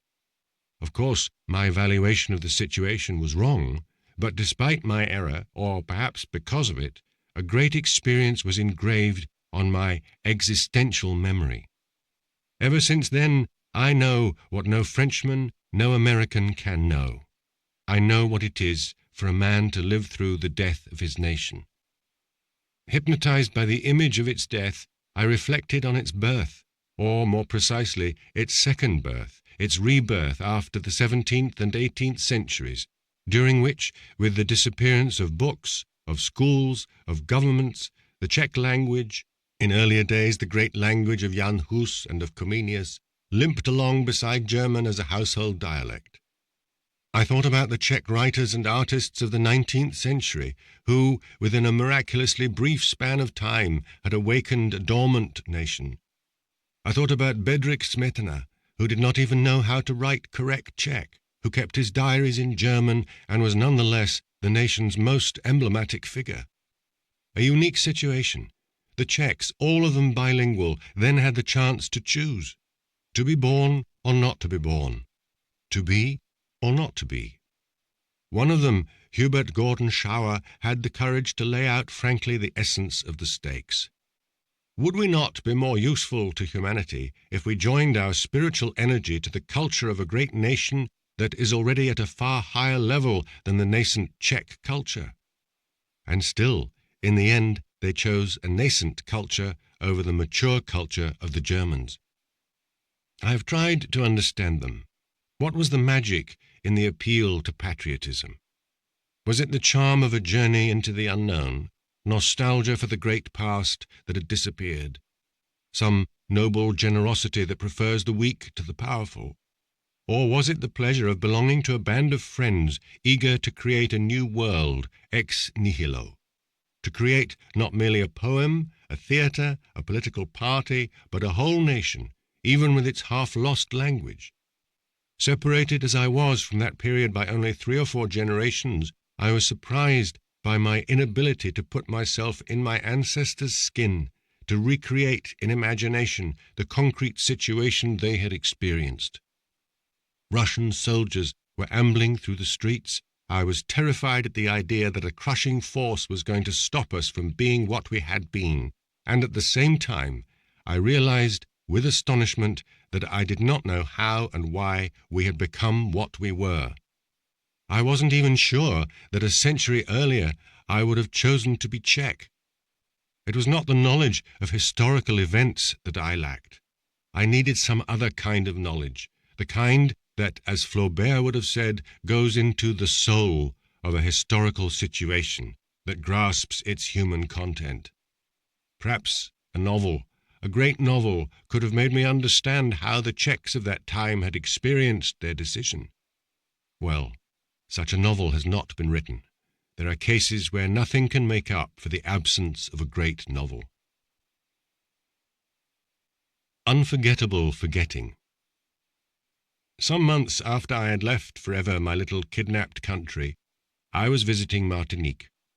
Perhaps I was trying to forget my émigré condition for a while, but that was impossible.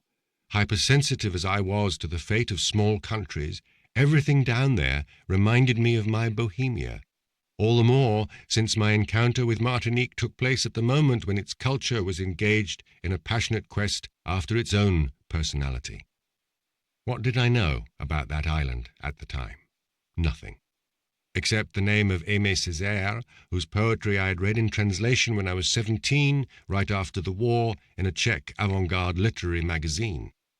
To me, Martinique was the island of Aimé Césaire. And indeed, that is how it seemed when I set foot on it. Césaire was the mayor of the capital, Fort-de-France. Every day crowds waited at the town hall to talk to him, confide in him, ask his advice. I will certainly never again see such an intimate physical connection between a people and their representative. The poet as founder of a culture, of a nation, that I had been quite familiar with in my Central Europe. Such were Adam Mickiewicz in Poland, Sándor Petőfi in Hungary, Karel Hynek Mácha in Bohemia. But Mácha was a poète maudit, Mickiewicz an émigré, Petőfi a young revolutionary killed in battle in 1849. It had not been granted them to experience what Césaire did, the openly declared love of his people. And then, Césaire is not a 19th century romantic, he is a modern poet, Rimbaud's heir, friend to the surrealists. If the literature of the small Central European countries is rooted in the culture of Romanticism, that of Martinique and that of all the Antilles is born, and this amazed me, of the aesthetic of modern art. It was a poem by the young Césaire that set it all off. Notebook of a Return to the Native Land, 1939.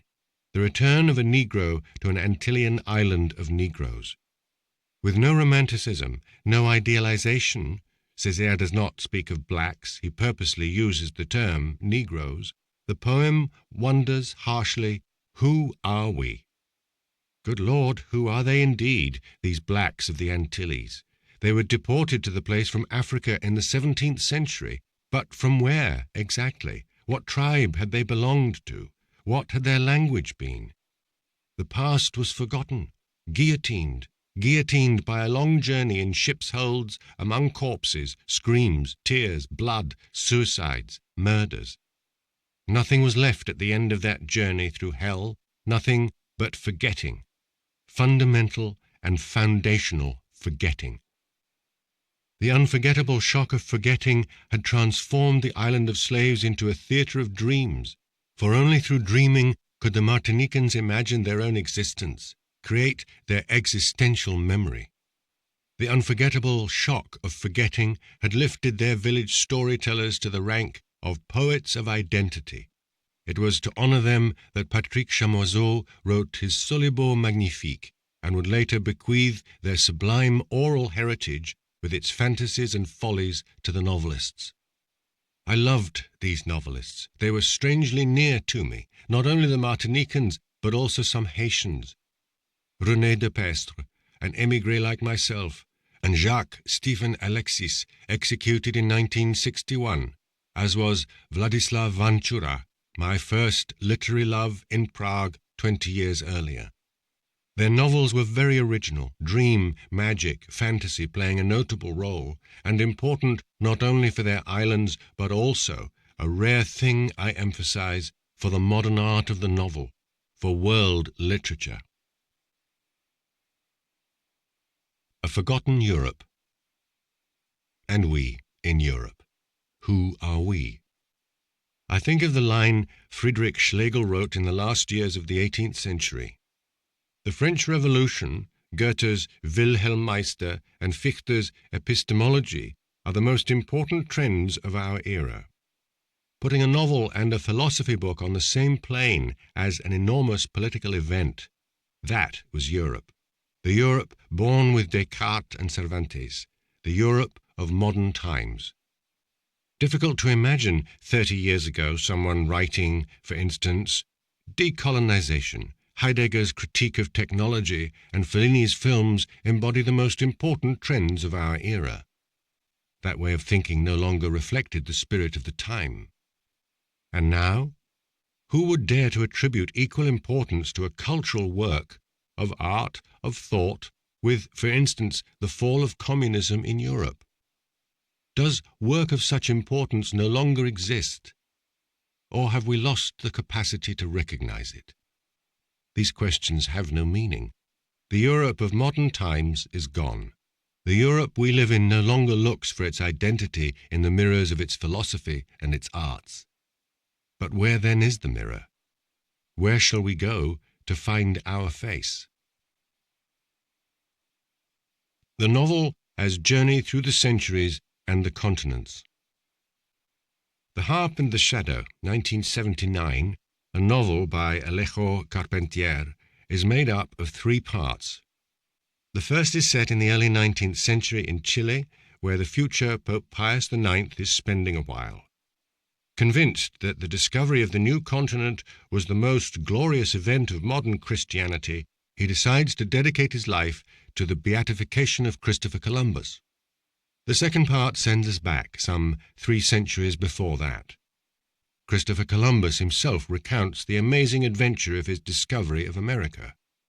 In the third part, some 4 centuries after his death, Christopher Columbus, invisible, sits in on the session of the ecclesiastical tribunal that, after a discussion that is as fantastical as it is erudite, we are in the post-Kafka era, where the frontier of the implausible is no longer under guard, denies him beatification.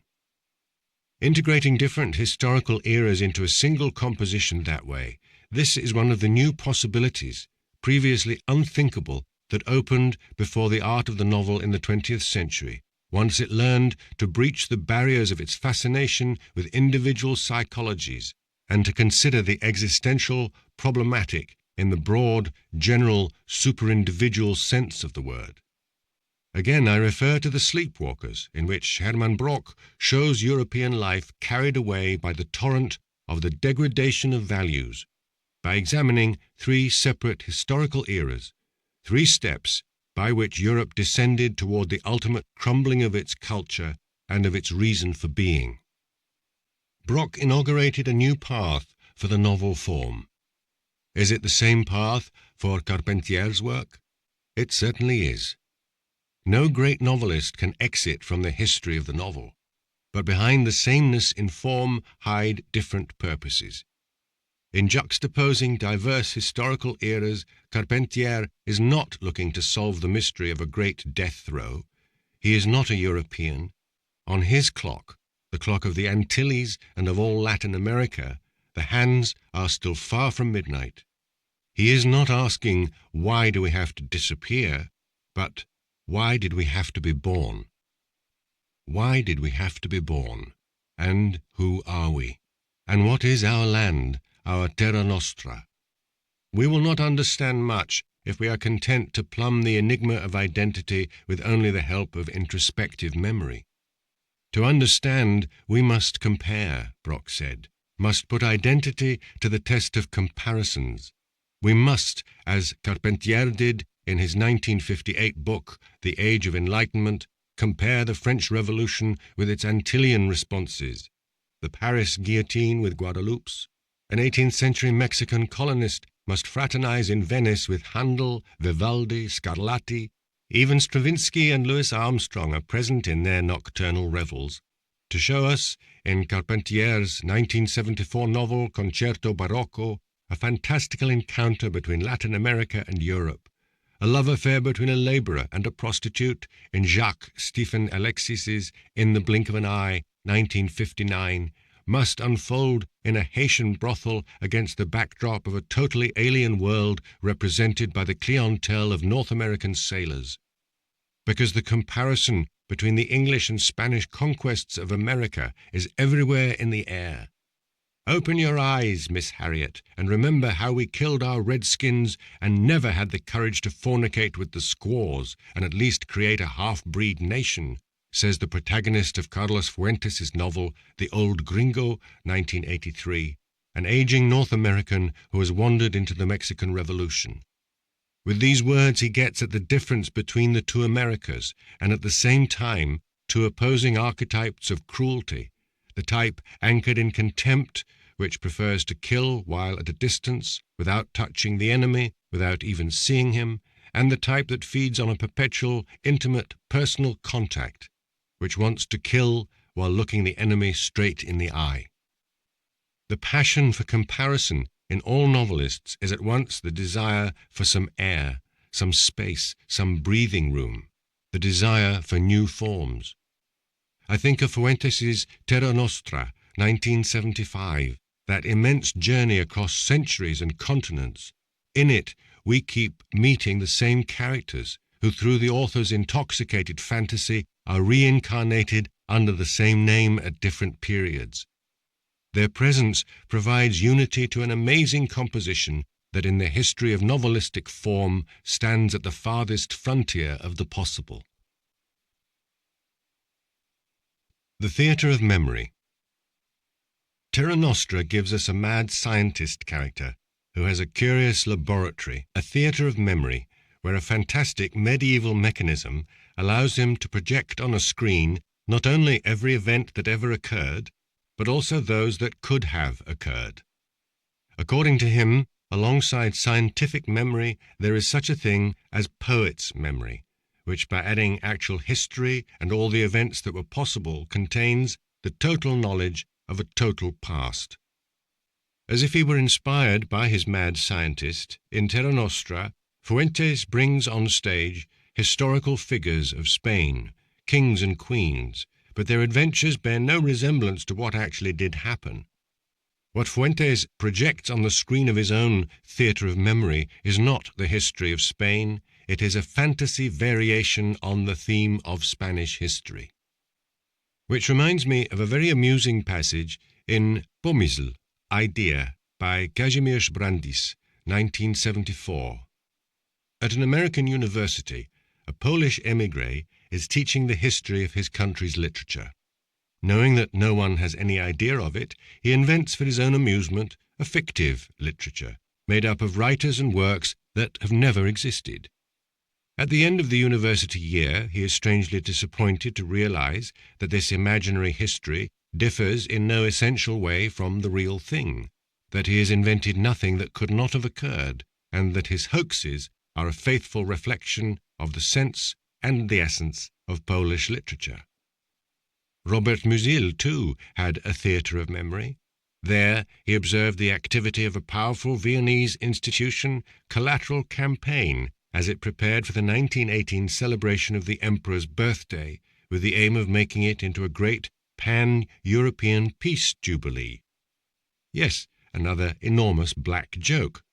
All the action of the man without qualities, deployed over 2,000 pages, is bound up with that important intellectual, political, diplomatic, and social institution that never existed. Fascinated by the secrets of modern man's existence, Musil considered historical events to be, I quote, vertauschbar, interchangeable, permutable. For the dates of wars, the names of victors and vanquished, various political initiatives, all result from the play of variations and permutations whose limits are determined by deep, hidden forces. Often these forces manifest in ways that are far more revealing in some other variation of history than the one that did happen to play out. Consciousness of continuity. You say they detest you, but what does they mean? Everyone detests you a different way, and you can be sure that among them there are some who love you.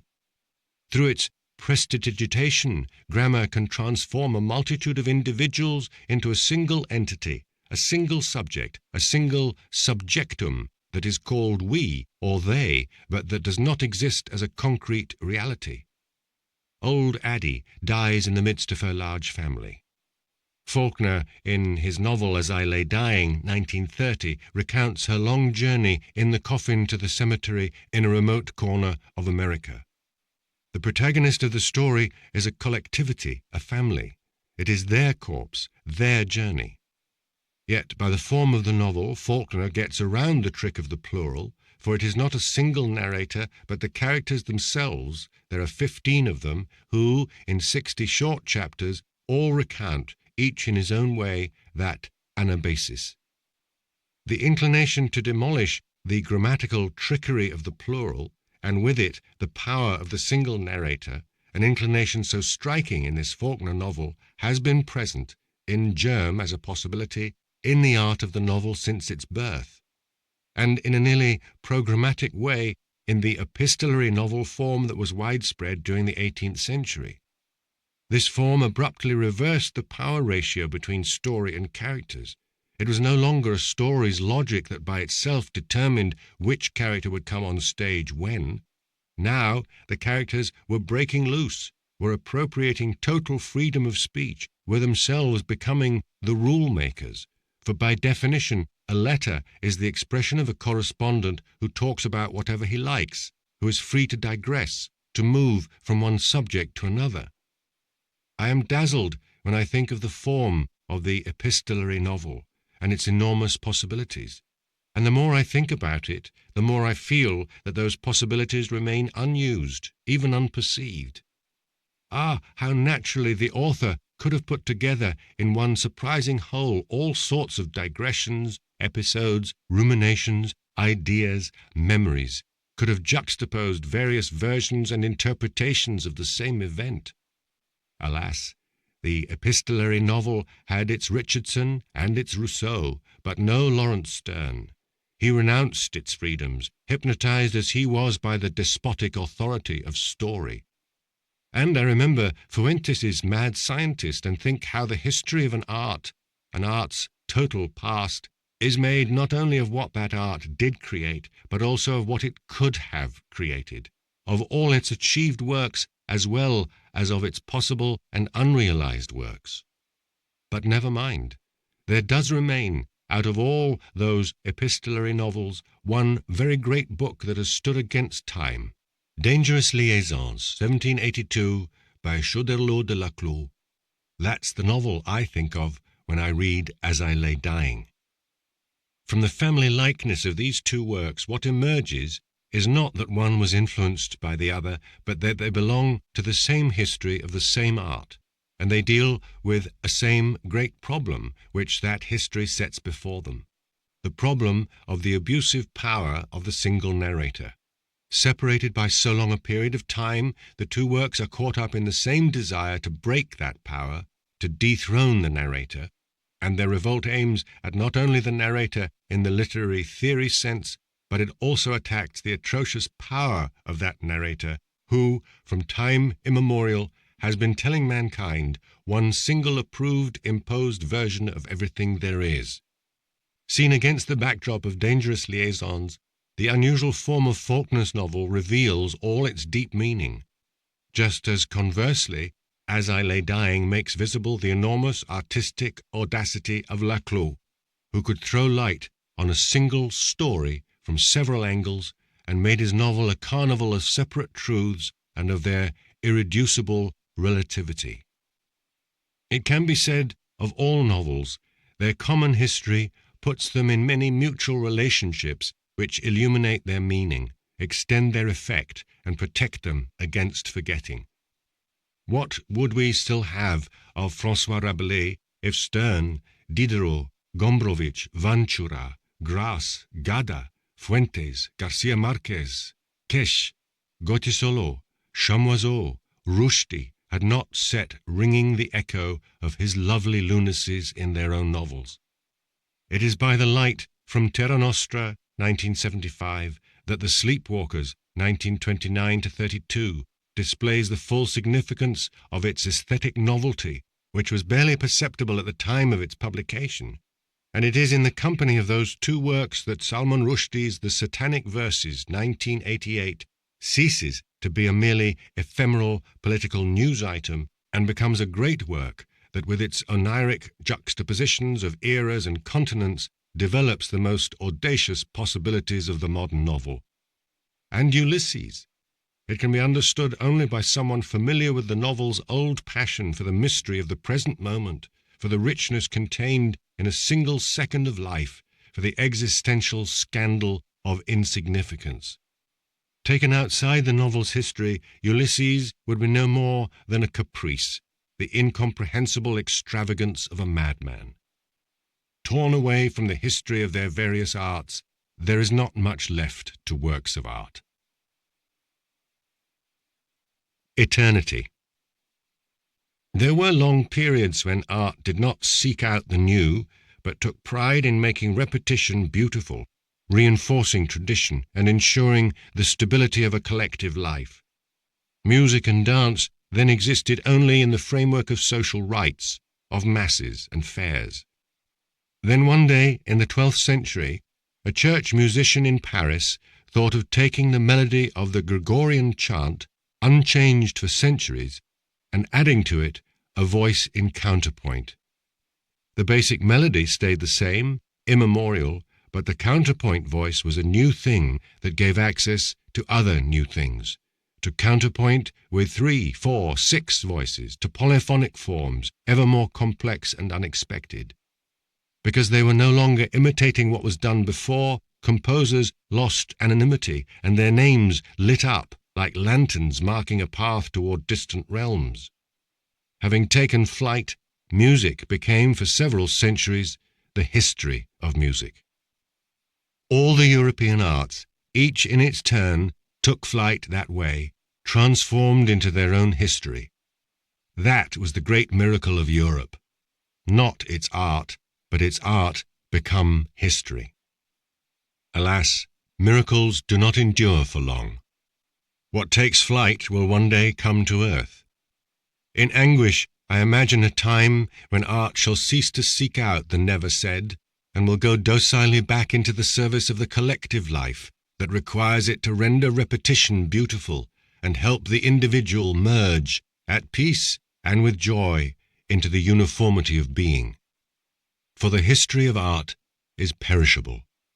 The babble of art is eternal.